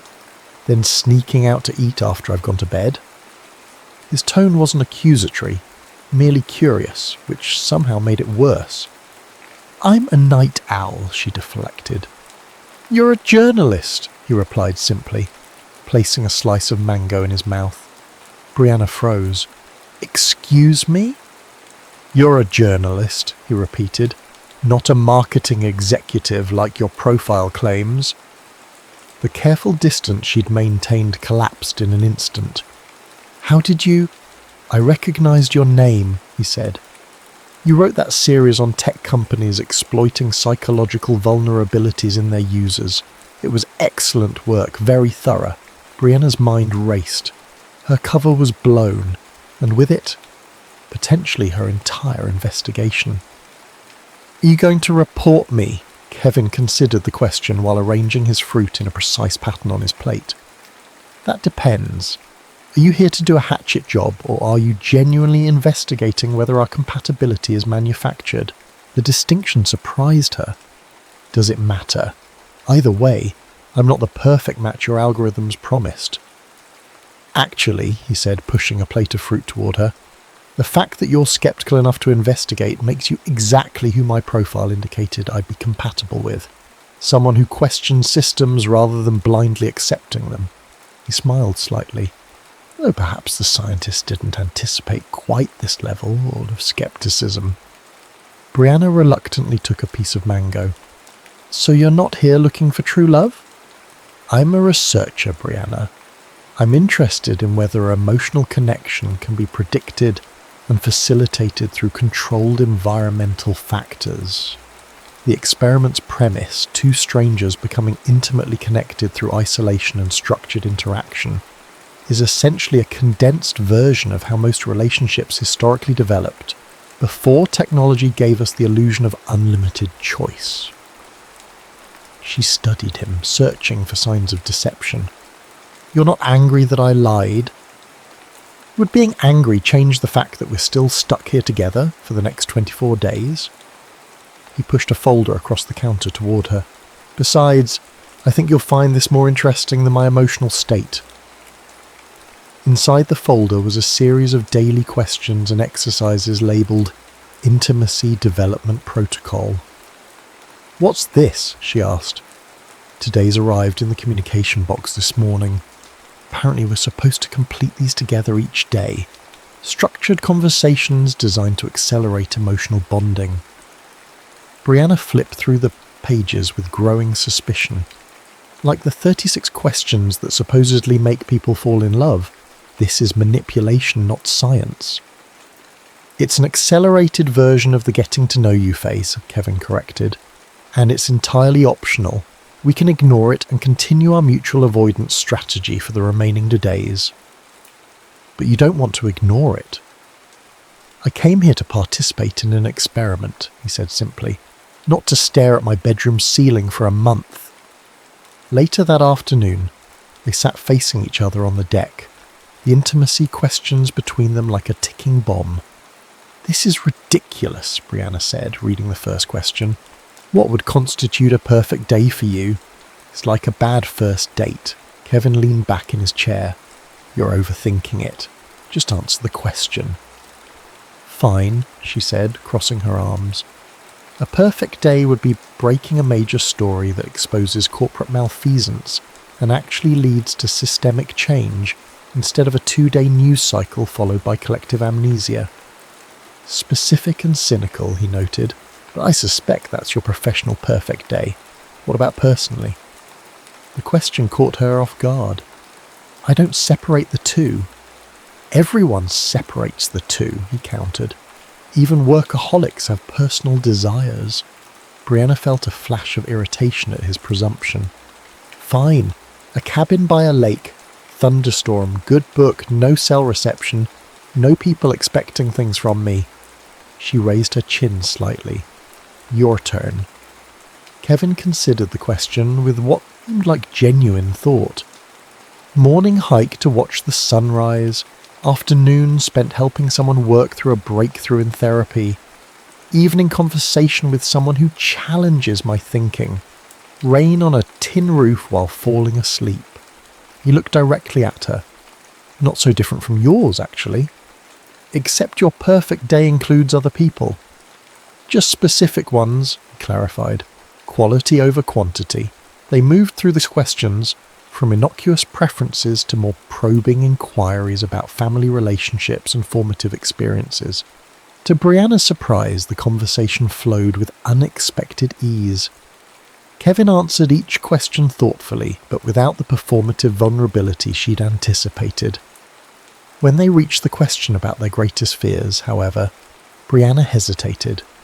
"Skip it if you want," Kevin offered, noticing her discomfort. "No," she said, surprising herself. "That would defeat the purpose of the exercise, wouldn't it?" She took a breath. "My greatest fear is discovering that everything I've built my identity around is meaningless. That all the sacrifices I've made for my career, the relationships I've sidelined, the personal life I've postponed, were for nothing." The admission hung in the air between them, more honest than she'd intended. "Your turn," she said quickly, before he could respond. Kevin was quiet for a moment. "That I'll spend my professional life helping others form meaningful connections while being fundamentally incapable of maintaining one myself." The vulnerability in his answer created a sudden shift in the atmosphere between them. "Is that why you're here?" she asked softly. "To prove you can connect?" "Perhaps," he admitted. "Or to confirm my suspicion that I can't." He smiled, but it didn't reach his eyes. "We all have our investigations, Brianna." As the sun began to set, painting the surrounding forest in shades of gold and amber, they completed the final question. "If you could know one thing about your future, what would it be?" "Whether anything I do actually matters," Brianna answered, without hesitation. Kevin studied her face in the fading light. "Everything matters, Brianna, just rarely in the ways we anticipate." "That's not an answer to the question," she pointed out. "I'd want to know if I find peace with my contradictions," he said after a moment. The desire for connection, battling with the need for solitude. The urge to understand others, fighting with the fear of being truly understood. As darkness fell and they moved inside, something fundamental had shifted between them. They prepared dinner together in a comfortable silence that felt entirely different from the awkward avoidance of previous days. Later, as Brianna updated her notebook, she found herself struggling to maintain her detached tone. Day 6. The structured interaction questions are clearly designed to accelerate artificial intimacy. The problem is they work. Kay revealed vulnerabilities that seemed genuine. Though I can't rule out strategic disclosure, the more concerning development is my own unexpected candor. Need to re-establish professional boundaries tomorrow. Additional observation. Kay knows I'm investigating the experiment but hasn't reported me. Either he's confident the experience will change my mind or he has his own agenda I haven't identified yet. Either possibility is unsettling. She closed her notebook and listened to the sounds of Kevin moving around in the kitchen, cleaning up after their dinner. For the first time since arriving, the thought of 24 more days no longer felt like a sentence to be endured. It felt like an investigation whose outcome she could no longer confidently predict. By the end of the second week, the rhythms of their coexistence had evolved into something unexpectedly comfortable. Mornings still began with Brianna's runs, but now Kevin joined her occasionally, matching her pace without conversation, a shared silence that somehow felt more intimate than words. Meals became collaborative efforts, their kitchen dance growing more synchronized as they learned each other's movements. Evenings were spent completing the intimacy exercises, followed by discussions that often stretched late into the night. "Today's challenge is different," Kevin announced on the morning of day 15, examining the contents of the communication box. Instead of the usual question cards, there was a single envelope containing 2 blindfolds and instructions. "Absolutely not," Brianna said when he explained the exercise. 20 minutes of silent, sightless mirroring following each other's movements, using only touch as guidance. "Afraid?" Kevin asked, a hint of challenge in his voice. Suspicious, she corrected. This isn't about compatibility. It's manufacturing artificial intimacy through controlled vulnerability. Isn't that essentially what dating is? He countered. A series of increasingly vulnerable exchanges to determine compatibility? Dating gives you the choice to walk away between exchanges, she pointed out. This experiment removes that choice. Kevin considered this. We can modify it. 5 minutes instead of 20, and either of us can stop at any point. Why are you so committed to these exercises? Brianna asked. He was quiet for a moment. Because I study connection theoretically but rarely experience it personally. Professional curiosity, if nothing else. Something in his honest admission disarmed her. Fine, 5 minutes, but I'm documenting this as manipulation in my article. Duly noted, he said with the hint of a smile. They stood facing each other in the living room, furniture pushed aside to create space. The blindfolds lay on the coffee table between them, a boundary neither had yet crossed. Ready? Kevin asked. Brianna nodded, trying to ignore the flutter of anticipation in her stomach as she lifted her blindfold. The world went dark, heightening her other senses.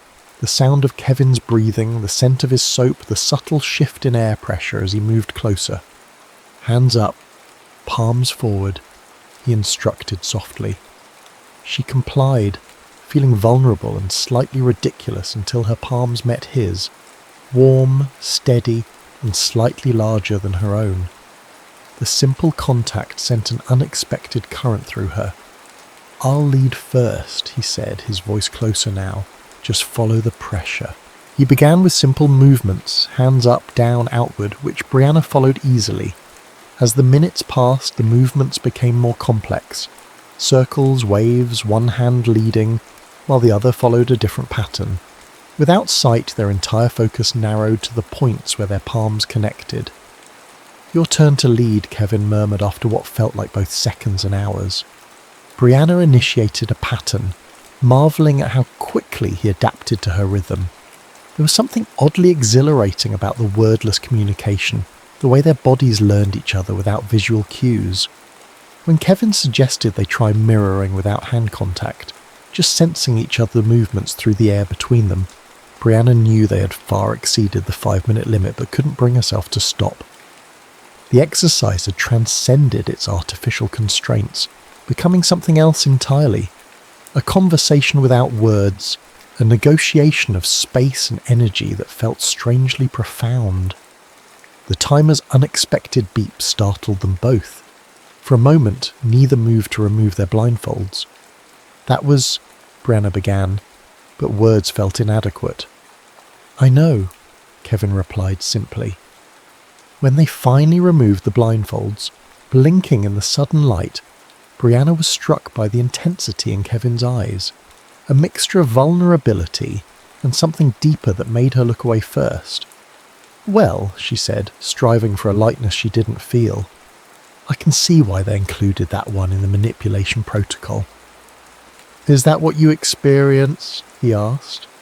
Manipulation? The question hung between them, demanding a level of honesty she wasn't prepared to give.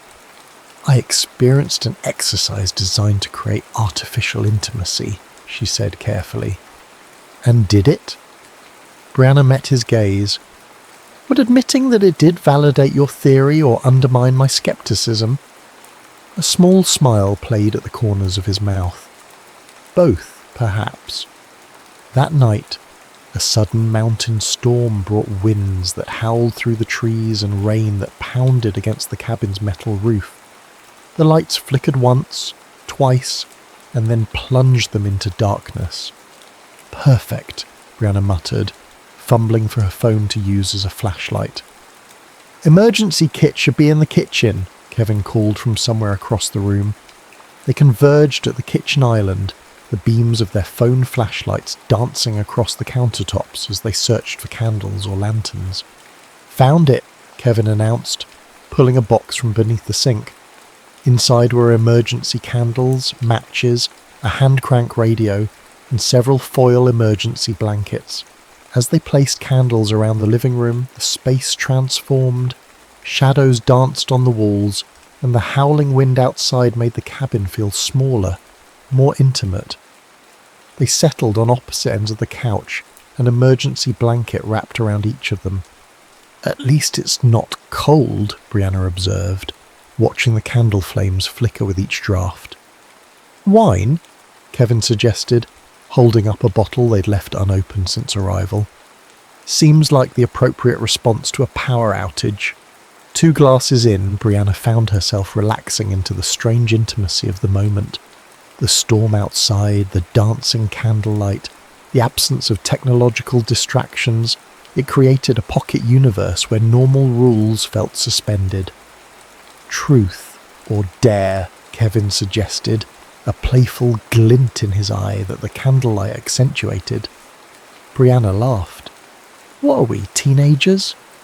"Sometimes regression is psychologically beneficial," he replied, with mock seriousness. "Truth or dare, Fitzgerald?" "Truth," she said, surprising herself. The wine had softened her edges just enough to make the game seem harmless. "Why journalism?" he asked. "What drew you to exposing truths rather than creating them?" It wasn't the light question she'd expected. "My father was a marketing executive," she said after a moment. "Brilliant at crafting narratives that made people want things they didn't need. I grew up watching him spin mediocre products into must-have items, and I hated how easily people believed the stories he told." She took another sip of wine. "I guess I wanted to be the opposite, to strip away the stories people sell and find what's actually beneath them." Kevin nodded, his expression thoughtful. "And what about you? Truth or dare?" "Truth," he said. "Earlier you said you rarely experience connection personally. Why is that for someone whose entire career is built around understanding human relationships?" The question lingered in the candle-lit space between them. For a moment, she thought he might deflect.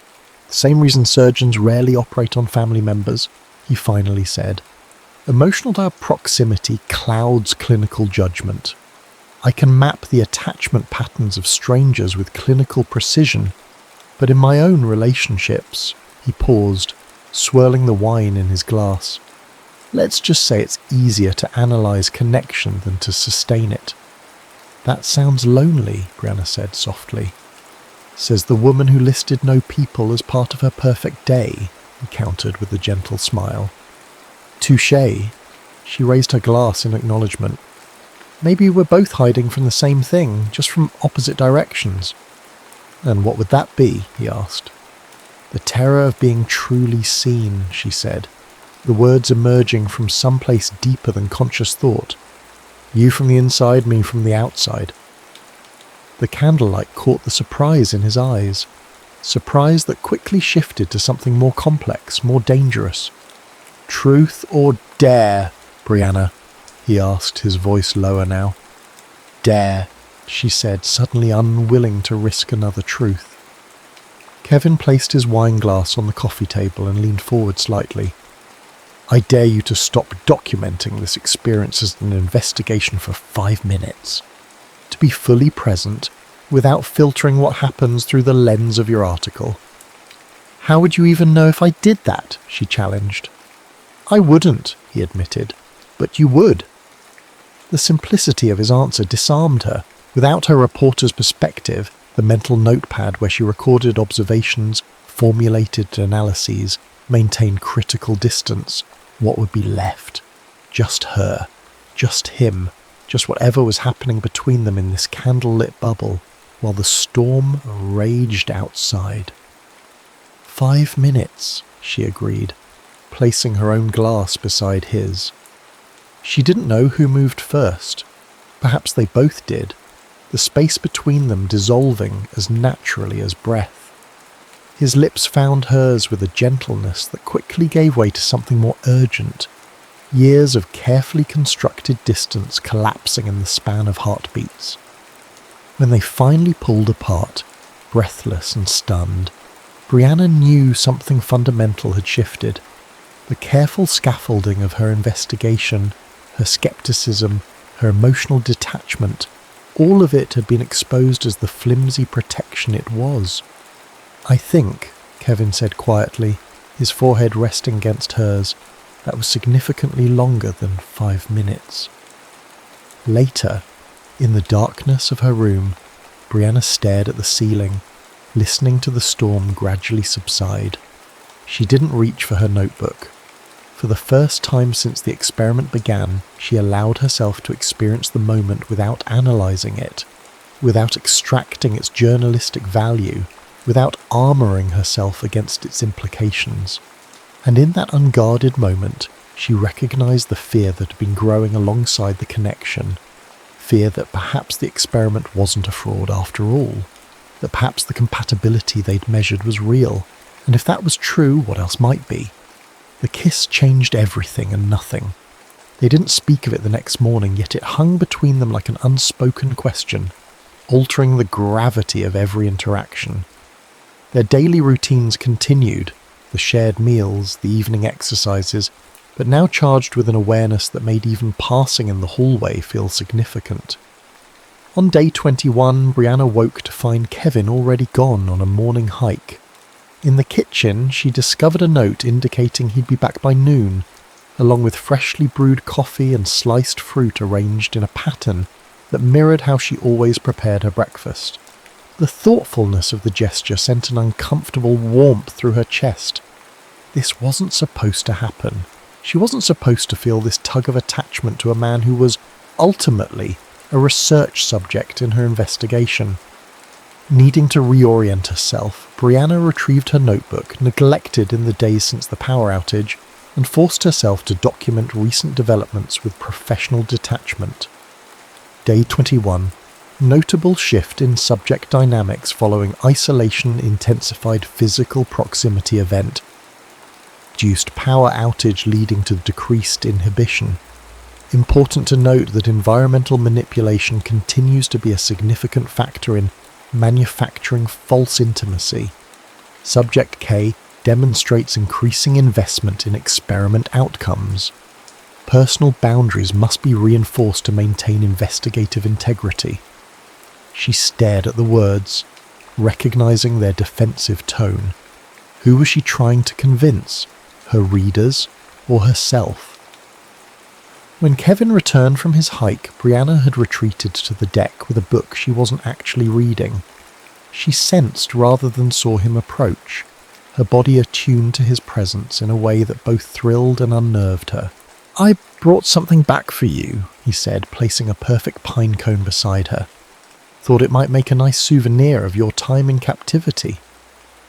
The gesture was simple, thoughtful, and it cracked something in her chest. "We need to talk about what happened," she said, closing her book. Kevin settled into the chair beside her. "Which part? The kiss, or what it might mean?" "Both," she admitted. "This situation, it's not real, Kevin. It's a pressure cooker designed to force an artificial connection. 2 more weeks and we return to our real lives." "And you think what we're experiencing isn't transferable to those real lives?" he asked, no defensiveness in his tone, just genuine curiosity. "I think it's manufactured, she said, the words sounding hollow even to her own ears. The isolation, the forced proximity, the carefully designed exercises. It's all creating a simulated intimacy that wouldn't exist under normal circumstances. Most relationships begin in artificial environments, he pointed out. Curated dating profiles, choreographed first dates, alcohol-lowered inhibitions. The difference is merely the degree of control and the transparency about the purpose. "Don't psychoanalyze me," Brianna said, a flash of irritation cutting through her confusion. "This whole setup, it's manipulation disguised as science." Kevin was quiet for a moment. "You're scared," he finally said, not unkindly. "Not of the experiment manipulating you, but of the possibility that what you're feeling might be genuine despite the experimental conditions." The accuracy of his assessment felt like a physical blow. "You don't know what I'm feeling." No, he agreed, but I recognize the pattern. The closer we get to something real, the harder you work to discredit it. It's a protective mechanism I understand intimately, because I've spent years doing the same thing from the opposite direction, intellectualizing emotional connections until they become safe, clinical, and ultimately meaningless. His honesty disarmed her anger. What do you want from me, Kevin? Just acknowledgement that whatever is happening between us deserves to be explored rather than dismissed, he said, even if it began in an artificial environment, even if it might not survive outside of it.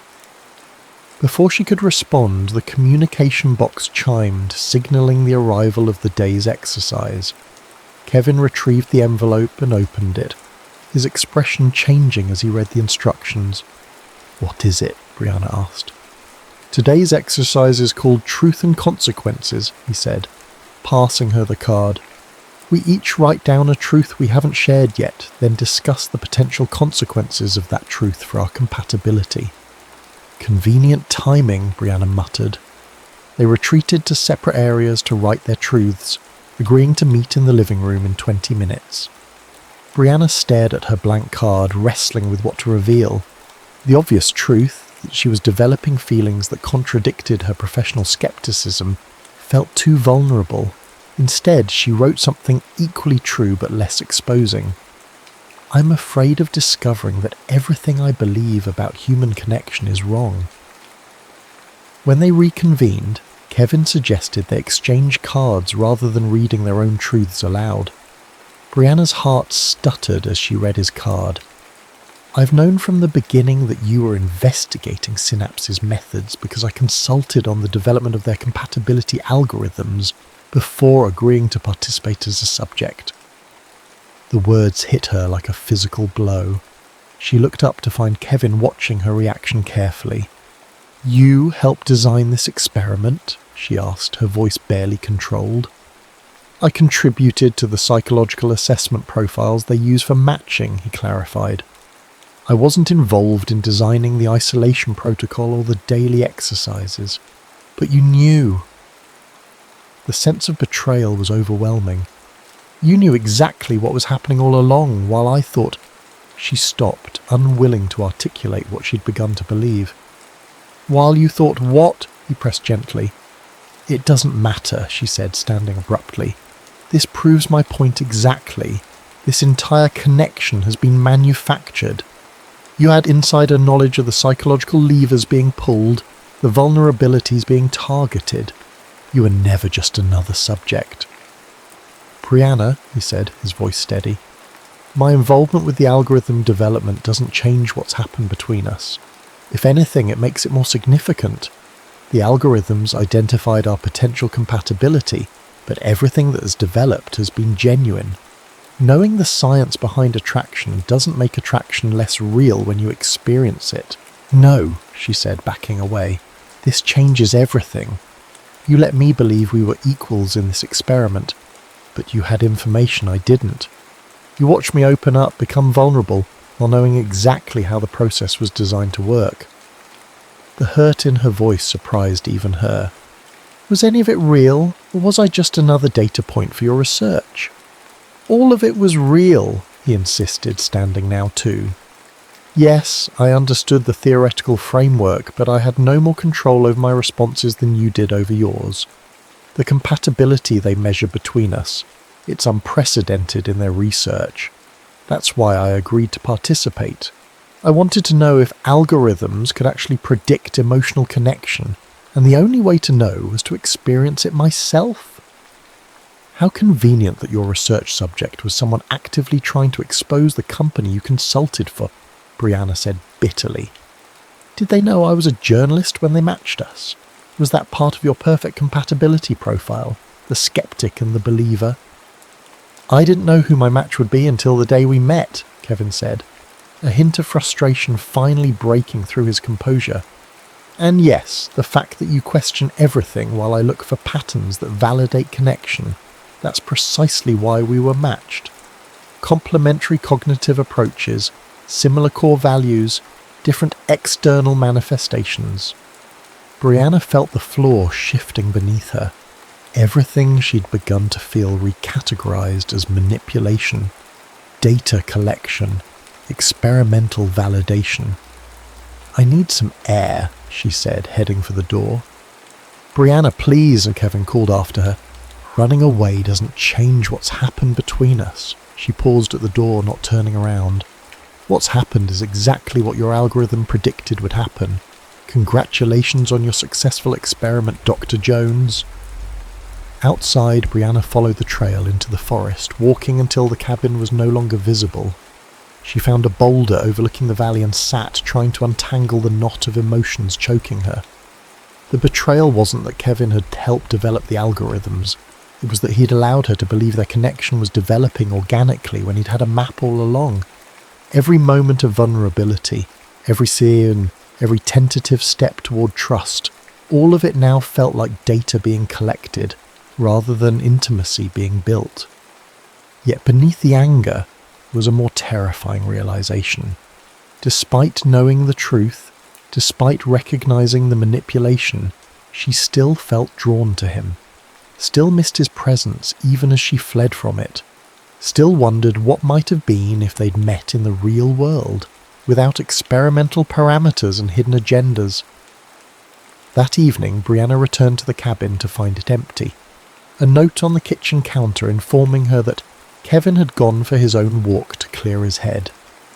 For the first time in weeks, she ate dinner alone, the silence of the cabin oppressive rather than peaceful. She was already in bed when she heard him return, his footsteps pausing briefly outside her door before continuing to his room. The urge to go to him, to continue their conversation, was almost overwhelming, but pride and hurt kept her behind her closed door, staring at the ceiling until exhaustion finally pulled her into restless sleep. The next morning they moved around each other like ghosts, the easy rhythm of previous days shattered. Kevin made breakfast for both of them as usual, but they ate in silence, the weight of unspoken words filling the space between them. It was Kevin who finally broke the silence on the evening of day 23. "We have a week left," he said quietly, as they sat on opposite ends of the couch, pretending to read. "Do we really want to spend it punishing each other?" "I'm not punishing you," Brianna replied, not looking up from her book. "I'm processing the fact that our entire interaction has been built on uneven ground." "Has it?" he challenged gently. "I knew about the compatibility algorithms, yes, but I had no more insight into who you truly are than you had into me. I didn't know you'd make me laugh with your dry observations about classic literature. I didn't know you'd challenge my theoretical frameworks with practical counterexamples. I didn't know that watching you lost in thought while staring at the mountains would become my favourite part of each day." He paused, his voice softening. "The science might have predicted our compatibility, Brianna, but it couldn't predict how it would feel to experience it." Something in his quiet vulnerability cracked her defences. "I need to know something," she said, finally looking at him. "Was any of this real for you, or was it all just professional curiosity?" "It started as curiosity," he admitted, "but it became something else entirely, something I wasn't prepared for despite all my theoretical knowledge." He met her gaze directly. "I've spent my career studying connection from a safe distance. With you, for the first time, I don't want the distance. That terrifies me as much as it terrifies you." The honesty in his eyes dismantled the last of her anger, leaving only the confusion and longing beneath it. "I don't know how to separate what's real from what's been manufactured anymore," she confessed. "How much of what I'm feeling is just a response to the conditions we've been placed in?" "Does it matter?" he asked. "Most relationships begin in artificial environments. Bars where alcohol lowers inhibitions, dating apps that curate our presentations of self, workplaces that force proximity. The circumstances that bring people together are always somewhat constructed. What matters is what happens within those circumstances." "That's easy for you to say," she countered. "You weren't the one left in the dark." "Wasn't I?" A flash of genuine hurt crossed his face. "I might have known about the compatibility framework, but I had no idea how it would feel to actually experience it. All my theoretical knowledge couldn't prepare me for. He hesitated. You. The sincerity in his voice made something twist in her chest. She wanted to believe him, wanted to trust that what had developed between them transcended the experimental conditions that had brought them together. I need time, she finally said. We have 7 days, he reminded her gently, and then we go back to our separate lives, unless we choose otherwise. The choice hung between them, weighted with possibilities neither was ready to articulate. The final week passed in a strange limbo of cautious reconnection. Without discussing it explicitly, they abandoned the formal exercises, instead creating their own rituals, morning hikes that wound through the forest surrounding the cabin, collaborative cooking experiments that often ended in laughter, evening conversations that stretched late into the night, gradually rebuilding the bridge between them. On day 28, with just 48 hours remaining in their isolation, they sat on the deck watching the sunset paint the mountains in hues of gold and crimson. "What will you write?" Kevin asked, breaking a comfortable silence. "In your article about the experiment." Brianna had been asking herself the same question for days. The exposé she'd planned had evolved alongside her feelings, becoming more complex, more nuanced. "The truth," she said finally, "that Synapse has created something that works, but perhaps not in the way they intended.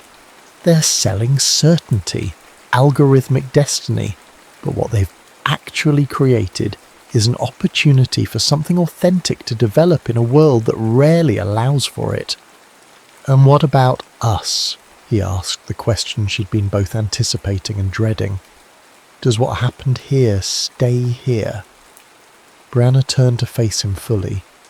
"What do you want, Kevin? When we leave this place and return to our real lives, I want to know if what we found survives outside these walls," he said simply. "I want the chance to discover you in the context of everyday life, morning commutes and work stress and all the mundane realities we've been sheltered from here. I want to know if the connection holds when it's not the only option available." His honesty both thrilled and terrified her. "And if it doesn't? Then we'll have learned something valuable about the nature of connection," he said. "But I think that's a hypothesis worth testing, don't you?" Brianna felt the familiar tug of resistance, the instinct to protect herself from potential disappointment, to maintain critical distance. But beneath it was something stronger, the desire to know if what they'd found could be real beyond the experimental conditions that had brought them together. "One condition," she said. "Complete honesty, from this point forward. No more withheld information, no more professional detachment. If we're going to try this in the real world, we do it as equals." "Agreed," he said, reaching out to take her hand, his touch sending the now familiar current through her. "Though I should warn you, I'm terrible at returning text messages, and I work too much." She laughed. "I leave dirty dishes in the sink, and I get obsessed with stories to the exclusion of everything else." "It's compatible to me," he said with a grin that made her heart skip. On their final night in the cabin, they sat before the fireplace, a bottle of wine between them, talking about what awaited them beyond tomorrow. Her apartment in the city, his house in the suburbs, their respective careers that had been on hold for a month. "Are you nervous?" he asked, watching her profile in the firelight. "Terrified," she admitted. "What if it all falls apart the minute we step back into reality?" "What if it doesn't?" he countered. "What if the connection strengthens? What if we discover that what began as an experiment becomes the most authentic thing either of us has ever experienced?" The hope in his voice made her chest ache with possibility. She leaned against him, his arm coming around her shoulders as naturally as breathing. "There's something I've been meaning to give you," he said, reaching into his pocket and pulling out a small envelope. "I was going to wait until tomorrow, but now seems right." Inside the envelope was a single note card, identical to those used in their daily exercises. On it, he'd written a final question. If you could know one thing with absolute certainty about us, what would it be? Brianna felt tears prick at the corners of her eyes. Whether this is real, she answered without hesitation, whether what I'm feeling is genuine connection or just a perfect scientific construct. Kevin took her face in his hands, his eyes reflecting the firelight. Science can create the conditions for connection, Brianna, but it can't manufacture the feeling itself. That part, the part that matters most, that's all us. When he kissed her, it felt different from their first kiss during the storm. Not desperate or urgent, but certain. A calm acknowledgement of something true they'd discovered together.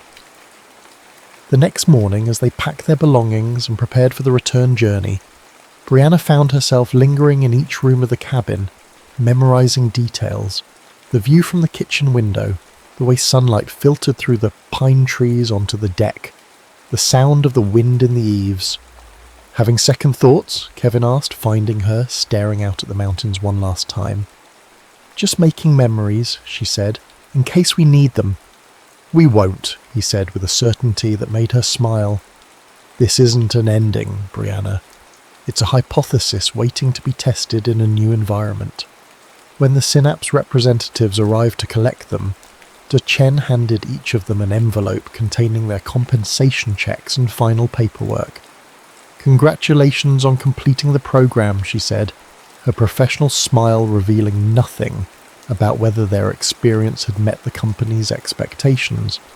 Our follow-up team will contact you in 30 days for your post-experiment assessment. As they drove away from the cabin, Brianna watched it disappear around a bend in the road, a strange mix of emotions swirling within her. Nostalgia for the bubble they were leaving, anxiety about the uncertainties ahead. But beneath it all, a quiet hope that what they'd discovered might be even stronger in the light of everyday reality. So, Kevin said as they neared the city, the skyline appearing in the distance like a mirage. Your place or mine? Brianna laughed, the tension breaking. Let's start with coffee, she suggested, in a very public place, with Wi-Fi and strangers and all the distractions of the real world. A controlled experiment in maintained connection despite environmental interference, he said, nodding seriously. Excellent scientific approach. And afterward? She asked, surprising herself with the question. Kevin reached across the seat to take her hand, his touch as electric as the first time. Afterward, we make it up as we go along. No protocol, no structured exercises. Just us figuring it out together. That sounds... Brianna searched for the word. Terrifying, he suggested with a smile. Perfect, she corrected, squeezing his hand. Absolutely perfect. 6 months later, Brianna sat at her desk staring at the final draft of her article on the screen before her. What had begun as an exposé had evolved into something more complex. An examination of connection in the digital age, the tension between scientific certainty and emotional authenticity, and the surprising discovery that sometimes even the most skeptical hearts could be opened under the right conditions.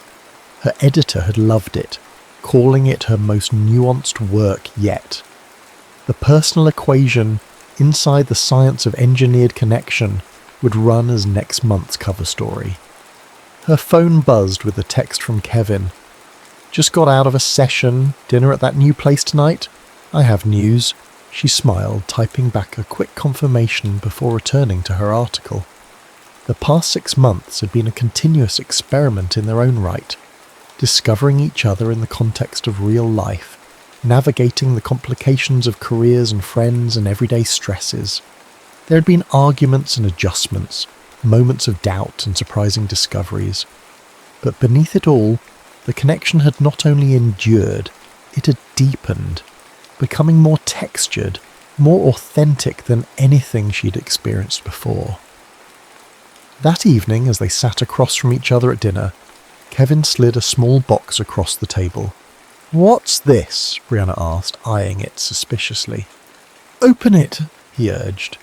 an unusual nervousness in his expression. Side was not what she expected, not a ring, but a key. "The lease on my house is up next month," he explained, "and that 2-bedroom in Chelsea we looked at is available. I thought maybe we could run a new experiment in cohabitation, voluntary this time." Brianna felt a smile spreading across her face. "Any structured exercises I should know about?" "Just one," he said, reaching across the table to take her hand. "Choose each other every day, not because an algorithm says we're compatible, but because we want to be." "I can work with that," she said, closing her fingers around the key. "Though I should warn you, my dirty dish situation hasn't improved." "Neither has my work schedule," he countered with a grin, "but I'm willing to test the hypothesis that we're better together than apart." Later that night, as they walked home hand in hand through the city streets, Brianna reflected on the strange path that had brought them together. A skeptical journalist and a theoretical psychologist, thrown together in an experimental setting designed to manufacture connection. What neither Synapse nor its algorithms could have predicted was that sometimes genuine connection flourished not because of scientific precision, but in spite of it, in the messy, unpredictable spaces where vulnerability met acceptance, where skepticism encountered faith, and where two people who had spent their lives keeping others at a distance found in each other a reason to draw closer. The experiment had ended, but their story was just beginning, undefined by protocols or theories, but written day by day in the language of chosen connection, of love that transcended its origins to become something entirely wonderfully real.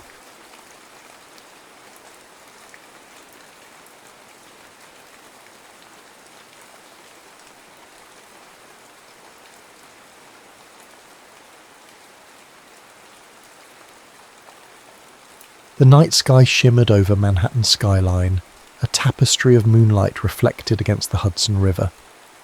In an unassuming cellar beneath a row of abandoned storefronts, a clandestine jazz club thrived. Its name, the Blue Canary, had no sign out front, just a door guarded by a man who measured each newcomer with a discerning stare. Only the lucky or well-connected gained entry. Inside those walls, a hidden world pulsed with colour, music, and a longing for escape that danced between every note of the brass. At the centre of the stage, in a midnight blue gown, stood Lena Rose. Her voice slid across the smoky air like silk. No one would guess that by day, she was actually Lillian Carter, heiress to one of New York's mightiest industrial fortunes. She had known from a young age that she was destined for an arranged, glittering, and possibly loveless marriage, but she never imagined she would find her true self in the city's underbelly. Here, in this secret sanctuary, she felt free. That evening, the trumpet's mellow tune began to fade. Lillian ended her serenade on a note that lingered, sweet and longing. Applause erupted, wild, unrestrained. The patrons, a mix of flappers with bobbed hair and men in pinstriped suits, whistled and cheered. Among them was a man whose applause was softer but somehow more arresting than all the rest. His name was James Blackwood, and to the casual observer, he was just another suave patron with a taste for bootleg whiskey. He wore a sleek charcoal overcoat that offset his broad shoulders, and his dark hair, pomaded neatly, caught the lamplight. But there was an intensity in his eyes, a depth that spoke of more than mere admiration for a sultry jazz singer. On paper, James was a businessman said to be scouting investments in new entertainment ventures. In truth, he was an undercover agent for the Bureau of Prohibition, assigned to track the flow of illegal liquor. He didn't yet know that the Blue Canary was a crucial puzzle piece for more than just the bootlegging trade. Rumours whispered that the club provided a neutral meeting ground for rival gangsters, renegade aristocrats and dreamers like Lillian, all seeking something money alone couldn't buy. When the music concluded, Lillian took a small bow and backed away from the spotlight. Her heart thrummed with exhilaration. She had braved it again, stepping on stage, feeling the hush of the room and the rapt attention of souls yearning for her voice to transport them away from daily cares. Singing was the only time she felt both vulnerable and invincible in equal measure. She stepped behind a curtained alcove where a makeshift dressing table waited. As she dabbed sweat from her brow, a presence behind her made her pause. Before she could spin around, she caught the faint reflection of James in her mirror. He hovered politely, respectfully outside the alcove's boundary, as if uncertain whether to approach. "Miss Lena Rose," he greeted softly, voice low as velvet. "I just wanted to say that was exquisite.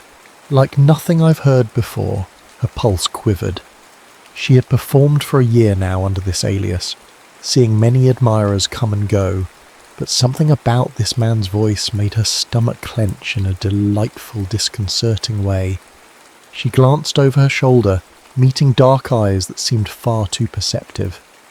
"Thank you," she managed, still short of breath from the performance. In the club's warm lamplight, she noticed the hint of stubble on his jaw, a purposeful sort of dishevelment. His posture was poised, quietly confident. No brash swagger like the gangsters, nor the timid nervousness of first-time visitors. "I'm glad you enjoyed it." He hesitated, then offered a small private smile. "I don't mean to intrude. I realise performers often need space after a show." For a moment she forgot the swirl of the club around them. The hush of the curtain gave them a sense of being alone despite the thrumming pulse of the crowd just feet away. His expression was earnest. She sensed he rarely gave compliments offhand. "You're not intruding," Lillian said more softly. "I've gotten used to hearing you sing well from people who don't really care about what they're saying, but your words feel different." A spark flashed in James's gaze. "I mean every word," he said. Then, as if remembering some internal rule he had set for himself, he inclined his head and took a step backward. "Have a pleasant evening, Miss Lena Rose." She watched him retreat into the crowd, her heart dancing. It was a moment of pure curiosity, nothing more, she told herself. People came to the Blue Canary for reasons as varied as their backgrounds. Perhaps he was simply a man who appreciated good music, but something told her there was more to him. Back at her family's grand estate, the real world of Lillian Carter yawned before her. She slipped past the staff entrance near midnight, shoes in hand to stay quiet. Each ornate corridor reflected generations of wealth, from the gilded frames on the walls to the marble busts of Carter ancestors, all glaring down with disapproval. It was a prison masquerading as a palace. She tiptoed to her bedroom, her mind filled with images from the evening. She found herself humming the tune she'd performed earlier. Then she caught her reflection in the vanity mirror, an image so drastically different from Lena Rose. The transformation was thorough. The stage persona wore lush lipstick, eyelashes darkened with kohl, and gowns that showcased confidence. Lillian Carter, in her formal day attire, was more subdued, groomed to be the picture of polite society. The next morning she endured breakfast under the watchful eyes of her parents. Gordon Carter, her father, was a titan in the steel industry. He looked up from his newspaper, an imposing figure with iron grey hair and a clipped tone. "Lillian, your mother and I have been discussing the Harlow Gala next week. We expect you to attend with Clarence Fitzroy. The family is hoping to finalise your engagement soon." Lillian's mother, a genteel woman with meticulously coiffed hair, nodded in agreement. "We don't want to rush you, dear," she said, though her voice betrayed eagerness, "but these alliances are best made quickly. Clarence is suitable." Small rebellion flared inside Lillian. She'd met Clarence.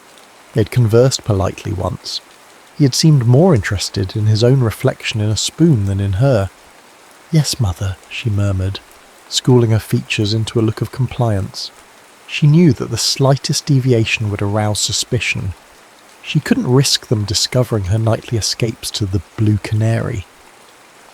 Meanwhile, James Blackwood stood in his modest rented apartment, the hush of morning light filtering through worn blinds.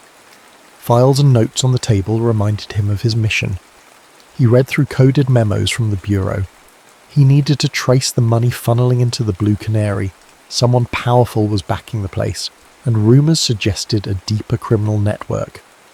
If his superiors found out he was having second thoughts about shutting it down, he'd be yanked from the case, and that was something he didn't want, especially now that he'd witnessed the club's strange alchemy, the sense of shared belonging it inspired, and especially after seeing Lena Rose on stage. His senior officer had made it clear, "Find the connections to the gangsters. We suspect the owners are smuggling booze from Canada. If you get evidence, we'll shut the place down." James's directive was simple, but the reality grew more complex, because the Blue Canary, for all its secrecy, felt less like a dangerous hub and more like a refuge, at least from what he had observed so far. Setting his jaw, James forced himself to focus on the facts. He'd go back tonight, talk to the bartenders, see if any recognised him from prior nights. He had to be methodical, inconspicuous, but one face kept drifting to his mind's eye. Lena Rose. Her voice seemed to linger in his ears, the lilt of her last ballad refusing to fade. The memory unsettled him in ways no past undercover assignment ever had. Later that evening, the Blue Canary was alive again, the nightly buzz of laughter, music and whispered conversation building steadily. Lillian, now transformed into Lena Rose, took the stage once more. Only this time her eyes seemed to roam over the crowd until she found James. He stood near the back, leaning against a wall with his arms crossed, an air of both detachment and intent about him. As she began to sing, she poured her soul into every note, allowing the melody to wrap itself around the curiosities, burdens and silent hopes that had been pent up all day. She couldn't explain it, but in James's quiet presence, she felt seen, and though she tried to fight it, she couldn't ignore a growing sense of connection. When the music stopped, her eyes lingered on him until the house lights dimmed. It was only the second time they'd exchanged words, yet something flickered in that shared glance, an unspoken, precarious bond. Neither of them realised how drastically this invisible tether would shape their fate, or how many secrets buried in the darkness would soon demand the light of day. For Lillian, juggling her double life quickly became an art of juggling two truths. By daylight, she was the obedient daughter, enduring fittings for wedding gowns she loathed, sipping tea with women who believed the greatest tragedy in life was Chip China. By night, she was Lena Rose, star of the Blue Canary. It was a precarious act. A single slip would endanger her secret, and all illusions of freedom would vanish. Weeks passed, and her father's pressure grew relentless. "The engagement must be announced soon," Gordon Carter intoned one evening. "This alliance will strengthen both our families. Fitzroy has valuable business connections." His voice carried the iron finality of a man who built empires without blinking. To an outsider, Lillian's days appeared unremarkable. In truth, she navigated a minefield. The wealthy social circle in which she mingled each afternoon was a viper's nest of gossip. One misstep, one incautious comment, and rumours would bloom like weeds. She often found herself plastering on a serene smile, while her thoughts drifted to dimly lit jazz halls and the hush of a crowd awaiting her voice. Meanwhile, James Blackwood was mapping the labyrinth of connections around the Blue Canary. Most nights he quietly observed from the bar. The bartender, Vic, was a genial sort who often complained about heavy-handed managers looking for bigger profits. "We keep the ambiance refined," Vic insisted. "We're not like those rowdy clubs that cater to mobsters bragging about their hits." Yet James's bureau contact insisted the Blue Canary was entangled in unsavoury deals. He found no shortage of suspicious figures, from sharp-dressed men handing off envelopes in corners to society dames sipping contraband whiskey from porcelain teacups. Still, was that enough to condemn the place? One evening after Lillian's performance, James lingered in the hallway leading to her dressing alcove. The hush of backstage enveloped him in a sense of caution and anticipation. He was about to turn away, worried that confronting her again might blur the lines of his mission, when the curtain parted. They nearly collided, both pausing an inch away from each other. In the muted light, James could see the flush still high on Lillian's cheeks from her intense performance. She inhaled sharply, eyes flashing with surprise. Mr. Blackwood, she said, voice barely above a whisper. She rarely used his name, uncertain whether it might ring a bell in the hush of high society chatter. She'd only overheard it from a passing staff member. He offered a half smile, deeply aware of how close they stood. "I wanted to say hello," he began, "and perhaps apologise if I've seemed aloof." Lillian's initial wariness melted. She recognised something earnest in him. He was as guarded as she was. "It's all right," she said softly. "This place can be overwhelming, especially for newcomers." He studied her, the unspoken question flickering in his eyes. "What draws an elegant, talented woman like you to a place so risky?" Instead, he said, "Your singing has a way of revealing truths, almost like a confession wrapped in melody." She felt oddly exposed. "Music is the only time I feel free," she admitted. It was an unexpected revelation to share with a near stranger, but something about him made her open up. Their moment crackled with unspoken possibilities, but just as James began to speak again, a commotion from the bar drew their attention. Someone knocked over glasses, curses erupted, and laughter followed. They flinched apart, self-preservation instincts flaring. Lillian shot him a quick, wistful smile before hurrying away into the dressing alcove. That night, James returned to his rented apartment more conflicted than ever. Lillian's vulnerability had rattled him. Could he gather evidence to destroy the Blue Canary when this woman found her only solace here? It wasn't his job to question the law, but the line between right and wrong was growing hazy. When Lillian wasn't performing, she was expected to attend lavish galas, dinners, and parties that paraded her as the Carter heir.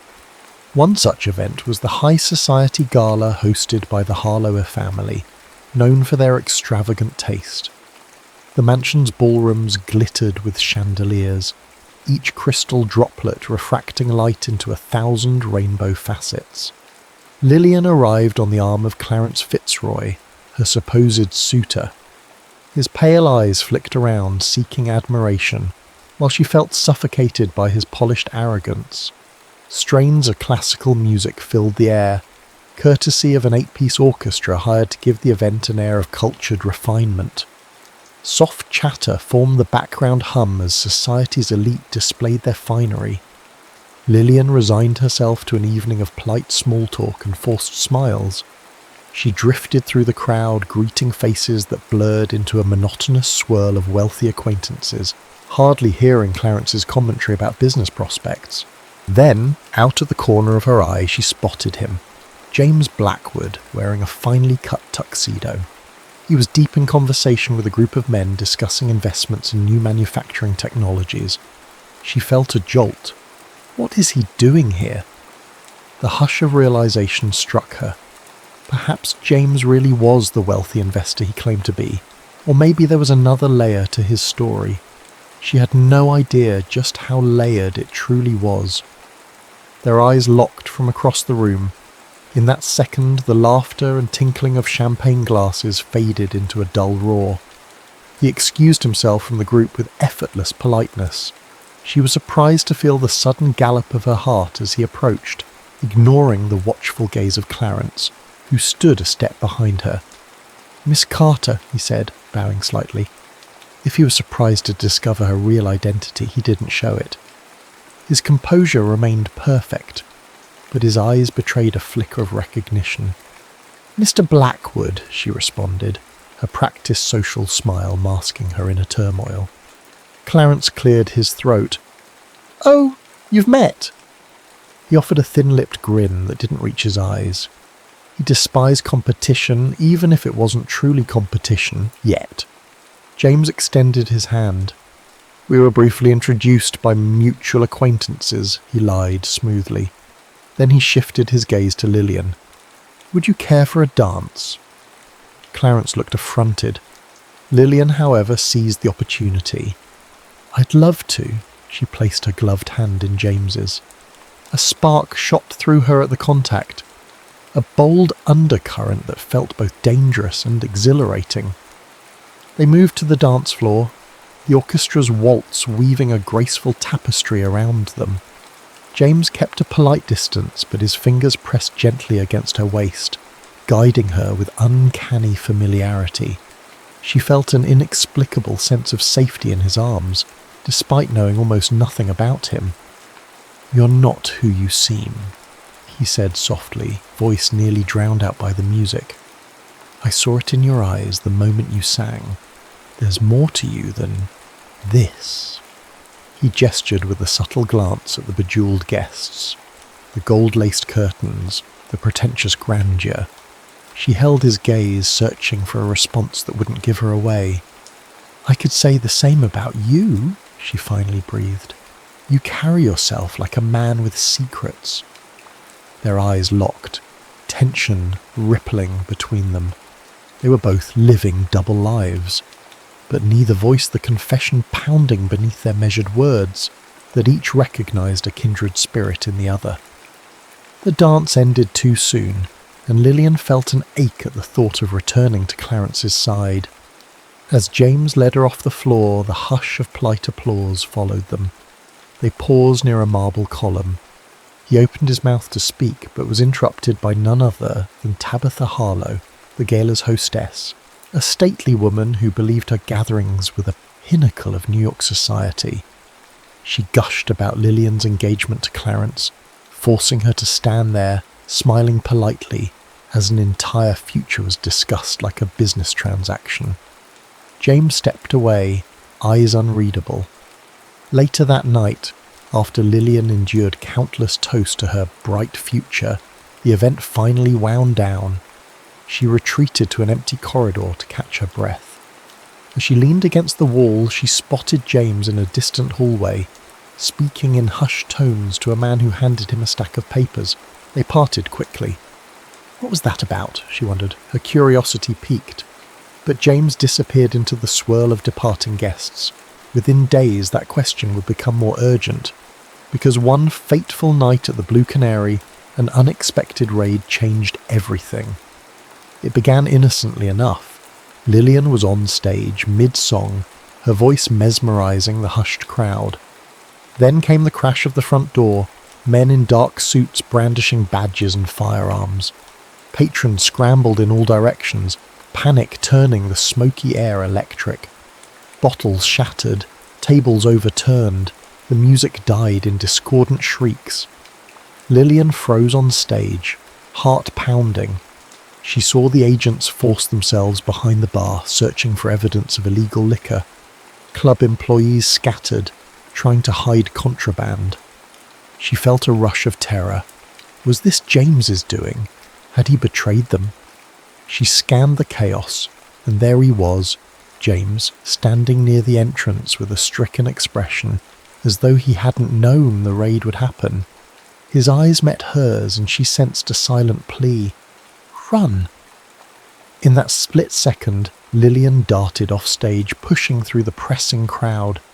She clutched her skirt and navigated the dark corridor that led to the alley exit, heart hammering. Shouts and banging footsteps echoed behind her. She nearly collided with crates of bootleg whiskey stacked precariously. A breathless second later, she stumbled onto the moonlit street, the roar of sirens close. She had no choice but to flee into the night, her heart twisted in confusion and dread. Everything was unravelling. How much did James know? If he was truly an agent, then everything, his gentle smile, the stolen moments, was built on deception. But she couldn't think about that now. With her secret identity teetering on the brink of exposure, she had to run. If the authorities discovered Lillian Carter was Lena Rose, her entire life and the Blue Canary would collapse in scandal. The morning sun found Lillian huddled in her bedroom, curtains drawn. She'd barely slept, her mind reeling with questions she had no answers for. She changed into a daytime persona, forced herself to endure a silent breakfast with her parents, and somehow managed to conceal the turmoil beneath a carefully composed face. But in the aftermath of the raid, the city's rumour mill churned at full speed. Whispers that the Blue Canary was now on the Bureau's radar. Speculations about possible arrests and the identities of individuals who had fled. For the first time since she began singing there, Lillian seriously considered the danger she was courting. She finally decided she needed answers. From James. If he really was a federal agent, why had he looked so distraught when the club was raided?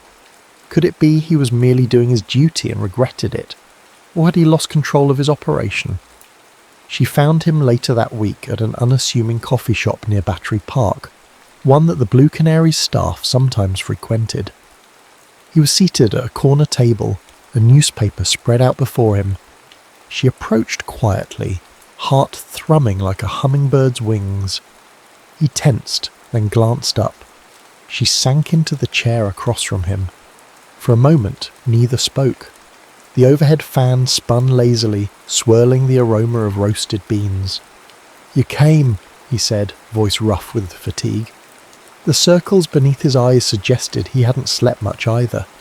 She leaned in, keeping her voice low. "I have no idea if I'm in danger, if the club's being shut down, or if I'll be arrested. I need to understand what happened, and I need to know who you really are." James swallowed hard, set aside the paper. There was no easy way to say it. "I'm an agent with the Bureau of Prohibition," he admitted, eyes flicking to see if anyone was listening. "I was assigned to investigate the Blue Canary's liquor supply lines, but I never authorized that raid. Someone higher up decided to move without warning me." His tone was laced with anger, and a touch of something else, perhaps shame. Lillian exhaled, as if a clenched fist in her chest finally released. "So it's true," she whispered. The air seemed to thicken. She felt as though she were teetering on the edge of a precipice. "All this time, you were gathering evidence against the club." His expression reflected regret. "I started to, yes, but then I realized the Blue Canary isn't a den of hardened criminals. It's more complicated. But the Bureau sees any place serving illegal liquor as fair game. I tried to stall. That night I found out too late that others were planning a raid." She tried to reconcile the sincerity in his gaze with her fear that everything between them had been a ruse. "So every conversation we had was you trying to extract information from me?" She hated how vulnerable her voice sounded. "No," he said, leaning forward. "I didn't even know you were Lillian Carter. I only knew you as Lena Rose, someone whose voice spoke to me in a way no one ever had. I never intended to..." He trailed off, searching for the right words. "I never intended to feel this way." Tension thrummed in the silence that followed. At last Lillian spoke. "I believe you," she whispered, surprising even herself. She felt the weight of her own double life pressing on her. "And I'm not exactly who you thought I was either." James nodded, eyes sober. "Your real identity, if it's discovered." She gave a small bitter smile.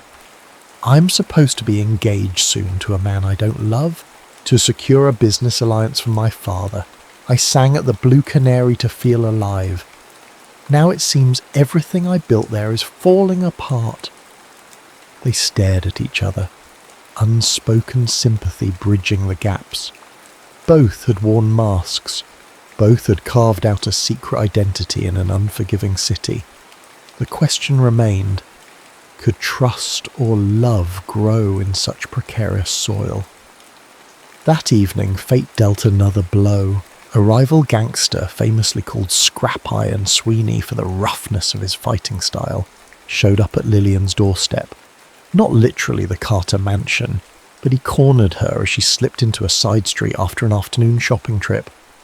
She recognized him vaguely from the Blue Canary's back tables, a man with a scar slashing across his cheek, rumoured to have connections to arms dealing as well as bootlegging. "You're the fancy songbird from the Canary," he sneered, voice hoarse. "Word on the street says the Bureau's got eyes on that club. Maybe you know more than you let on." Fear spiked in Lillian's veins, but she forced herself to remain calm. "You have the wrong person," she said, tilting her chin up. Sweeney's smirk revealed yellowed teeth. "Don't play coy. I heard rumours you're some kind of heiress. Might be worth a pretty penny to the right buyer." He inched closer, the stench of stale tobacco on his breath. Before she could respond, a figure stepped from the shadows. James, posture coiled, eyes flashing with protective fury. "Back off," he warned. His presence seemed to startle Sweeney for a moment. The gangster looked at him appraisingly, as if weighing the risk. "This ain't your concern," Sweeney growled. James advanced a step. "You threaten her again. It becomes my concern. Now leave." Sweeney surveyed James's broad shoulders, clenched fists, then spat on the ground.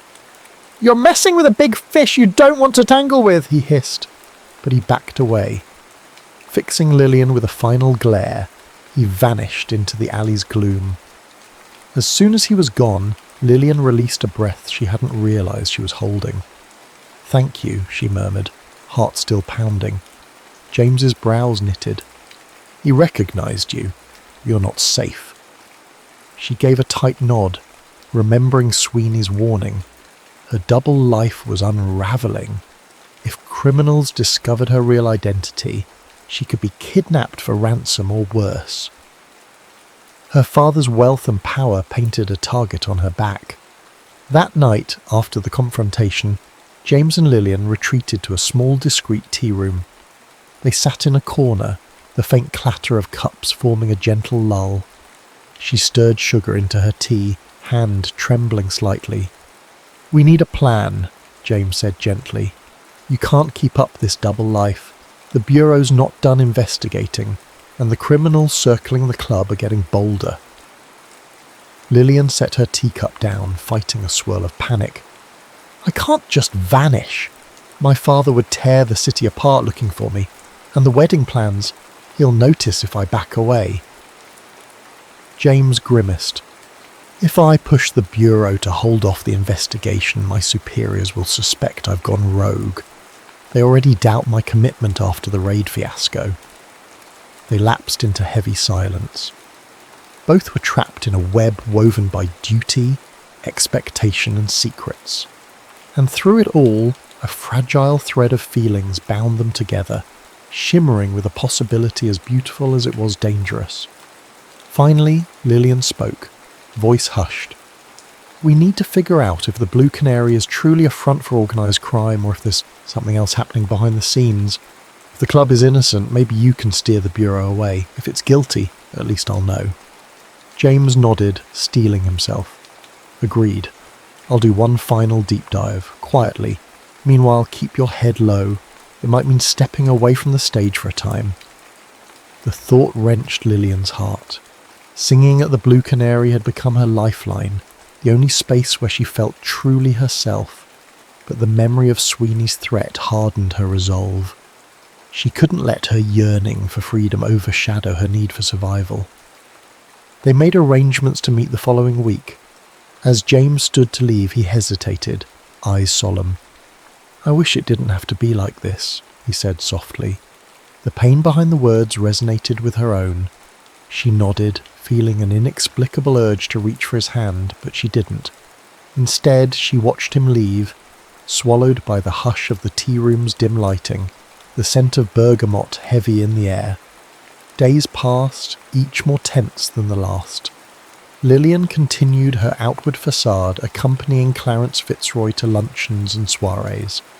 His shallow prattle irritated her more than ever. She wanted to scream with frustration, but had to feign politeness. Meanwhile, gossip about the Blue Canary raid simmered. Newspapers hinted at high-profile clientele fleeing the scene, though no names were printed. One afternoon, while strolling with Clarence in Central Park, Lillian's heart nearly stopped when she glimpsed Detective Rosewood, a crooked officer known for accepting bribes from gangsters and politicians alike. He was talking to a man who at first glance looked official, maybe a federal agent or a local officer. Their conversation seemed heated. Did they suspect her? Did they plan to use her father's name as leverage? Clarence noticed her distraction. "Lillian, you seem a bit off," he said, concern overshadowed by annoyance. "You haven't heard a word I said about the summer house." She forced a vague smile. "Apologies, it's nothing." But in her mind, alarm bells rang. Corrupt law enforcement often blurred the lines between criminals and officials. She needed to let James know about Detective Rosewood's involvement. If he was indeed linking the Carter family to the Blue Canary, things could escalate fast. That night, she received a cryptic note under her door. "Midnight. Pier 22. Come alone. J." She recognised James's careful handwriting, though the abruptness startled her. Ignoring her caution for once, she draped a cloak over her shoulders and, under the cover of darkness, slipped out of the mansion. The waterfront was shrouded in fog. At Pier 22, she found James pacing, tension etched into every line of his body. He wasted no time. "They know about you," he said, cutting to the chase. "Not just Sweeney. Some higher-ups in the Bureau suspect that Lillian Carter is connected to the Blue Canary." Her blood ran cold. "How?" "I'm not sure. Possibly from a staff member who recognised you. Or from Rosewood, who's been trading information for personal gain," James replied. He paused, running a hand through his hair. "They want to use you as a pawn to lure out the club's real financiers. The rumour is your father might be indirectly involved, investing in questionable operations. The Bureau thinks if they pressure you, they can bring bigger names down." Lillian felt the pier tilt under her feet, as if the world spun too fast. "My father invests in half of New York's emerging industries. It's possible he put money into something he didn't fully understand," she said shakily. "What do we do?" James inhaled sharply. "I have orders to corner you, to get incriminating details, but I can't follow those orders." He stepped closer, gaze unwavering. "I won't betray you." Tears pricked her eyes, though she fought them back. They were standing on the edge of the harbour, the black water below mirroring their precarious situation. "I'm risking everything just by speaking with you," she whispered. "And yet, She didn't finish the sentence, because his arms encircled her, pulling her against his chest. His lips found hers, urgent with all the longing and fear neither could articulate. For a moment, time froze, replaced by the undeniable truth that beneath the lies and secrets, they cared for one another more than they dared admit. When they broke apart, the fog coiled around them like a reluctant curtain, concealing this fragile moment from a world determined to tear them apart. They held each other in silence, their hearts pounding an unspoken vow. They would fight for each other, come what may. The night after the clandestine rendezvous at the pier, James and Lillian laid the groundwork for a risky plan.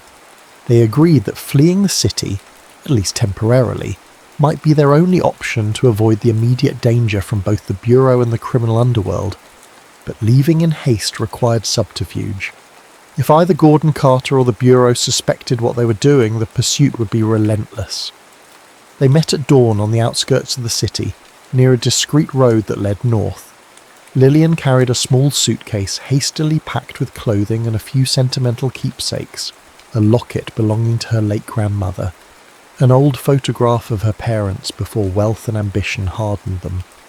James brought only the basics, fresh clothes, his wallet, and the sense of duty he couldn't entirely shake. They drove through winding roads, the city's skyline fading behind them like a receding memory. Each mile felt like a fragile reprieve. Lillian tried to ignore the knot in her chest, the guilt of leaving behind her mother, who, for all her social climbing ways, had once read her bedtime stories with genuine affection. And James wrestled with the knowledge that deserting his post could be considered treasonous. Yet the quiet warmth between them in that car was undeniable, a comfort that softened the edges of their fear. The journey ended at a remote countryside inn, nestled in the valley, where the landscape rolled out in gentle hills dotted with wildflowers. The inn's proprietors, an elderly couple, offered no judgment, merely polite smiles. Lillian and James rented 2 modest rooms under assumed names. It was the safest arrangement they could manage. For the first time in weeks, Lillian breathed the crisp country air and felt hope flicker. That evening, they took a walk along a meadow, the sun's amber glow spilling over tall grass. A hush enveloped them, broken only by the distant chirping of crickets. It was a far cry from the glitz of Manhattan or the frenetic energy of the Blue Canary. "Do you think this could be our life?" Lillian asked quietly, stopping near a small stream. In her simple linen dress, with the wind teasing her hair, she looked more like a village girl than a steel magnate's daughter. James stood beside her, studying her face. "It might be someday, but not until we settle the danger in the city. We can't run forever." She nodded, gazing at the lazy flow of water. "Sometimes I wish we could hide here and forget everything else." Her tone was wistful, but reality pulled at her mind like a stubborn anchor. They sat on a fallen log. For the first time, they spoke candidly about the future. James explained that the Bureau, if they caught him, would charge him with dereliction of duty, or worse, if they believed he had aided a suspect. Lillian admitted that her father would almost certainly disown her if he discovered she had run away, tarnishing the Carter name. Yet within these confessions, they found a surprising comfort in each other's presence. The illusions were gone. All that remained was truth, and the fragile, fierce love growing between them.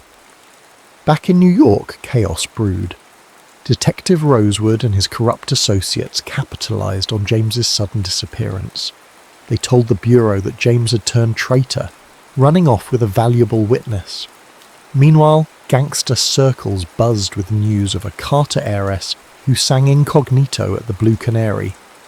Rival factions salivated at the thought of leveraging her for ransom or blackmail. When word reached Gordon Carter that his daughter vanished, he unleashed a private investigation. Clarence Fitzroy spread the rumour that she had been abducted or lured away by an unsavoury character, hoping to paint himself as a concerned fiancé. In truth, Clarence was more outraged at the humiliation of being jilted than worried about Lillian's well-being. All of this simmered in the city's underbelly, growing more volatile each day. At the countryside inn, nights were calm, but James and Lillian knew they were living on borrowed time. One afternoon, as they shared a quiet meal in the inn's small dining room, they overheard a traveller mention an upcoming charity gala in Manhattan, an event the press would surely cover. The mention of the gala triggered an idea in Lillian's mind. She leaned across the table, her voice low. "If we return during the gala, I might use the attention to expose the real criminals, those who are truly profiting from the illegal liquor trade. It could force the Bureau to redirect their focus, proving the Blue Canary isn't the main culprit." James considered this carefully. "But that's dangerous. The people behind this trade have power and resources. You'd be walking into the lion's den." She reached for his hand, expression resolute. "I can't live in hiding forever, James. Maybe we can't dismantle the entire corrupt system, but if we can reveal the truth, enough of it to shift blame away from the Blue Canary and end the threats toward me, then maybe we'll have a chance at a real life." He recognized the fire in her eyes. Lillian Carter was done running. He nodded slowly. "All right, but we'll need a plan. We can't just waltz in without proof or a strategy to keep you safe." A fierce determination settled between them. For the next 2 days, they made discreet calls to contacts James still trusted in the Bureau. They found meagre help. Most agents were suspicious of James, but a few believed in him enough to provide small leads. Lillian wrote letters to a couple of sympathetic journalists who occasionally took on exposés of corruption. Carefully, they laid the pieces. When they finally returned to the city, it was under cloak of night. They slipped into a cheap boarding house to avoid detection and read the headlines. "Heiress missing. Fiancé vows justice. and Federal Agent Goes Rogue, Possible Collusion with Bootleggers. James tightened his jaw at the allegations, while Lillian steeled herself for the whirlwind she was about to enter. The next evening, Lillian disguised herself in a modest gown and ventured alone to the Blue Canary, its door battered by the raid but still operational, albeit under heavier caution. She found the place subdued, the usual vibrant energy stifled by fear of another crackdown. The owner, a jittery woman named Dolores, rushed over. "What are you doing here?" Dolores hissed, wringing her hands. "It's too dangerous. Agents still lurk around." Lillian took Dolores aside, voice soft but determined. "I came to sing one last time, but first I need to gather information. Ledgers, supply lists, any receipts that might show who's really profiting. If we can prove the Blue Canary is just paying off gangster middlemen, not controlling the liquor, we can shift suspicion where it belongs." Dolores hesitated, tears brimming in her eyes. "We've tried to keep this place afloat, but the bribes, the taxes, we're barely hanging on. The real crooks are men in fancy offices and detective badges, not us. Do you really think we can expose them?" Lillian gently grasped her shoulders. "We have to try. I won't let them pin everything on innocent people." Her own guilt flared. She had performed so many nights, unknowingly benefiting from these shady deals. Now she saw a path to redemption. They spent hours rummaging through dusty ledgers in Dolores's back office, uncovering consistent payments to a shell corporation linked to a known gangster, Ring. Another set of suspicious payments led directly to accounts rumoured to belong to Detective Rosewood. Lillian's hands shook as she realised how deep the conspiracy ran. Cops, local officials and unscrupulous investors pocketing money while letting speakeasies like the Blue Canary take the fall. She carefully copied the relevant entries. Dolores pressed a small locked chest into her hands. "Here, this is the original ledger. If anything happens, the truth's in here. Please be careful." James waited for her in an abandoned warehouse across the street. Heart pounding, Lillian slipped in, clutching the ledger under her coat. He exhaled with relief at her safe return. She showed him the evidence. This ties crooked law enforcement, bootleggers, and possibly even powerful investors to the entire operation. "We can't blow this open alone, but it's a start." His admiration shone through. "You're braver than any agent I've worked with." Their plan hinged on one last perilous step. A final performance at the Blue Canary on the same night as the city's biggest charity gala. Under cover of chaos, they would leak the evidence to the press and to the honest agents James had managed to contact. The night arrived and tension hummed in the air. Lillian stepped onto the Blue Canary's stage one more time, the spotlight illuminating her slender form in a silver gown. The hush was absolute as the small crowd realised the star singer had returned, defying danger. She began to sing, a haunting ballad that spoke of trapped souls yearning for truth. The audience was rapt, tears shining in some eyes. Unbeknownst to them outside the club, reporters lurked with cameras, waiting for their signal. A handful of federal agents loyal to James were also stationed, ready to confront any corrupt officers who tried to interfere. Mid-song, the door burst open. Detective Rosewood and several men stormed in, brandishing warrants. "Everyone stay put!" Rosewood roared. "This place is under investigation for illegal activity. Any resisting arrest." His threat cut off as James and two other agents stepped forward, brandishing their own badges. "By whose authority?" James demanded, holding up the ledger. "We have evidence linking you to extortion and conspiracy." Caught off guard, Rosewood's face twisted in rage. He lunged, but was tackled by the loyal agents. Photographers snapped pictures, capturing the chaos. On stage, Lillian kept singing, tears welling in her eyes as she witnessed the damning confrontation. This was the moment of truth, literally laid bare under the bright lights. The patrons watched, stunned. Some cried out in confusion. Others caught on to what was happening and realized they might finally see justice, the real puppeteers dragged into the light. As the final note of Lillian's ballad echoed in the hush, Rosewood and his accomplices were disarmed, their corruption exposed to the swirling cameras. In that pregnant silence, James climbed the stage, breath unsteady with relief. He offered Lillian his hand, helping her step down. She looked at him, heart pounding from adrenaline. They had done it.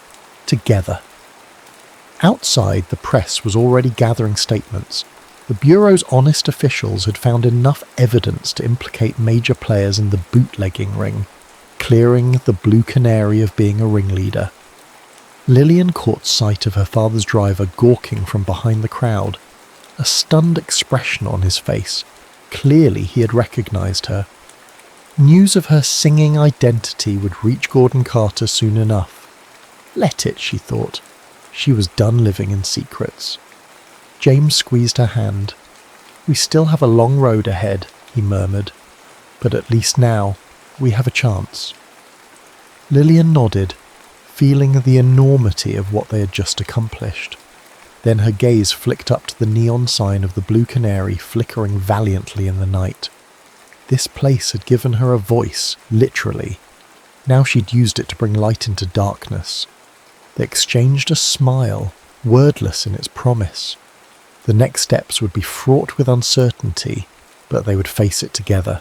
The revelations from that night toppled corrupt figures like dominoes.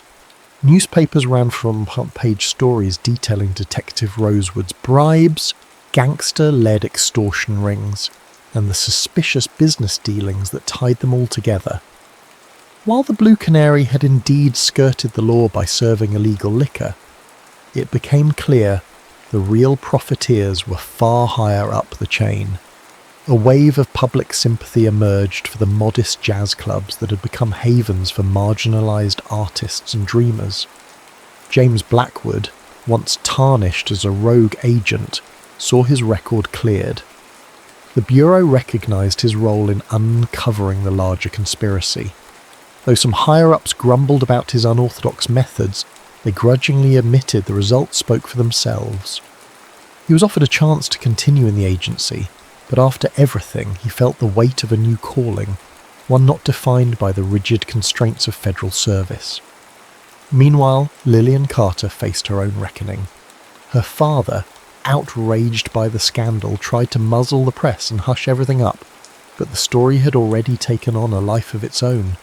Society pages gawked at the revelation that the Carter heiress had been singing incognito in a speakeasy, and her broken engagement to Clarence Fitzroy sealed the end of that ill-fated alliance.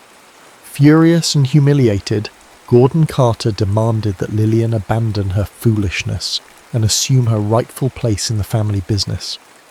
Lillian refused. She saw in her father's arguments the same cold pragmatism she had grown to despise. Deals sealed with duty and manipulation, no regard for personal happiness. She recognized the difference in them now was irreconcilable. It took months to settle, but eventually Lillian walked away from the Carter fortune, determined to pave her own future. Her mother, though torn, offered a quiet farewell, slipping a small keepsake into Lillian's palm, a cameo brooch that once belonged to Lillian's grandmother. That arrant gesture of love was all the parting blessing Lillian would receive. In the aftermath, James and Lillian decided to escape the city's suffocating glare once more, this time not to hide, but to build a new beginning.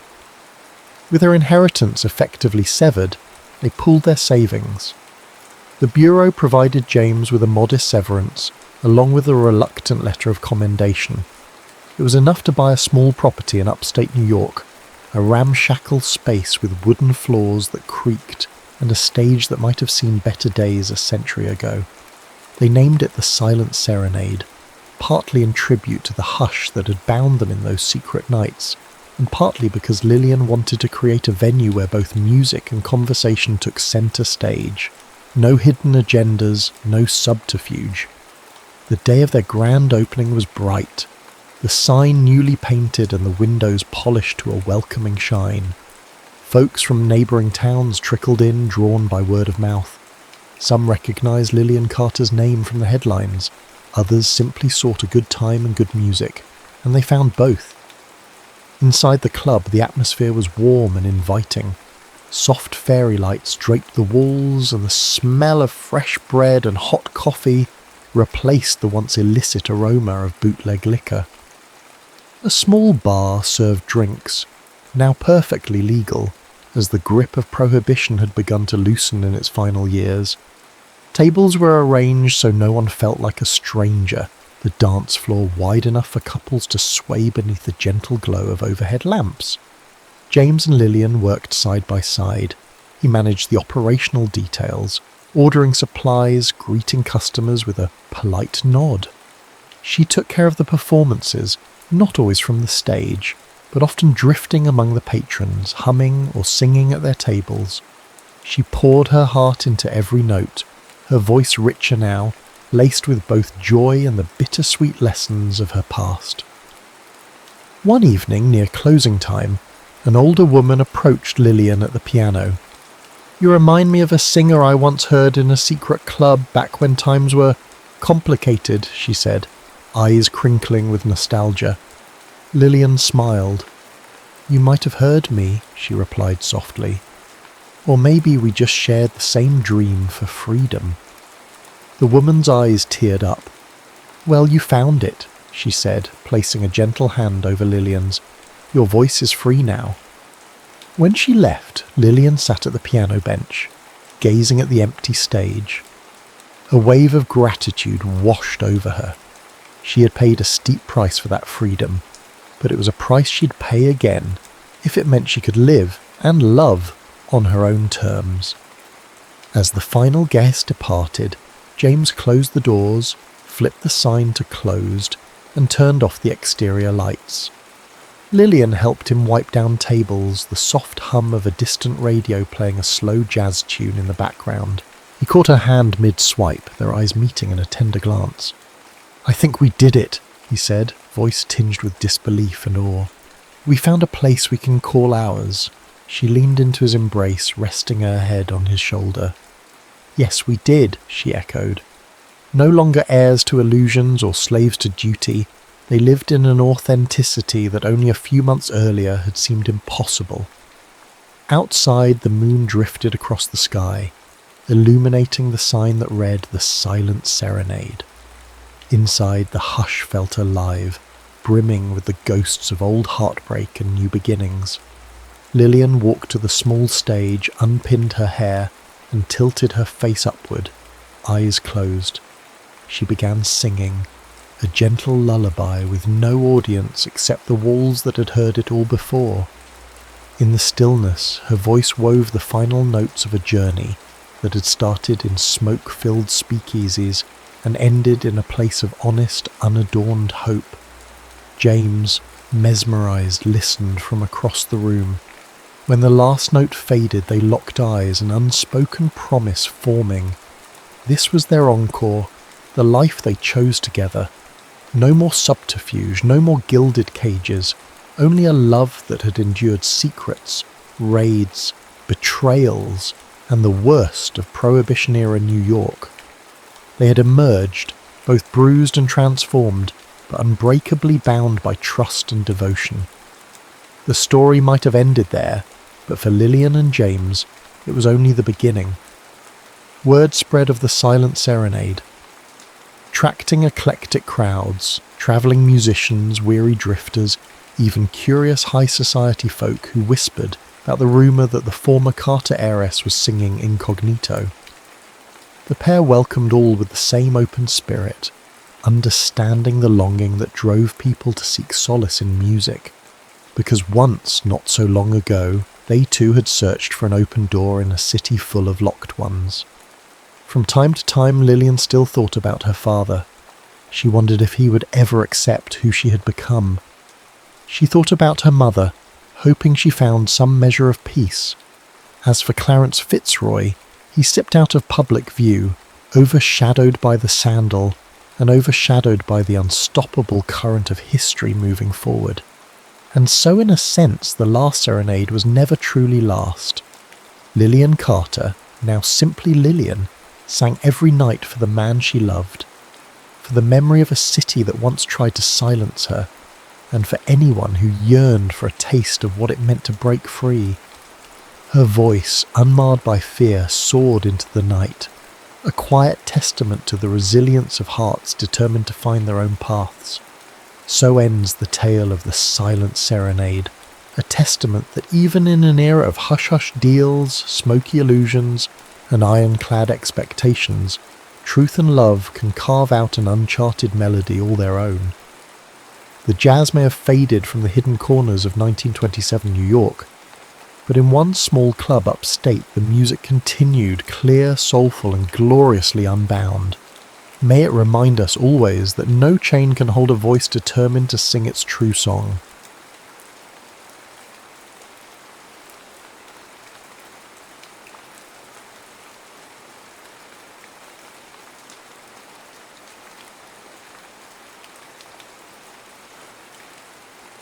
The poppies weren't red like blood, as the poets always claimed.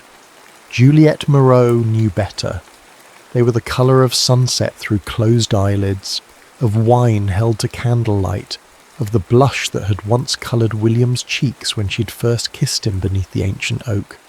As she knelt in the field that June morning in 1925, the flowers bowed around her, like silent mourners, their black centres staring back like 100 unblinking eyes.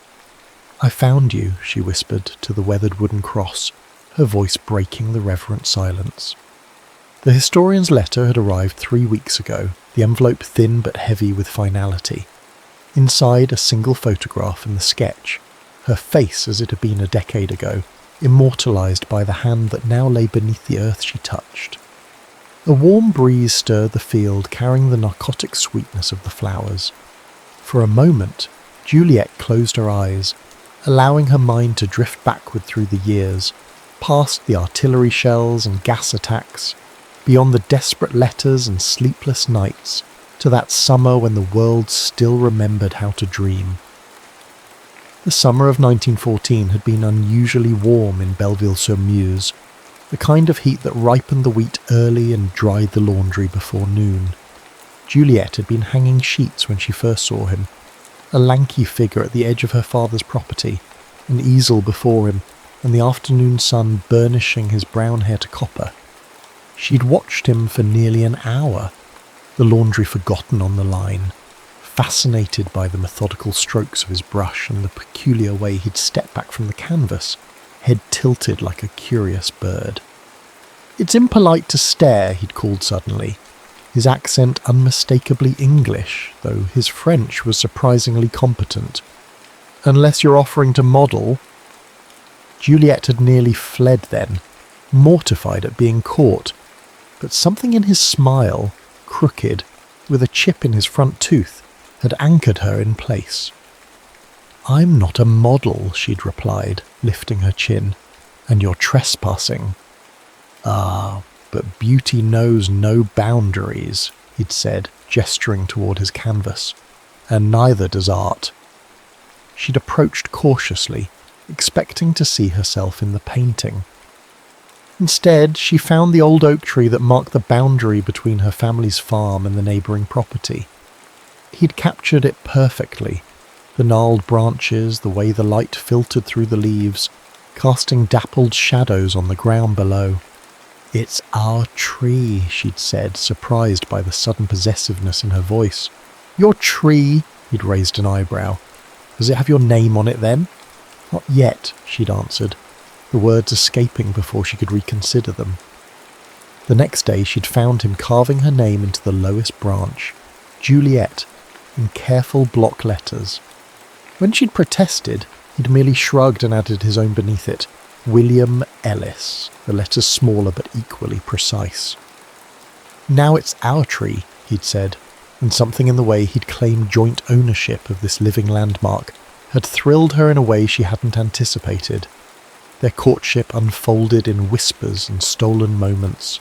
Will, as he insisted she call him, was staying in the village, renting a room above the baker's shop while he completed his series of French countryside paintings. He was 26, the second son of a London barrister, using an inheritance from his maternal grandmother to finance what his father called a ridiculous artistic indulgence. He wanted me to follow him into law, Will explained one afternoon as they sat beneath the oak, his sketchbook open on his lap. I lasted exactly 3 months at his firm before I sold my pocket watch and bought a train ticket to Paris. "And your father allowed this?" Juliet asked, unable to imagine defying her own father so completely. Will's pencil paused mid-stroke. He said I'd come crawling back when hunger taught me sense. A smile tugged at his lips. I sent him a portrait of Notre Dame with my first earnings. He keeps it in his study, though he'd never admit it. As July ripened into August, they mapped each other's histories through stories. Juliet told him about losing her 2 brothers to influenza, leaving her the reluctant heir to the family farm. Will spoke of his mother's death, the emptiness it had left, and how art had become his way of filling the void. They avoided speaking of the future directly, though it lurked between them like a third presence, the knowledge that summer would end, that Will would return to England, that Juliet was tethered to Belleville by obligation and circumstance. Then came the news that Archduke Franz Ferdinand had been assassinated in Sarajevo. Will had scoffed at first, dismissing the political tensions as sabre-rattling that would come to nothing. But as July progressed, the headlines grew darker, the conversations in the village cafe more urgent. "Come to London with me," Will said suddenly one evening, as they walked the perimeter of her father's wheat field. "Before this madness begins in earnest." Juliet had stopped walking, the weight of his words anchoring her feet to the earth. "I can't leave my parents," she said, the familiar excuse tasting bitter on her tongue. "You can't, or you won't." His voice had an edge she hadn't heard before. "Both," she admitted. "What would I do in London? I can't paint, I can't speak English. I'd be dependent on you entirely." "You'd learn," Will insisted, taking her hands, "and I'd teach you to paint. You have an eye for detail that most trained artists would envy." She'd pulled away, the familiar panic rising. "My father is 67. My mother's health is fragile. The farm is all they have." "And what do you have, Juliet?" Will had asked, his voice softening. "What is yours alone?" She had no answer then, only the hollow sensation that had accompanied her for years, the knowledge that her life was not entirely her own, that duty had claimed her youth before she'd had the chance to spend it freely. On August 3rd, Germany declared war on France. The following day, Britain joined the conflict.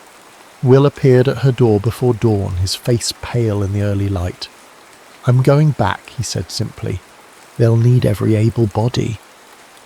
Juliet felt the world tilting beneath her, the ground she'd thought solid suddenly unstable. "You don't have to go," she whispered fiercely. "You could stay here, help with the harvest. No one would know." But she could see in his eyes that he'd already made his decision. The artist who had spoken so dismissively of national pride and politics just weeks earlier now stood before her, transformed by some internal alchemy she couldn't comprehend. "I've arranged for my paintings to be stored with Monsieur Fournier," he said, referring to the village baker. "There's one for you, the oak tree. I'll come back for the rest when it's over." "When will that be?" Juliet demanded, tears threatening despite her determination to remain composed. Will smiled, though it didn't reach his eyes. "The papers say we'll be home by Christmas." He kissed her then, beneath her parents' watchful gaze, a brief, chaste press of lips that conveyed nothing of the passion they'd shared in private. Then he was gone, his figure receding down the dusty road, the morning sun casting his shadow long behind him. Juliet waited until he was out of sight before allowing the first tear to fall, unaware that she was standing at the threshold of a waiting that would stretch across years, across battlefields, across the vast and terrible expanse of a war that would devour a generation of men, including the one who had carved her name into the living heart of an oak. The first letter arrived 6 weeks after Will's departure, the envelope smudged with dirt and bearing the marks of military censors. Juliet carried it to the oak tree before breaking the seal, her fingers trembling slightly as she unfolded the single sheet of paper. My dearest Juliet, they say letters from the front should maintain an uplifting tone, so I'll begin with this. I've seen parts of France I never knew existed, though I'm observing them through the sights of a rifle rather than the frame of my easel. The irony doesn't escape me. We're somewhere near Ypres. I can't be more specific, or our zealous censors will redact it. The countryside would be beautiful if not for what we've done to it. Trenches cut through fields like surgical scars. At night, artillery fire illuminates the horizon like a perverse sunset. I've been assigned as a sniper due to my exceptional eye for detail, as my commanding officer put it. I find it grotesque that the same faculty that allowed me to capture the play of light on your hair now serves to end lives, but I do what is required. The men in my unit have taken to carrying lucky charms. Some have photographs of sweethearts, others religious medals or stones from home. I carry the small piece of bark I carved from our tree, with our initials pressed together. When I touch it, I can almost smell the summer wheat and hear your laugh echoing across your father's fields. Write to me, Juliet. Tell me about the harvest, about the changing seasons, about anything that exists beyond this mud and blood and constant noisedom. Remind me that the world I knew still exists somewhere. Yours always, Will P.S. The oak will have lost its leaves by now. Promise me you'll visit it anyway. It shouldn't have to endure winter alone. Juliet read the letter 3 times before pressing it to her chest, as if she could absorb his words directly into her heart. Then she leaned against the oak's rough trunk and began to compose her reply in her mind, determined to send him something that would serve as a tether to home. Over the following months, a rhythm developed. Will's letters arrived irregularly, sometimes 3 in a week, then nothing for a month. Juliet wrote faithfully every Sunday after church, detailing the small events of village life. How her father had traded their best milk cow for a mechanical plough, how the mayor's daughter had married a soldier on leave, how the school teacher had been conscripted and replaced by an elderly nun who smelled of mothballs and strong cheese. She never mentioned the changes that the war had brought to Belleville, the rationing, the young widows in black, the children who went quiet whenever they heard an automobile approaching, fearing it brought news of another father lost. She filled her letters instead with memories of their summer together, with descriptions of the oak tree and its seasonal transformations, with plans for the future that grew more elaborate with each passing month. By the spring of 1915, Juliet had joined the village women in converting the schoolhouse into a convalescent home for wounded soldiers. The work was exhausting but provided a welcome distraction from the waiting. Each evening she would walk to the oak tree and read Will's latest letter, or reread an old one if no new correspondence had arrived. His letters had changed over time, growing terser, the artistic flourishes giving way to a stark economy of words. He rarely mentioned battles directly, but Juliet learned to read between the lines, to understand that we've been busy meant heavy fighting, that lost some friends signified casualties, that moved to a new position often indicated a retreat. In June 2015, nearly a year after his departure, Will wrote of poppies. The strangest thing has happened, sobbed Juliet. Poppies are blooming in no man's land. Thousands of them, their red heads nodding between shell craters like drunken revellers. Our botanically inclined captain says it's because the soil has been churned up, exposing dormant seeds to light. The men have different theories. Some say the flowers are feeding on blood. Others believe they're the souls of the fallen, pushing up through the earth to see the sky once more. I prefer to think they're messages from another world, bright reminders that beauty persists even in desolation. I've pressed one between the pages of my sketchbook for you. Its colour has faded, but then so have many things. Do you remember the day we picnicked by the stream and you wove a crown of wildflowers for my head? You said I looked like a pagan god. I felt like one too. with you looking at me as if I'd hung the sun in the sky. I think of that day often. If something should happen to me, Juliet, and I'm not being morbid, merely practical, look for me where the poppies grow thickest. I will have found my way there, and I will be waiting for you. Yours in this life and whatever follows will. The pressed poppy fell from between the pages as Juliet unfolded the letter, its crimson petals now a fragile, translucent brown. She caught it carefully, this messenger from a battlefield she could scarcely imagine, and secured it between the pages of her mother's Bible. That night, she dreamed of Will, lying in a field of blood-red flowers, his eyes closed as if in sleep, his skin as pale as milk. She woke gasping, her nightgown damp with sweat, and did not sleep again until dawn.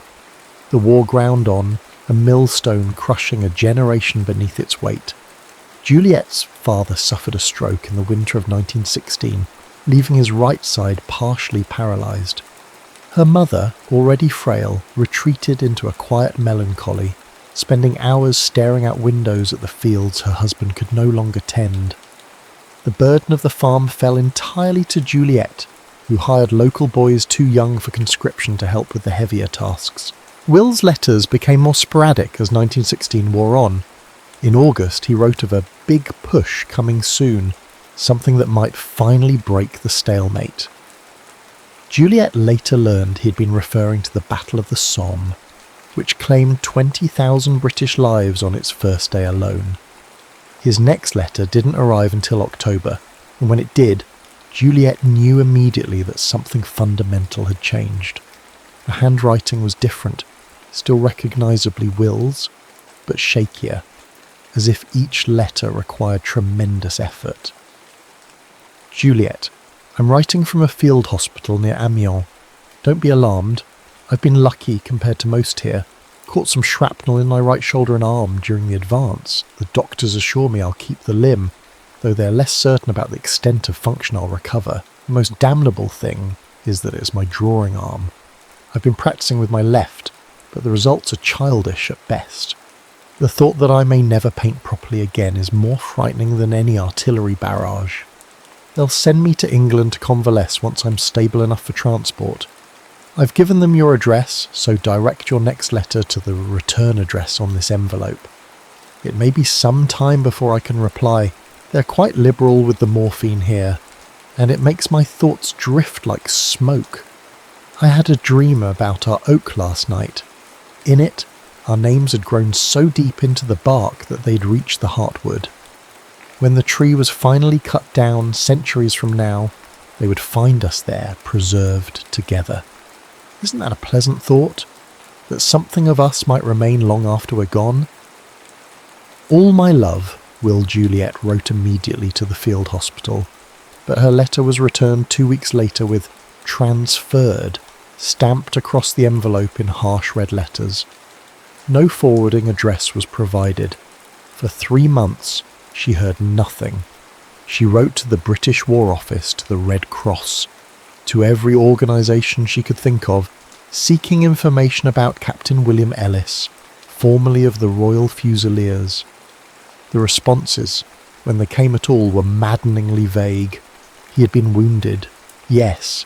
He had been transferred to England, yes. His current status was under medical care.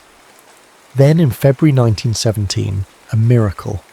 A letter in Will's unmistakable hand.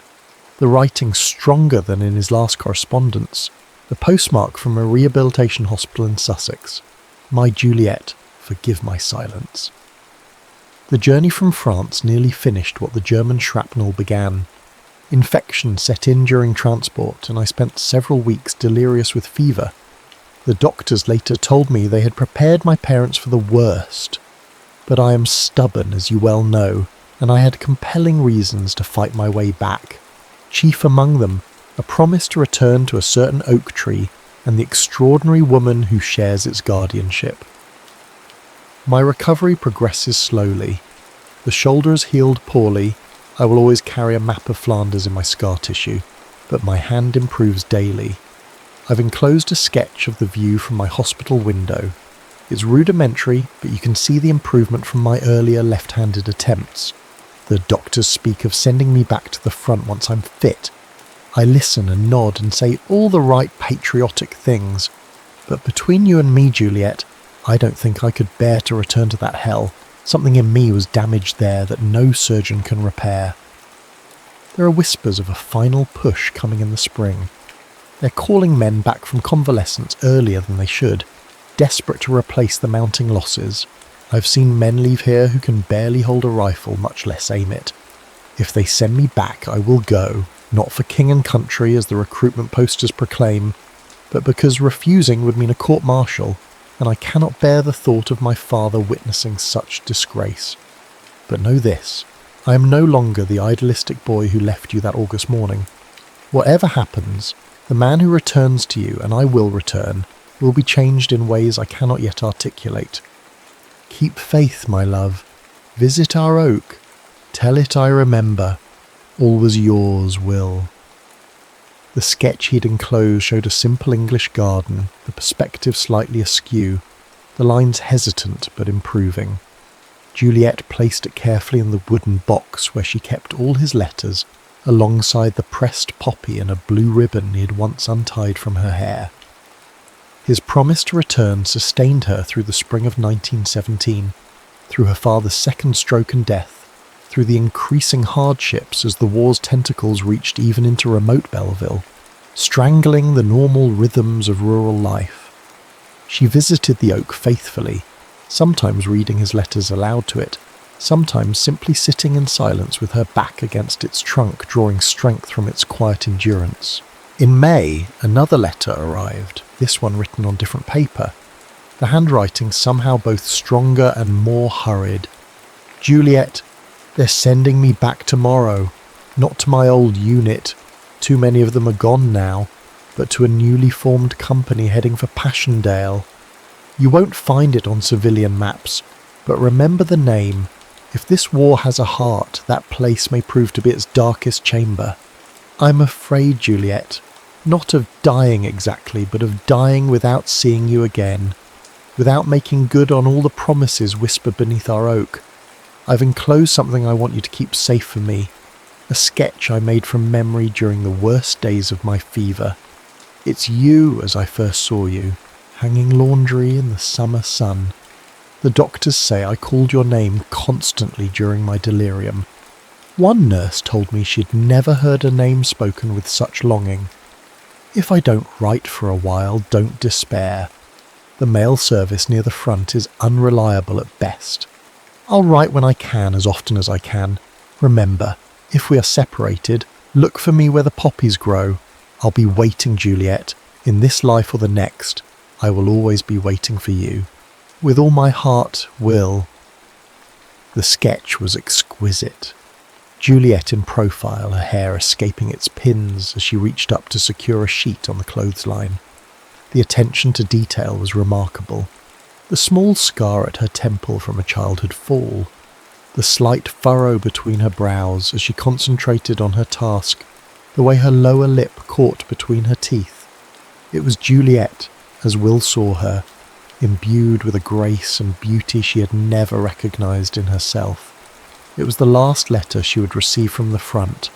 Autumn 1917 arrived in Belleville with an unseasonable chill, as if winter was impatient to descend. The harvest was poor that year, not enough rain in August, too much in September, and Juliet found herself calculating and recalculating how to stretch their stores until spring. Her mother had retreated further into herself following her husband's death, spending most days in a chair by the window, acknowledging Juliet's presence with nothing more than a slight nod. The oak tree had begun to shed its leaves early, creating a golden carpet beneath its spreading branches. Juliet visited daily, bringing Will's latest letter to read aloud, except there was no latest letter. The last had come in June, with its ominous mention of Passchendaele and its precious sketch that she now kept framed beside her bed. "He's busy," she told the oak, as October darkened into November. "The mail is slow, you know how it is near the front." But as the weeks stretched into months with no word, The hollow feeling in her chest expanded until it seemed to consume her from within. She wrote letter after letter, sending them into a void that never echoed back. In December, just before Christmas, she finally received a response, not from Will, but from a Lieutenant James Harrington, who identified himself as Will's new commanding officer. Mademoiselle Moreau, I regret to inform you that Captain William Ellis was reported missing in action following the third phase of the Battle of Passchendaele on November 6, 1917. His patrol was caught in heavy artillery fire while attempting to secure a forward observation post. Of the 12 men who set out that morning, only 3 returned, all seriously wounded. Extensive searches of the area were conducted once it was safe to do so, but no trace of Captain Ellis or the remaining men was found. Given the conditions on the battlefield, constant rain had turned the ground to a quagmire several feet deep in places. It is possible that some men were lost to the mud itself. Captain Ellis spoke of you often, mademoiselle. He carried a sketch of you that the men considered his talisman. He was well respected by his company for his courage and his unwavering compassion, even in the most dire circumstances. In accordance with military protocol, Captain Ellis's personal effects recovered from his quarters have been sent to his family in London.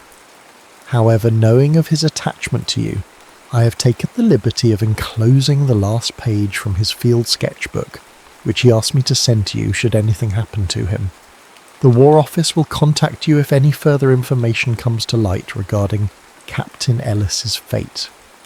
Until such time, he remains classified as missing in action rather than confirmed killed. With deepest sympathy, Lieutenant J. Harrington, Royal Fusiliers. The enclosed page contained not a sketch but a poem written in Will's increasingly confident left-handed script, where poppies dance on unmarked graves and sunlight dapples blood-soaked ground. That's where you'll find me, patient, still, my love for you both lost and found. Not in the mud, not in the shell that once held life and breath and voice, but in the space between your thoughts where memory makes its quiet choice. So if you seek me, seek not there among the crosses, row on row, but listen for me in the wind that stirs where crimson poppies grow. Juliet read the letter and poem once, then carefully folded them and placed them in her coat pocket. She walked to the oak tree through falling snow, her boots leaving a solitary trail across the white fields. When she reached the tree, she sat at its base, unmindful of the cold seeping through her clothes, and stared unseeingly at the winter-bare branches above. She did not cry. The pain was too vast for tears, too fundamental. It was as if someone had removed her heart and replaced it with a block of ice that would never melt. Missing is not dead, she told the oak, her voice flat. Missing means they simply haven't found him yet. She sat until darkness fell and the temperature dropped further, until her mother's worried calls finally penetrated her grief-induced trance. As she rose to leave, her numb fingers brushed against the carved names on the trunk, nearly hidden by the tree's continued growth. Juliet William Ellis. He promised, she whispered to the oak, resting her forehead against the rough bark. He promised he would return. The winter of 1917-1918 was the harshest in living memory, as if nature itself had aligned with the brutality of the human conflict. Juliet moved through the days mechanically, tending to the farm's reduced needs, caring for her increasingly frail mother, visiting the oak to read Will's letters aloud, as if the repetition of his words might somehow summon him back. She refused to wear black, refused to acknowledge the sympathetic looks from villagers, refused the clumsy condolences of the parish priest. He's missing, she would say with quiet certainty, not dead. There's a difference. In March 1918, she made a decision. The farm had become an increasingly onerous burden, with no men to help and wartime restrictions limiting what she could grow and sell. Her mother needed more care than Juliet could provide while also managing the land. It was time to make a change. She sold the farm to her nearest neighbour, retaining only the small cottage where she had been born and a plot of land that included the oak tree. With the proceeds, she hired a local widow to look after her mother and purchased a motorcycle, an unheard-of extravagance for a woman, especially in rural France, but Juliet was beyond caring about propriety. Her plan was simple: she would find Will or find what had happened to him. Lieutenant Harrington's letter had mentioned Passchendaele. That's where she would begin. The journey to Belgium was arduous, complicated by the military checkpoints and the general chaos of a continent at war. Juliet had sewn her papers and precious francs into the lining of her coat, along with Will's last letter and the sketch he had made of her.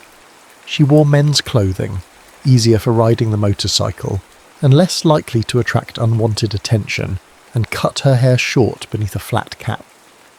It took her nearly 2 weeks to reach Ypres, the gateway to the Passchendaele battlefield. The ancient cloth town had been reduced to rubble by years of shelling, its famous medieval cloth hall now a skeletal reminder of former glory. Refugee camps sprawled on the outskirts, housing displaced civilians from across the Western Front. Juliet found lodging with an elderly Belgian couple who had remained in their partially damaged home despite the danger, charging exorbitant but not unreasonable rates to the steady stream of journalists, officials, and grieving families who passed through the area. "You look for someone?" the old woman asked on Juliet's first evening, noting the photograph of Will that Juliet had placed on the small table beside her bed. "My fiancé," Juliet replied, using the term for the first time. "He's missing since November." "Passchendaele." The woman crossed herself reflexively. "Passchendaele," she repeated, the word carrying the weight of a curse. "Many missing there.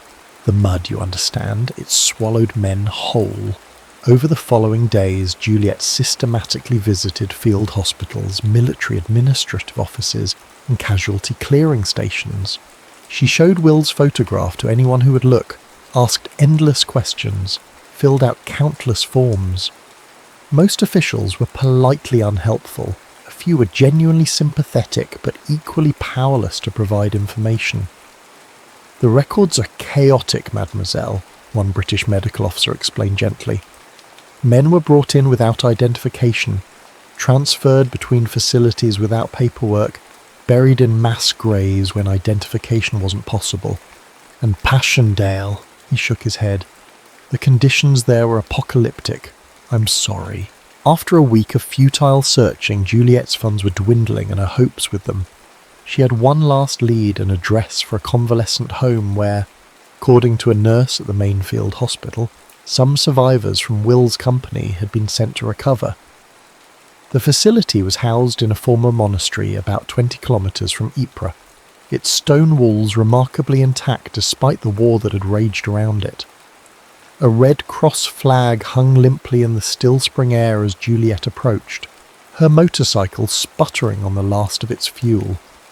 The matron was reluctant to allow Juliet access to the patients, citing regulations and the men's need for undisturbed rest. But something in Juliet's face, the hollow-eyed determination perhaps, or the barely contained desperation, eventually softened the woman's professional reserve. 20 minutes, she conceded. No more. And if any man seems distressed by your questions, you will leave immediately. Understood? Juliet nodded, clutching Will's photograph more tightly. The ward was a long, high-ceilinged room that might once have been the monastery's refectory. 2 rows of beds lined the walls, most occupied by men in various states of injury and recovery. The smell of antiseptic barely masked the underlying odours of infection, unwashed bodies, and despair. Juliet moved from bed to bed, showing Will's photograph, asking the same questions in her accented English. Most men shook their heads. Some were too lost in their own suffering to acknowledge her at all. She was nearing the end of the row, her 20 minutes almost expired, when a thin voice called out from a bed she had passed. "Ellis? Captain William Ellis." Juliet turned to see a young man, barely more than a boy really, propped up against his pillows. Half his face was obscured by bandages, and his right arm ended in a heavily wrapped stump just below the elbow. "You knew him?" Juliet asked, returning to his bedside. The young soldier nodded slowly. "Jenkins, miss. Private Thomas Jenkins. I was in his company at Passchendaele." His unbandaged eye studied her face. "You're her, aren't you? The French girl from his sketches." Something between a laugh and a sob escaped Juliet's throat. "Yes," she managed. "I'm Juliet. Juliet Moreau." Jenkins's face softened. "He spoke of you often, miss. Showed us your picture when things got bad. Said it reminded him that there was still beauty in the world." "Do you know what happened to him?" Juliet asked, perching carefully on the edge of the bed. "Please, I need to know." Jenkins was silent for a long moment, his single visible eye focused on some middle distance. "It was hell," he finally said, his voice low. "Worse than hell. Mud up to your waist in places, shell craters filled with water deep enough to drown in, gas hanging in every depression. We'd been ordered to take a German pillbox about half a mile into no man's land." He paused, swallowing hard. "The captain, he knew it was suicide. Argued with the colonel about it. I heard them, but orders were orders, so he gathered us. 12 lads, most of us had been with him since he came back from his injury. And he says, 'Boys, we're going to do this smart, not brave. Brave gets you killed for nothing.'" Juliet nodded, recognising the pragmatic streak that had always balanced Will's artistic temperament. "We set out before dawn using shell holes for cover. Made it almost to the objective when the Germans spotted us. The shelling started. Horrible accuracy, like they knew exactly where we'd be. 4 men gone in the first minute." Jenkins's breathing had quickened, his one visible eye wide and unfocused. "The captain ordered us to fall back, but then Simmons took a hit to the leg, couldn't walk. The captain wouldn't leave him. Told the rest of us to get to the nearest shell hole while he went for Simmons." "And?" Juliet prompted gently when Jenkins fell silent. "That's the last I saw of him. The shell that took my arm hit right after. Woke up 2 days later in a casualty clearing station." Jenkins looked directly at her, his eyes suddenly clear. "But here's the thing, miss. They never found Simmons either, and he was wounded. Couldn't have gone far. It's like that section of the field just swallowed them." "The mud?" Juliet murmured, remembering the old Belgian woman's words. Jenkins nodded grimly. "The mud, the shell holes, the constant bombardment, changing the landscape every hour. Men disappeared out there, miss. Hundreds of them, maybe thousands. Just gone." The matron appeared at the end of the ward, tapping her watch meaningfully.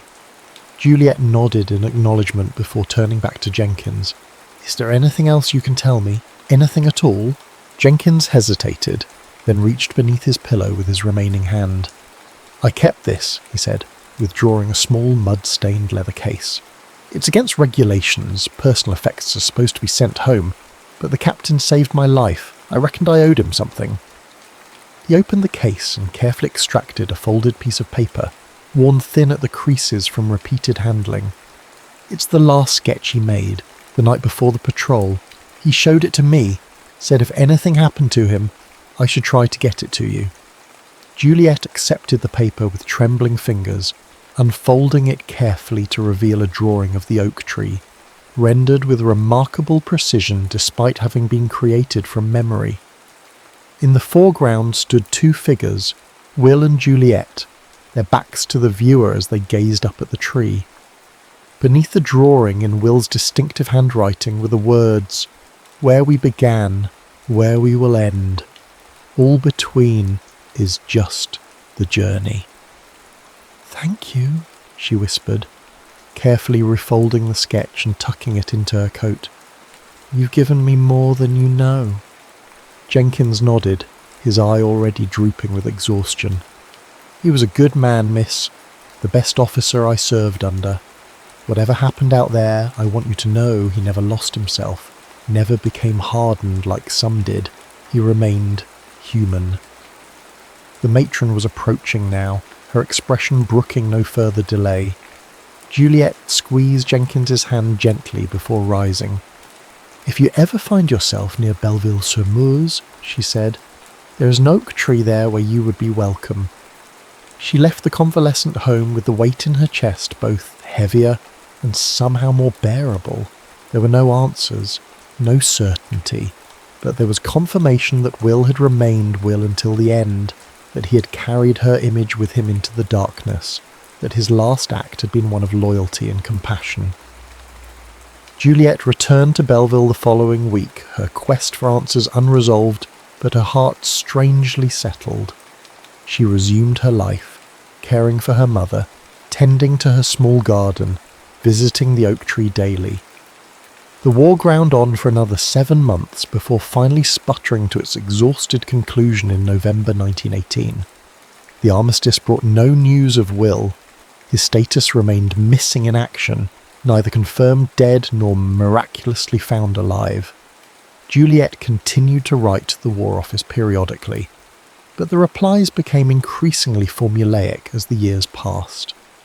In 21, Will's parents visited Belleville, making the journey from London with the solemn purpose of seeing the place their son had loved so well.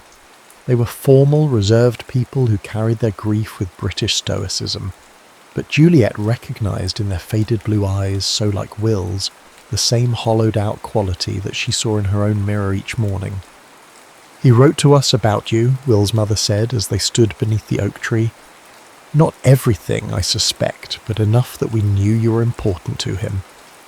"He spoke of you as well," Juliet replied. "He treasured your letters, especially during his convalescence." Will's father ran his fingertips over the carved names, now partly obscured by the tree's natural healing. "He was our second son," he said quietly, "the one who always questioned, always challenged. I never told him how much I admired his courage to live as he chose." They left the following day, extending an open invitation for Juliet to visit them in London. She never did, sensing that such a visit would close a door that she wasn't yet ready to shut. Life in post-war France settled into new patterns. Belleville, spared the worst of the fighting, recovered more quickly than villages closer to the front. Juliet's mother passed away peacefully in the winter of 1923, leaving Juliet truly alone for the first time in her life. At 31, she was considered firmly on the shelf, a war widow without having been a wife, too independent to attract the few eligible men who had survived the conflict. She supported herself by teaching English to local children, her fluency hard-won through years of reading and rereading Will's letters. In January 25, a letter arrived bearing the letterhead of the Imperial War Graves Commission. Juliet opened it with the dull expectation of another non-committal response to her periodic inquiries. Instead, she found a brief note from a Dr. Émile Fournier, a French historian working with the Commission to document and identify the war dead. "Mademoiselle Moreau, your name has been in the files of the Commission for some years as the designated contact for information regarding Captain William Ellis, missing, presumed killed, November 1917, Passchendaele. As part of our ongoing work to identify and properly commemorate the fallen, we have been examining artifacts recovered from battlefield clearance operations. Among items found near what we believe was formerly a German pillbox sector BV-7 was a British officer's identity disc bearing Captain Ellis's name and service number. Subsequent excavation of the area revealed partial remains that, based on associated artifacts, we believe to be those of Captain Ellis and Private James Simmons. Both men had been listed as missing in action following a patrol on November 6, 1917. The remains have been interred in the New Tynecott Cemetery near Passchendaele. A standard commission headstone has been erected, bearing Captain Ellis's name, rank, unit and date of death, along with the inscription chosen by his family. His art captured beauty, his sacrifice preserved it. During the recovery operation, a weather-resistant folio was found among the remains containing what appears to be personal papers. Though damaged by time and the elements, some contents remain legible. As the Commission completes its documentation, These items will be sent to Captain Ellis's family in London. However, among the recovered items was an envelope addressed to you, apparently intended to be posted but never sent. Given the circumstances, I have taken the liberty of enclosing a copy with this letter, rather than sending the original through the regular mail system. I hope this information, though coming so many years after Captain Ellis's disappearance, may provide some measure of closure. With sincere condolences, Dr. Emile Fournier, Historical Documentation Division, Imperial War Graves Commission. The document was a single sheet of paper, its edges ragged, the penciled writing faded but still legible in most places. It bore no date, but appeared to have been written shortly before Will's final patrol. My Juliet, dawn approaches, and with it our orders to move out. The men are preparing now, checking equipment, writing last letters home, engaging in the small rituals soldiers develop to ward off fear. I have my own ritual. I close my eyes and walk the path from the village to our oak tree, counting the steps, feeling the summer sun on my face, hearing your laughter carried on the breeze. I confess I am afraid, not of dying itself, but of all I would leave unfinished. The paintings never completed, the places never seen, the children we might have had, growing up in the shade of our oak. Last night I dreamed of poppies, thousands of them, swaying in a gentle wind. You were walking among them, your hands brushing their scarlet heads, searching for something, searching for me, I think. It was peaceful, that dream, comforting somehow. If I don't return from this patrol and something tells me I won't, look for me there, among the poppies. Some essence of us survives, Juliet. I believe that with certainty. And whatever remains of me will find its way back to you one way or another. Remember me as I was that summer, not as the war has made me. Remember the man who sat beneath the oak with you, dreaming impossible dreams that seemed, for a few golden weeks, entirely within our grasp. I love you without beginning or end. Always, Will P.S. I've enclosed a final sketch, our tree as I remember it, with us beneath it. Keep it with you, so we're never truly parted. Dr. Fournier had included a second image, the sketch Jenkins had already given her, its twin apparently created by Will for his own keeping. Seeing it again, now knowing it was indeed his final drawing, Juliet felt something shift inside her, like a door finally closing on a room she'd kept open far too long. In the envelope with Dr. Fournier's letter was a smaller one containing a photograph of Will's grave, a simple white headstone among thousands of identical markers, the only distinction being the names and dates carved into them. The photograph showed a field of white stones stretching toward the horizon, and in the foreground, bright splashes of red, poppies blooming among the graves. 3 weeks later, Juliet stood in that same cemetery, her hand resting lightly on the cool marble of Will's headstone. The day was clear and surprisingly warm for June, the sky a blue that reminded her painfully of Will's eyes. The poppies were in full bloom, nodding their heavy heads in the gentle breeze. Juliet knelt among them, feeling the damp earth through her skirt, and placed a small bundle at the base of the stone, a sprig from their oak tree, wrapped in the blue ribbon he had once untied from her hair, and her final letter to him. "I found you," she whispered, echoing the words she had spoken to the weathered wooden cross in her imagination for years. "Just as you asked, where the poppies grow." As she spoke, the breeze strengthened momentarily, setting the flowers dancing around her in a ripple of crimson. For a fleeting second, Juliet felt a presence beside her, not physical but undeniable, like the echo of a familiar voice just beyond hearing's range. She remained there until sunset, speaking softly to the stone, to the earth beneath it, to the poppies that had guided her home to him. As darkness fell, she rose stiffly, brushing the soil from her clothing. "Goodbye, my love," she said, touching the cold marble one last time. For now, she walked away slowly, her shadow stretching long behind her in the fading light. But something had changed in her bearing, a straightening of the shoulders, a lightness in her step that had been absent for 8 years. Juliette Moreau was 33 years old.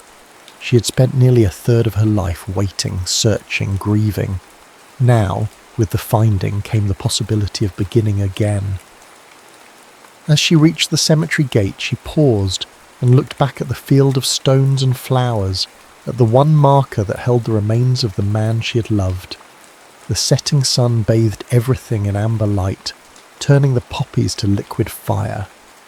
"Until then," she whispered, "I will live well, for both of us." Turning away, she walked toward the waiting world, carrying within her the memory of a summer beneath an oak tree, of love letters crossed with mud and blood, of promises kept across the boundaries of time and death.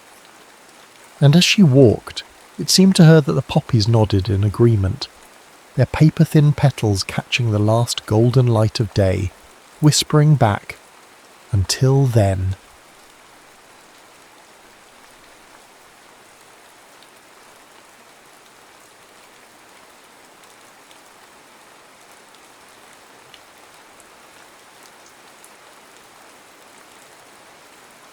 New York City, at dusk, is a curious, shape-shifting place. Lights flicker on in high-rise windows, cabs honk impatiently in the streets, and the hum of a million stories pulses in every direction. Hidden in one of the quieter neighborhoods sits a small, unassuming cafe.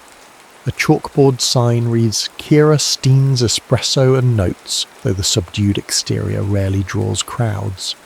The reason people step inside, if they do, is whispered among the local night owls. Come for the coffee, stay for the piano. Tonight, Alex Peterson is at that very piano. He's a man defined by quiet intensity.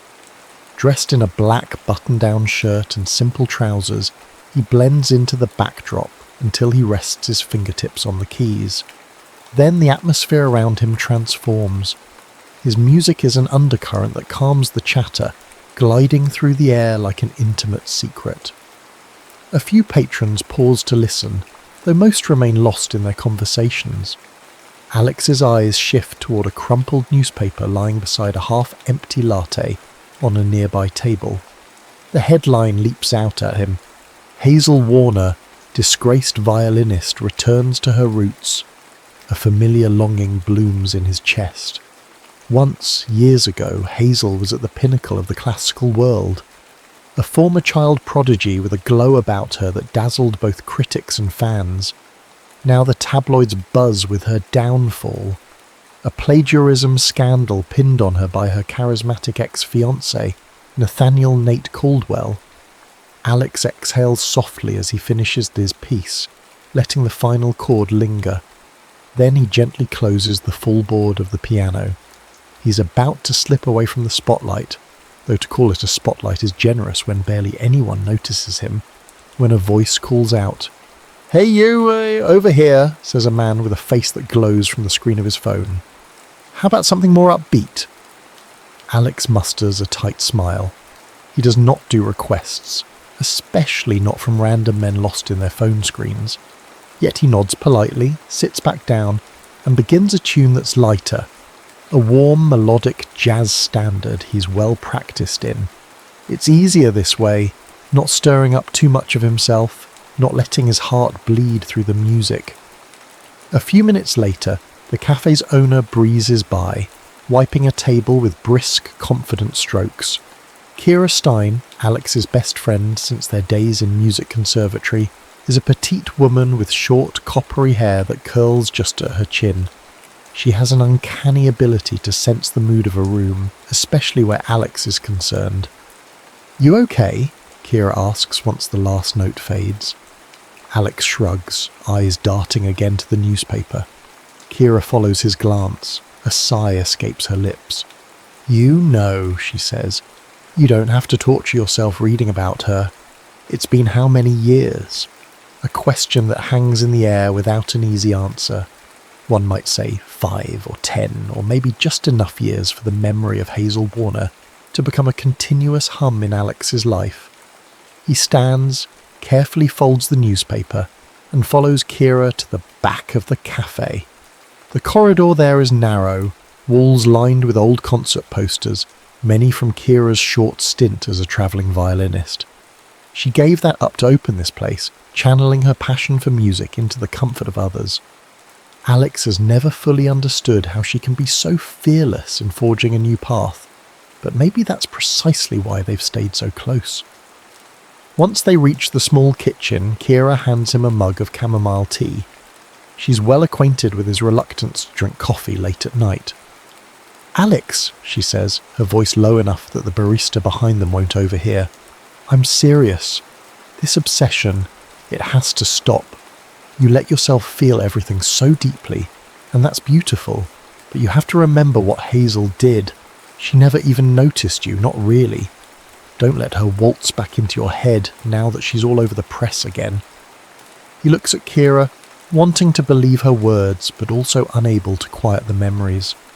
She has no idea how many times he's replayed those old duets, the ones in the musty practice rooms at the conservatory. He still recalls the exact weight of Hazel's gaze when they performed an original piece he'd composed specifically for her. Yet she never realised it was for her. She'd simply praised his musicianship and rushed on to the next rehearsal, her mind fixed on climbing higher and higher in her own career. And now she's back, battered by scandal, possibly more fragile than before. She might not ever glance in his direction again, but that doesn't stop the longing. "Let me worry about it," Alex finally mutters, taking a sip of tea. Kira shakes her head but decides not to push further. She knows well enough that coaxing truth from Alex is a slow dance. "All right," she concedes, "but promise me you won't bury yourself in heartbreak again. If you need to talk, I'm here." Alex sets down the mug and returns to the piano, but the mood in the cafe has shifted. Most patrons have gone. The few who remain seem content with hushed conversation. He runs his fingers over the keys but chooses not to play. No sense in pouring himself into a near-empty room. Instead, he helps Kira close up for the night, stacking chairs, wiping tables, flicking off the lights, until the cafe is silent and dark except for the glowing green exit sign. When they step outside, the street glistens under the lampposts. Wind rustles a stray piece of trash, sending it skittering along the sidewalk. Alex feels the chill against his skin, but it's a mild evening by New York standards. Kira rummages for her keys, the jingle echoing faintly in the urban hush. She locks the door, then turns to him. "You sure you don't want to stay with me? You look like you've got a lot on your mind," she says softly. "I'm fine," Alex insists. He wonders what time it is. Probably near midnight, maybe later. The quiet can be disorienting in a city that rarely sleeps. He runs a hand through his hair and offers Kira a small reassuring smile. "Thanks though, I'll see you in the morning." She nods and they part ways. He heads down the block, each step feeling heavier. He's turned 31, an age that feels like a tide change. No longer the bright-eyed dreamer of his 20s, but not old enough to shed that same dream. A musician in a constant state of almost discovered, almost recognised, almost loved. Can't resist one last glance at the folded newspaper under his arm. Hazel Warner's face is captured in a photograph that seems to ache with unsaid words. She doesn't know he exists as more than a faint memory from the past. And yet, for Alex Peterson, she's been the silent impetus behind every piece he's ever composed. He rounds the corner to his small walk-up apartment. The building stands tired but proud. Up the creaky stairs into the narrow hall, and finally he slips the key into his door. Inside, the living room is cluttered with the sheet music, some scribbled on loose-leaf pages, others meticulously noted in bound notebooks. His baby grand piano, a well-loved Steinway, is tucked in the corner. He flips on a small lamp, letting its warm glow caress the instrument. Setting the newspaper on the piano bench, he leans against a wall scrawled with half-finished compositions pinned up like puzzle pieces. He wonders if Hazel is reading about herself with the same sense of dread. He wonders if she's thinking back to the days before everything became complicated by fame and betrayal. In this moment, the past and the present collide in his heart.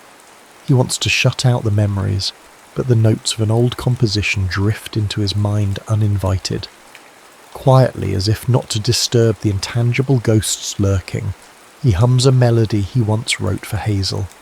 It settles into the silence like a final lullaby for the night. He knows Kira's warning is wise. He knows he should let the memory of Hazel fade. But love, or something akin to it, has a way of burrowing into the soul, deeper than logic can reach. And so, with a flick of the lamp switch, he surrenders to the darkness, that intangible chord still resonating in him. He doesn't know what tomorrow holds, only that the world has suddenly tilted with Hazel's return.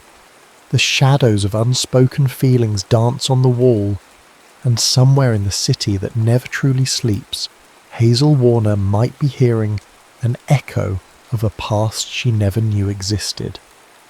A crisp morning light slices through Alex's thin curtains, waking him earlier than usual. The city hums in the background, delivery trucks roaring, car horns honking, but Alex hears another sound in his mind. The slow, melancholic chords he half composed last night before sleep claimed him. They remain incomplete, like a question begging for an answer he's not yet ready to give.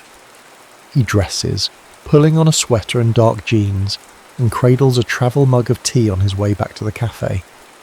The dawn light paints the sidewalks golden. Despite the bustle, Alex feels a sense of quiet. He wonders if Hazel is awake right now, perhaps scanning the headlines that mock her fall from grace. It's a futile thought.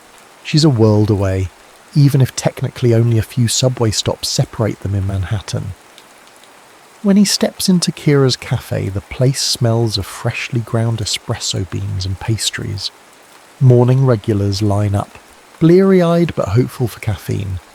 Kira, cheerful but firm, manages them all with the efficiency of a seasoned conductor overseeing an orchestra. "Good morning," she calls, sliding a latte across the counter to a waiting customer. Then she turns to Alex, her eyes flickering with curiosity. "Sleep well?" He shrugs. Sleep was a cagey beast that refused to linger. "I'm managing." Kira arches an eyebrow. "You know, if you want real rest, you could try not reading that newspaper article 20 times. He tries to deny it, but the small, knowing tilt of her head stops him. "I just needed to see how the media's spinning it," he says. "She's back in the city after all. Doesn't that feel surreal to you?" Kira's expression softens. "I guess," she concedes. "She was always so driven when we were all at the conservatory. The star of every show, the top of every class. It's strange to picture her now headlined as a pariah, but maybe," she pauses, measuring her words, "this is a chance for her to figure out who she is without that perfect veneer." A knock on the glass door distracts them. A harried supplier gestures at Kira, needing a signature for a delivery. She throws Alex a quick, sympathetic look and rushes off. Alone at the counter, Alex finds his thoughts drifting again to Hazel, the way her bow once glided across violin strings, each note luminous, filled with a rare fervour. People called her a prodigy, but Alex saw the toll of that label in the deep circles under her eyes. He'd admired her from the audience seat as much as from behind the piano stand, but she never noticed. Or if she did, she chose not to say a thing. Morning moves forward in a blur of coffee orders and pastries. Alex occasionally assists, clearing tables, refilling sugar canisters. A few hours later, just as the rush dies down, something almost fated happens. A figure slips through the door. She's shorter than he remembers, or perhaps it's the way her posture slopes inward, as if she's trying to vanish into her own coat. Her hair, once pinned in an elegant bun for performances, now falls loosely around her shoulders in unbrushed waves. Yet there's no mistaking that face. Hazel Warner stands in the doorway of Kira's cafe, scanning the room with uncertain eyes. Alex freezes. For an instant, he contemplates ducking behind the counter to avoid being seen. His heart pounds, and a rush of old emotions flood him. Admiration, yearning, fear that she'll glance right through him as if he's invisible. But she doesn't. Their eyes meet, and a flicker of recognition sparks across her features. "Alex?" she says softly, her voice cracking as though she's unsure if she's allowed to speak his name. Time seems to stutter. Kira, returning from the back, practically leaps to intercept Hazel. "Hey," Kira says in polite but guarded tones. "Long time no see. Do you need something? Coffee? A place to sit?" Hazel's cheeks flush. She steps closer to the counter, ignoring the curious stares of a few remaining customers. I saw the sign. The name was familiar. I had no idea this was your place, Kira." Her gaze flickers to Alex. "Or that you'd be here too." The room feels charged, like the moment before a pivotal note in a musical composition. A part of Alex wants to unravel every memory he's stored away, tell Hazel how proud he was of her successes, how gutted he was when she fell from grace, how her face in that newspaper last night reignited every feeling he'd tried to bury. But he stands there, measured silence forming a barrier. Kira, stepping up, tries to dissolve the tension with a business-like tone. "Welcome. If you'd like something, the menu's on the board. We also have fresh pastries." Hazel glances at the blackboard, though she seems more focused on Alex's face. She opens her mouth, closes it, and then tries again. "Actually, Could we talk? All of us, maybe? I know a lot has happened since forever." She gives a half laugh that lacks humour.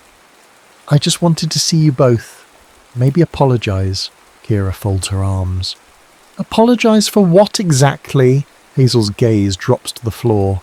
"For never being around, for shutting people out, especially after everything. You probably heard about the scandal. Nate Caldwell accused me of stealing a concerto from him. It wasn't true."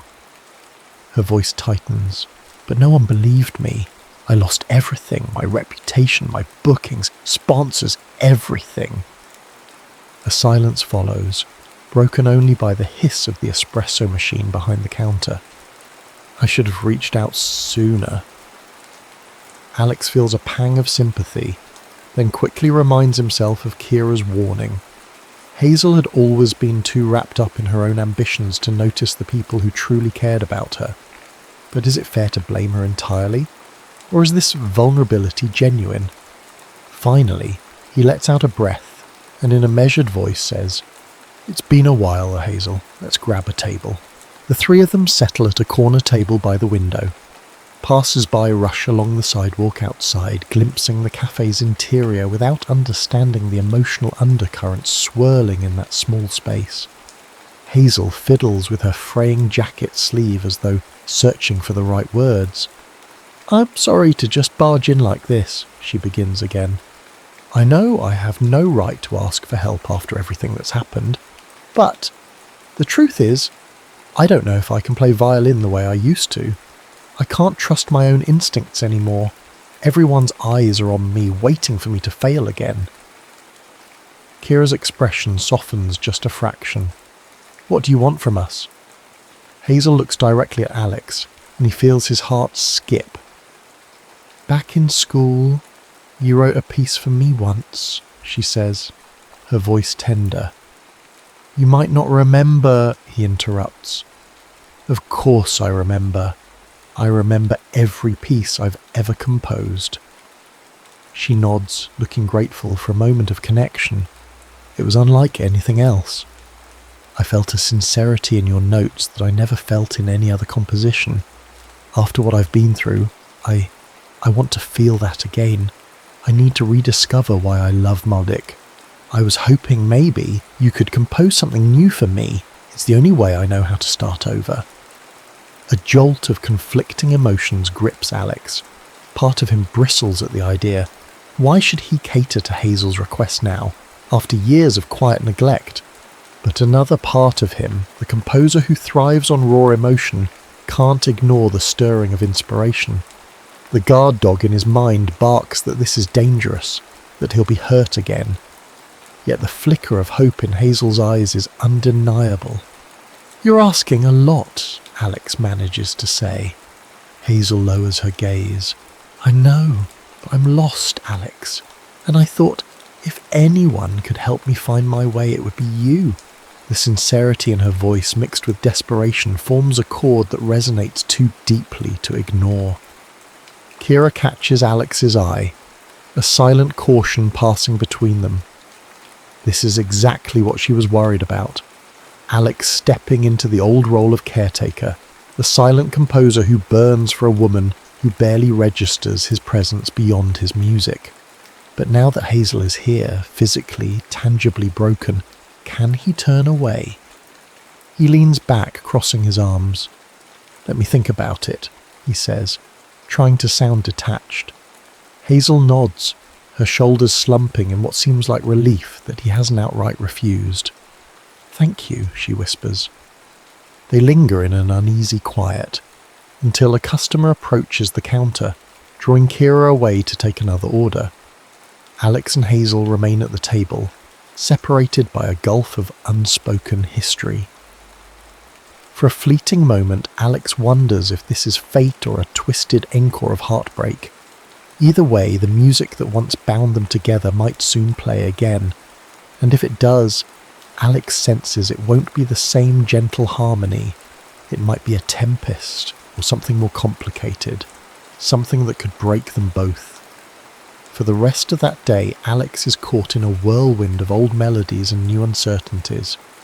After Hazel's departure, he and Kira exchange few words about the encounter. She simply hands him a cloth to wipe down the counters, eyes narrowed in a stern, silent message. "I'm watching you. Don't get in over your head." That night, Alex heads home with a restless surge of creativity swirling within. The second he enters his apartment, he sits at his baby grand. His fingers hover over the keys. A phrase forms in his mind, soft, tentative. It's reminiscent of the compositions he wrote in his conservatory days for Hazel. But now there's an undercurrent of regret and longing that wasn't there before. He plays a few chords, testing the waters.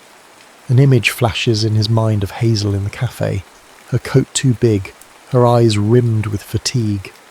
He remembers how vibrant she used to be, standing tall on stage, commanding the spotlight with her violin's brilliance. Now, that bright energy seems dimmed by betrayal and scandal. The tabloids can be vicious, especially when a revered figure falls from grace. Accusations of plagiarism are a hard stain to remove, even when you're innocent. Alex shuts his eyes, letting the notes speak. When he was younger, he believed music was enough to convey his feelings. But he never found the courage to tell Hazel directly, "Hey, I love you. This composition is a testament to how you captivate my entire being." She never guessed, or if she did, she brushed it aside, too focused on her own ambitions.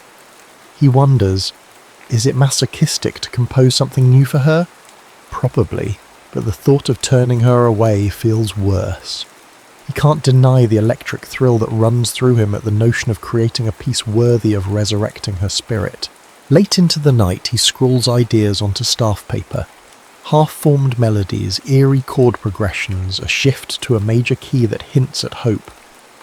By the time he looks at the clock, it's nearly 2 a.m. He rubs his tired eyes and forces himself to bed, mind racing with chord structures and harmonic layers. Over the next several days, Hazel and Alex meet in his small Brooklyn apartment. They sit across from each other, a battered coffee table between them strewn with his handwritten sheets. Hazel traces the notes with her fingertips, as though they're braille revealing secrets. "I don't know if I can do these justice," she confesses one afternoon, setting the pages aside. She glances around at the cluttered living space. Alex's apartment is modest, but the stacks of music carry a certain magic, as if each page vibrates with potential. "I haven't performed in months, and when I do try to play, I get in my own head. My technique is shaky, my confidence is shot." Alex finds her vulnerability unsettling. The Hazel he recalls was proud, sometimes to a fault, certain of her abilities.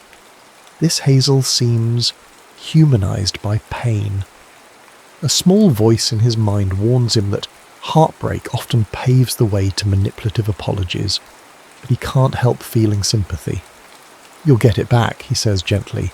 "If you want to, that is. But it'll take practice and patience." She gives him a weary smile. "Thanks for not sugarcoating it." Then she shifts her gaze. "I'm curious, Alex. Why did you even agree to help me? You could have refused, told me to figure it out on my own." The question lingers, thickening the air. He could mention that maybe it's because he spent years tethered to her without her noticing, or that Kira's protective stance only half deters him from diving headlong into a new composition for the woman who once spurred his greatest pieces. Instead, he offers a careful truth. "Because I understand what it's like to love music to the point that you can't let it die, no matter how many times it betrays you." A flicker of recognition crosses her face. She nods, as though she senses the deeper layers in his words. But before either can elaborate, Kira strides in carrying a paper bag of groceries. She's been dropping by regularly, partly to keep them fed and partly, Alex suspects, to ensure he isn't blindly falling into old patterns. "I've got fresh vegetables and some pasta," Kira announces. "Thought I'd whip up lunch." She sets the bag on the kitchen counter, pausing to look at Hazel. "You look tired. Are you resting enough?" Hazel shrugs. "I've been trying to rebuild a routine. Mornings at the library, researching old compositions. Afternoons practicing. Evenings here with Alex." Kira raises an eyebrow at Alex. "Don't overwork her, composer boy." Alex holds up his hands in mock defense. "She sets the pace, not me." Hazel smiles faintly, sensing the playful, protective tone in Kira's voice. Then she helps unload the groceries. In the next few minutes, the apartment is filled with the aroma of simmering tomatoes, sizzling onions, and fresh basil. The domesticity of it all surprises Alex. It's been ages since he's had something resembling family or close friends gathered around for a meal. As they eat, talk meanders from music to old stories about the conservatory. Hazel recounts how she once got locked in a practice room for hours because Nate Caldwell forgot she was there and left with the only key. Kira scoffs at the mention of that name, setting her fork down a little too aggressively. "Of course he did," Kira mutters, eyes narrowing. "Nate never gave a damn about anyone but himself." Hazel glances at her plate. "I defended him for years. I even believed him at first when he said he was doing it for my own good, claiming that my compositions were overshadowing his. It's all so messed up." Alex stays quiet, letting Hazel's confession sink in. He recalls seeing Nate from afar during their conservatory days, a magnetic presence who drew a crowd wherever he went. Nate had an uncanny ability to charm people, a skill that masked his darker inclinations. That same charm, ironically, is what made the world believe his lies about Hazel's plagiarism. Eventually, plates empty, and the three of them clear the table. Hazel steps to the corner of the living room where her violin case rests.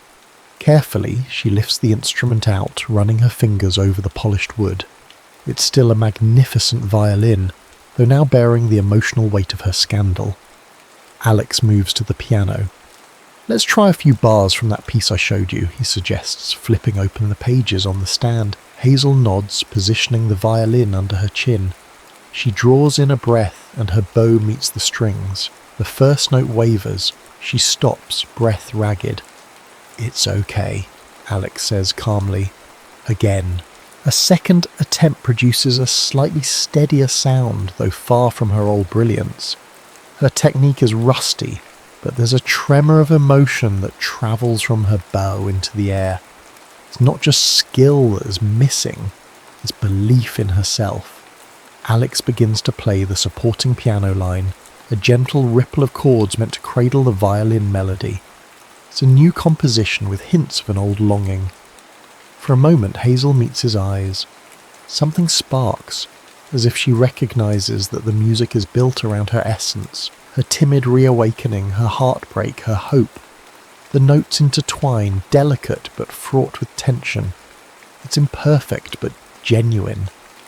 When they finish, Hazel lowers her violin, tears brimming.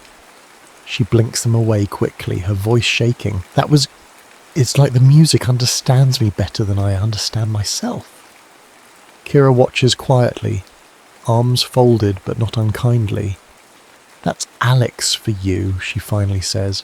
"He hears what's unspoken." Hazel's eyes never leave Alex's face. "You once wrote for me, years ago, and I barely thanked you," she says. "So I want you to know now that it meant the world, even if I didn't say it. I just didn't realise how much I needed it." Alex's heart clenches with an odd mix of longing and frustration. He has waited so long for any kind of acknowledgement from Hazel, yet hearing it now stings. It reminds him of the lost time, the night spent pining for a woman who was only a dream. Clearing his throat, he says, "Let's refine that second section tomorrow. The tempo shift might help you transition better." Hazel nods, cheeks flushed. Kira, sensing the emotionally charged atmosphere, speaks up. "I'm going to do the dishes. Hazel, why don't you pack up your violin for the day? We've done enough for now." Hazel lingers only a moment longer before setting her instrument down and heading to the kitchen to help Kira. Alone, Alex flips through the sheets of music on his piano stand. His eyes land on a line that reads, "Dedicated to HW." It's an echo of the secret dedications he made back in school, though he never had the courage to show them to her. In the kitchen, he hears the murmur of Hazel and Kira's voices. They're talking quietly, maybe about him or maybe about the scandal. He wonders if Hazel is telling Kira about the heartbreak she endured with Nate, or the raw guilt she carries for not noticing Alex's devotion all those years ago. He wonders if Kira is cautioning Hazel not to hurt him again. He closes the music folder, pressing down gently on the pages as though sealing them into his own heart. Despite his caution, he's already invested. Too much. His walls are crumbling and the music of her presence is slipping in once more. He can't help but think, if this collaboration heals Hazel, what will it do to him? Will he finally find closure? Or is he walking straight into heartbreak for a second time? As he sits there, the lingering resonance of their duet still vibrating through the apartment, one truth emerges. Though he's spent years composing in the shadows, a flicker of light has found him. And as dangerous as it might be to step into that brightness again, he knows that sometimes music is worth the risk. Tension curls like a wary cat in the corners of Alex's apartment. Though Hazel is determined to rebuild her career, she struggles under the weight of public disapproval, which she experiences even in small ways, side glances from strangers on the subway, or hushed whispers when someone recognizes her on the street. Each new day at Alex's apartment, she tackles the violin with increasing rigor. Bit by bit, her confidence emerges, but so does a new emotion, a deepening awareness of Alex. One evening, after Kira has locked up the cafe and left Alex and Hazel alone to rehearse, Hazel notices an old spiral-bound notebook on the piano bench. Its edges are frayed, the cover faded. Without thinking, she picks it up and flips through the pages. Her breath catches. The dates go back nearly a decade, each composition titled with cryptic phrases: Moonlight Before Dawn, The Red Scarf Elegy, Her Heart's Allegro. The margins are filled with half-erased doodles, sometimes a single initial, H. The dedication lines read differently, for HW or simply for her. It's as if the entire notebook is an ode to a mysterious muse. She glances at Alex, who's busy in the small kitchenette, washing a couple of mugs. Music from a local jazz station filters through a tinny radio on the counter. She wonders if she should ask permission to read further, but the curiosity is too strong. She turns the page. The notes swirl off the staff lines, raw, unpolished. but brimming with a fervour she recognises from their earliest rehearsals at the conservatory. In each melody she senses a confession, like love letters etched in music. Her mind whirls back to fleeting memories. The way Alex would watch her from across the practice room, the flush on his face whenever she praised his compositions. Could it be? Hazel snaps the notebook shut when Alex walks in, concern etched on his features. "Where did you find that?" he asks, drying his hands on a dish towel. She holds it out, cheeks burning. "It was on the bench. Alex, these pieces, you wrote them for me, didn't you?" His silence is answer enough. Slowly he sets the towel aside, tension in his jaw. That was a long time ago.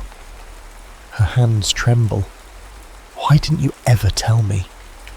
Alex's gaze falls to the floor. "You never asked, and you never seemed interested in anything that wasn't about your own spotlight." She flinches as though struck. "That's not fair. I didn't know. I was focused," he finishes. "Driven. You were unstoppable, Hazel. I admired that, but you never looked back." For a moment neither speaks. The radio crackles out a lonely saxophone line, punctuating the silence. Finally, Hazel musters the courage to meet his eyes. "I see that now. I was young and foolish. I was so consumed with being the best that I didn't stop to see who was right beside me." Alex exhales, running a hand over the piano's worn finish. "Why are we talking about the past? It can't be changed." She clutches the notebook to her chest. "Because it matters to me," she confesses, voice quavering. "I thought nobody understood me or my passion, but all this time you were writing for me, fueling me, loving me through your music, and I never even thanked you." A storm brews in Alex's dark eyes. Pain, longing, frustration. "Don't read too much into it," he says, though his tone betrays him. "I was just a naive composer in love with an idea." "An idea?" Hazel echoes, feeling her throat tighten. "Or was it merci?" He's silent for a long beat, then quietly responds, "I don't know anymore." She sets the notebook down gently, returning it to him like something fragile. "For what it's worth, those pieces are some of the most beautiful I've ever seen. I wish I could have heard them played. Maybe one day I still can." Alex avoids her gaze, gathering the notebook and tucking it away. "We should call it a night." The next morning, Hazel confides in Kira. They meet at the cafe before opening, in that in-between time when the city is just waking. Hazel sits on a stool near the counter, arms resting on her violin case. She looks pensive, as if she hasn't slept. Kira pours them both a cup of strong coffee, ignoring Hazel's mention that she's more of a tea person these days. "Trust me, you need the caffeine," Kira jokes softly. "Now spill. What's going on in that head of yours?" Hazel hesitates, then sighs. "I found a notebook of Alex's compositions from years ago. All of them. They're dedicated to me. I had no clue he felt so strongly. My mind is reeling." Kira's expression is guarded, though not entirely surprised. "I warned him not to get hurt again. He's been carrying this torch for so long." Hazel lets out a broken laugh. "I never meant to be so blind. I was just so caught up in my career, in Nate, in everything. And now that I see the depth of Alex's devotion, I feel..." She searches for the right word. "Guilty. And more than that. Something else I can't quite put my finger on. Like I'm seeing Alex for the first time, but it's too late." Kira sets her coffee mug down. "It's not too late if you're sincere, but you need to figure out if what you feel is truly for him, or for the music he creates." Hazel grips her mug, the warmth seeping into her hands. "I wish I knew how to separate the two. I keep hearing his compositions in my head, and they fill me with this emotion I can't describe. Is it him I love, or the music? It's all so tangled." "Untangle it," Kira says firmly. "Or at least try." Because if you give Alex false hope and then realise you only wanted the music, he'll never recover. The gravity of Kira's words sinks in. Hazel nods, her eyes clouded with worry. "Thank you," she whispers. "I know you're just trying to protect him." "And maybe protect you too," Kira replies softly. She stands, finishing her coffee in one gulp, because heartbreak in any direction cuts deep.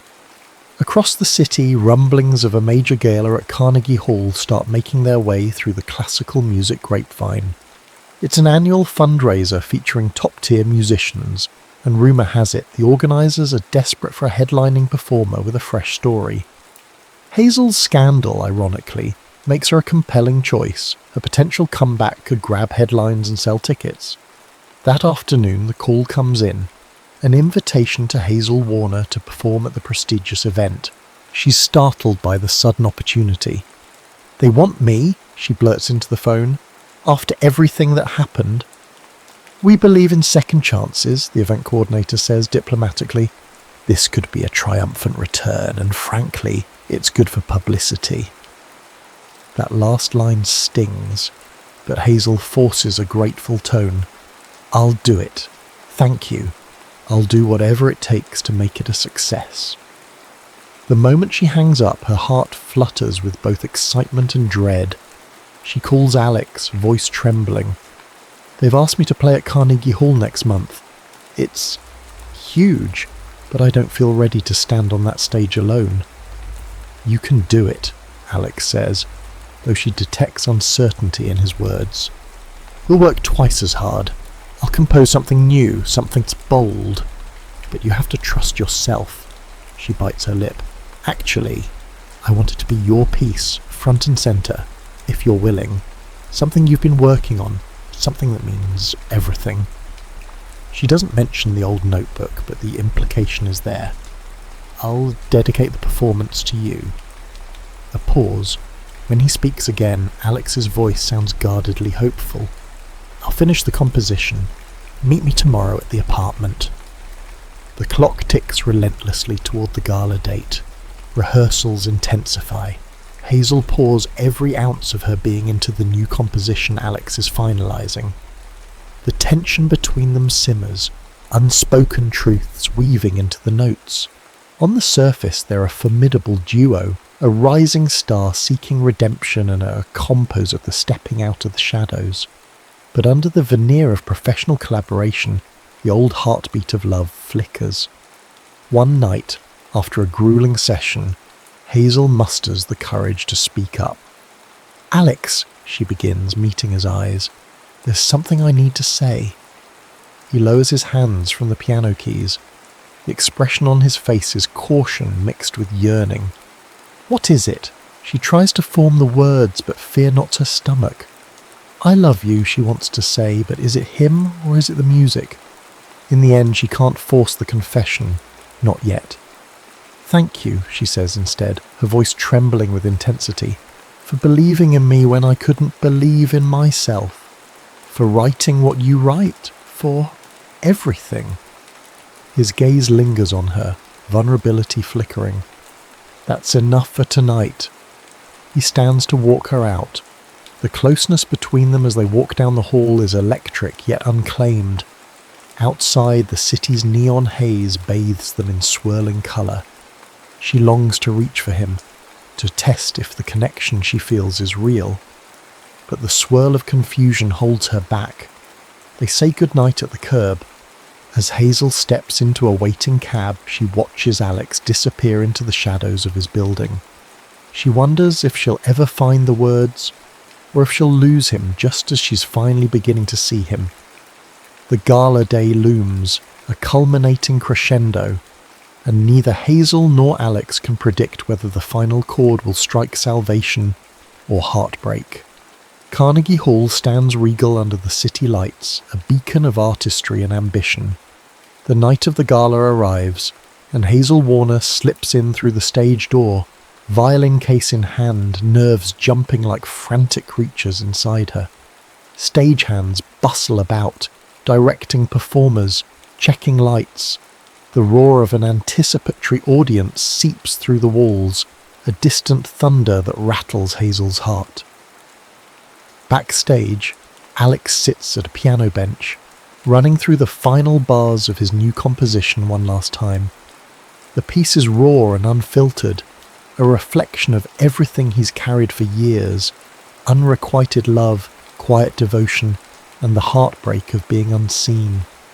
He glances up as Hazel approaches, her eyes flickering with both anxiety and determination. "You ready?" he asks softly, a note of sincerity in his voice. She exhales. "Ready as I'll ever be. I want to play your music perfectly, not just to prove something to the world, but to show you that I hear you. Finally." He nods, swallowing hard. No words come, but the moment is charged with a deeper understanding. They step onto the stage together. The hall's grand interior dazzles with chandeliers and plush red seats packed to capacity. Reporters, critics, and patrons crane their necks. The entire room crackles with the tension of this high-stakes performance. Hazel stands under the spotlight, violin at her chin. Alex takes his seat at the Steinway Grand. A hush settles, a collective inhale. Then, with a single nod, Hazel draws her bow across the strings, and the first note emerges, a trembling whisper that blossoms into a forceful lament. The composition sweeps from a plaintive melody to a fierce crescendo, each movement telling a story of regret, devotion, and redemption. As they play, Hazel feels the music flowing through her like a second heartbeat. She catches Alex's eye in fleeting moments, sensing that the lines between them, between composer and muse, between two hearts separated for too long, are dissolving. Midway through the performance, the emotion surges. The violin's cry echoes with raw intensity, and the audience leans in as though catching a confession. Hazel's vision blurs with tears she refuses to shed. She channels every ounce of feeling into the bow, her body trembling with the piece's climax. Alex's piano supports, guides, and complements every note, no longer just an accompaniment, but a duet of souls. When the final chord resolves, the silence is almost unbearable. Then thunderous applause erupts, sweeping the hall. Hazel lowers her violin, chest heaving. She searches for Alex amid the standing ovation, finds him gazing at her with a mix of awe and heartbreak. For a fleeting second she wants to run to him, to fling her arms around him and say everything she's kept locked inside, but the curtain call pulls them both into formal bows. They step forward, and the applause crescendos, cameras flashing like frenzied fireflies. Backstage afterward, the chaos is immediate. Congratulations, interview requests, critics fawning. Hazel stumbles through it, her mind spinning. She wants to find Alex, but he's swallowed up by the crowd, ushered away by well-wishers. Someone thrusts a microphone at her, demanding a statement. Another tries to take her photograph.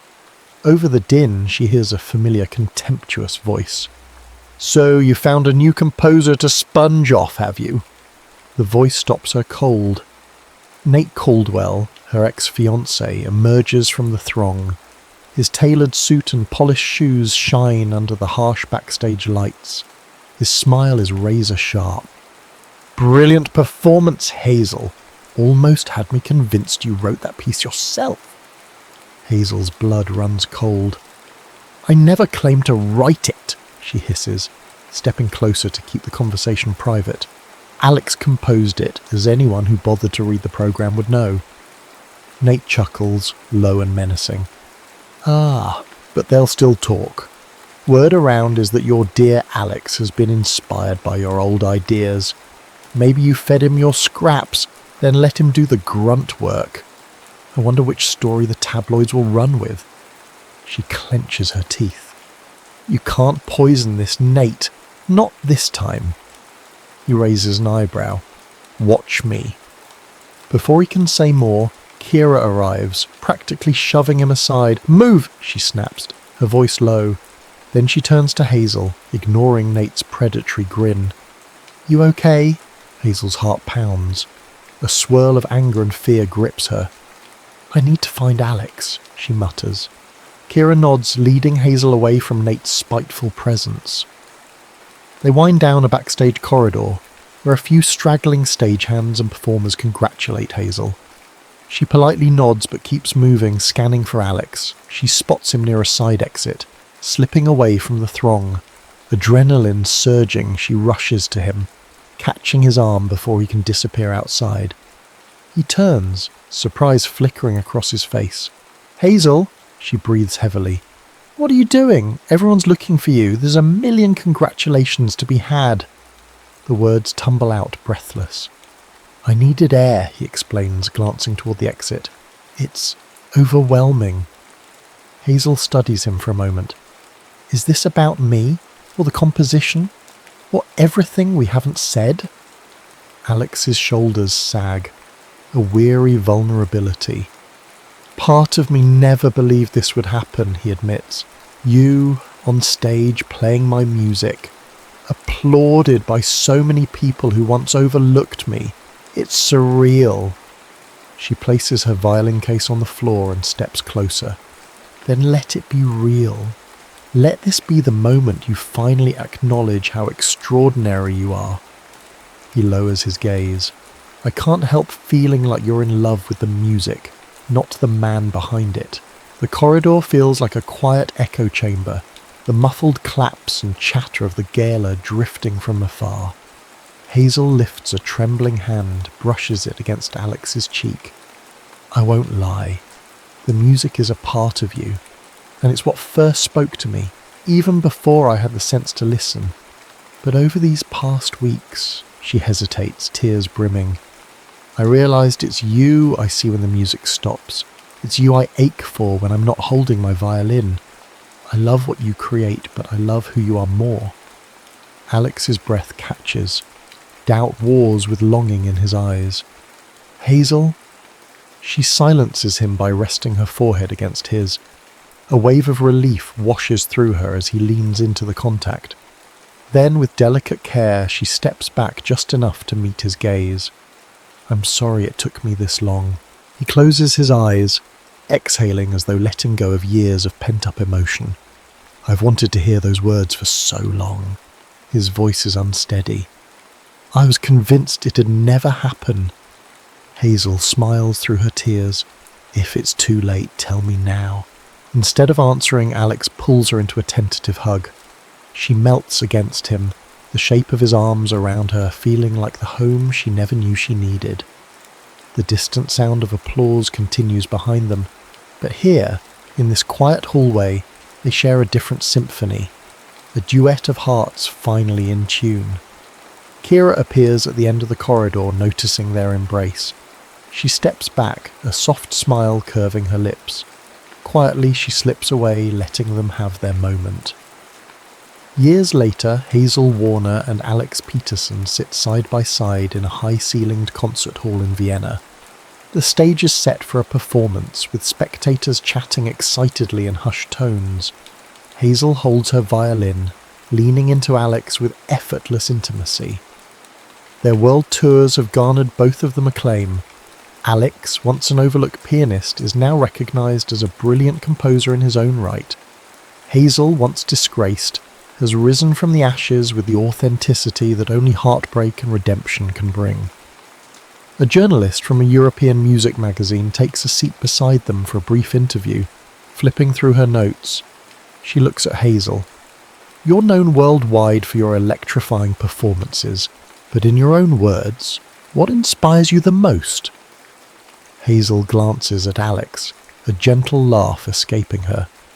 "I used to think I played music for the entire world's approval, but I realise now I was always playing for him."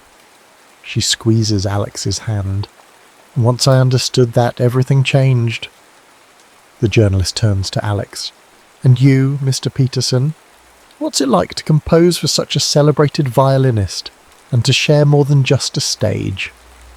He offers a thoughtful smile. "It's like having your heart walking around outside your body, weaving your notes into magic. There's nothing quite like it. The journalist jots down a few more comments, then leaves them with a warm goodbye. As the audience begins to fill in, Hazel and Alex steal a final moment of quiet. She leans her head on his shoulder. They step onto the stage together, a married couple now, and an even stronger musical partnership. The lights dim and a hush falls over the audience. Alex takes his seat at the piano. Hazel positions the violin beneath her chin, meeting his eyes with a look that says, "I hear you, always." The first note resonates through the hall, and it's clear to everyone listening that this music is born of two hearts that once ran parallel, never touching. Now, at last, they converge in perfect harmony, and somewhere in the quiet corners of their souls they remember the years of distance, the heartbreak, the unspoken dedications. For them, the journey wasn't just about reclaiming a career or proving a tabloid wrong. It was about finally discovering that what they truly needed was to recognise the love that had been in front of them all along. Patient, unwavering, ready to be embraced. They play on, each measure speaking of second chances and the beauty that comes from letting yourself be seen, not just in the glow of the stage lights, but in the silent dawn of everyday life. And as the music swells to its final chord, one truth stands above all else. Some compositions are written not just for the world, but for the one who finally hears your heart.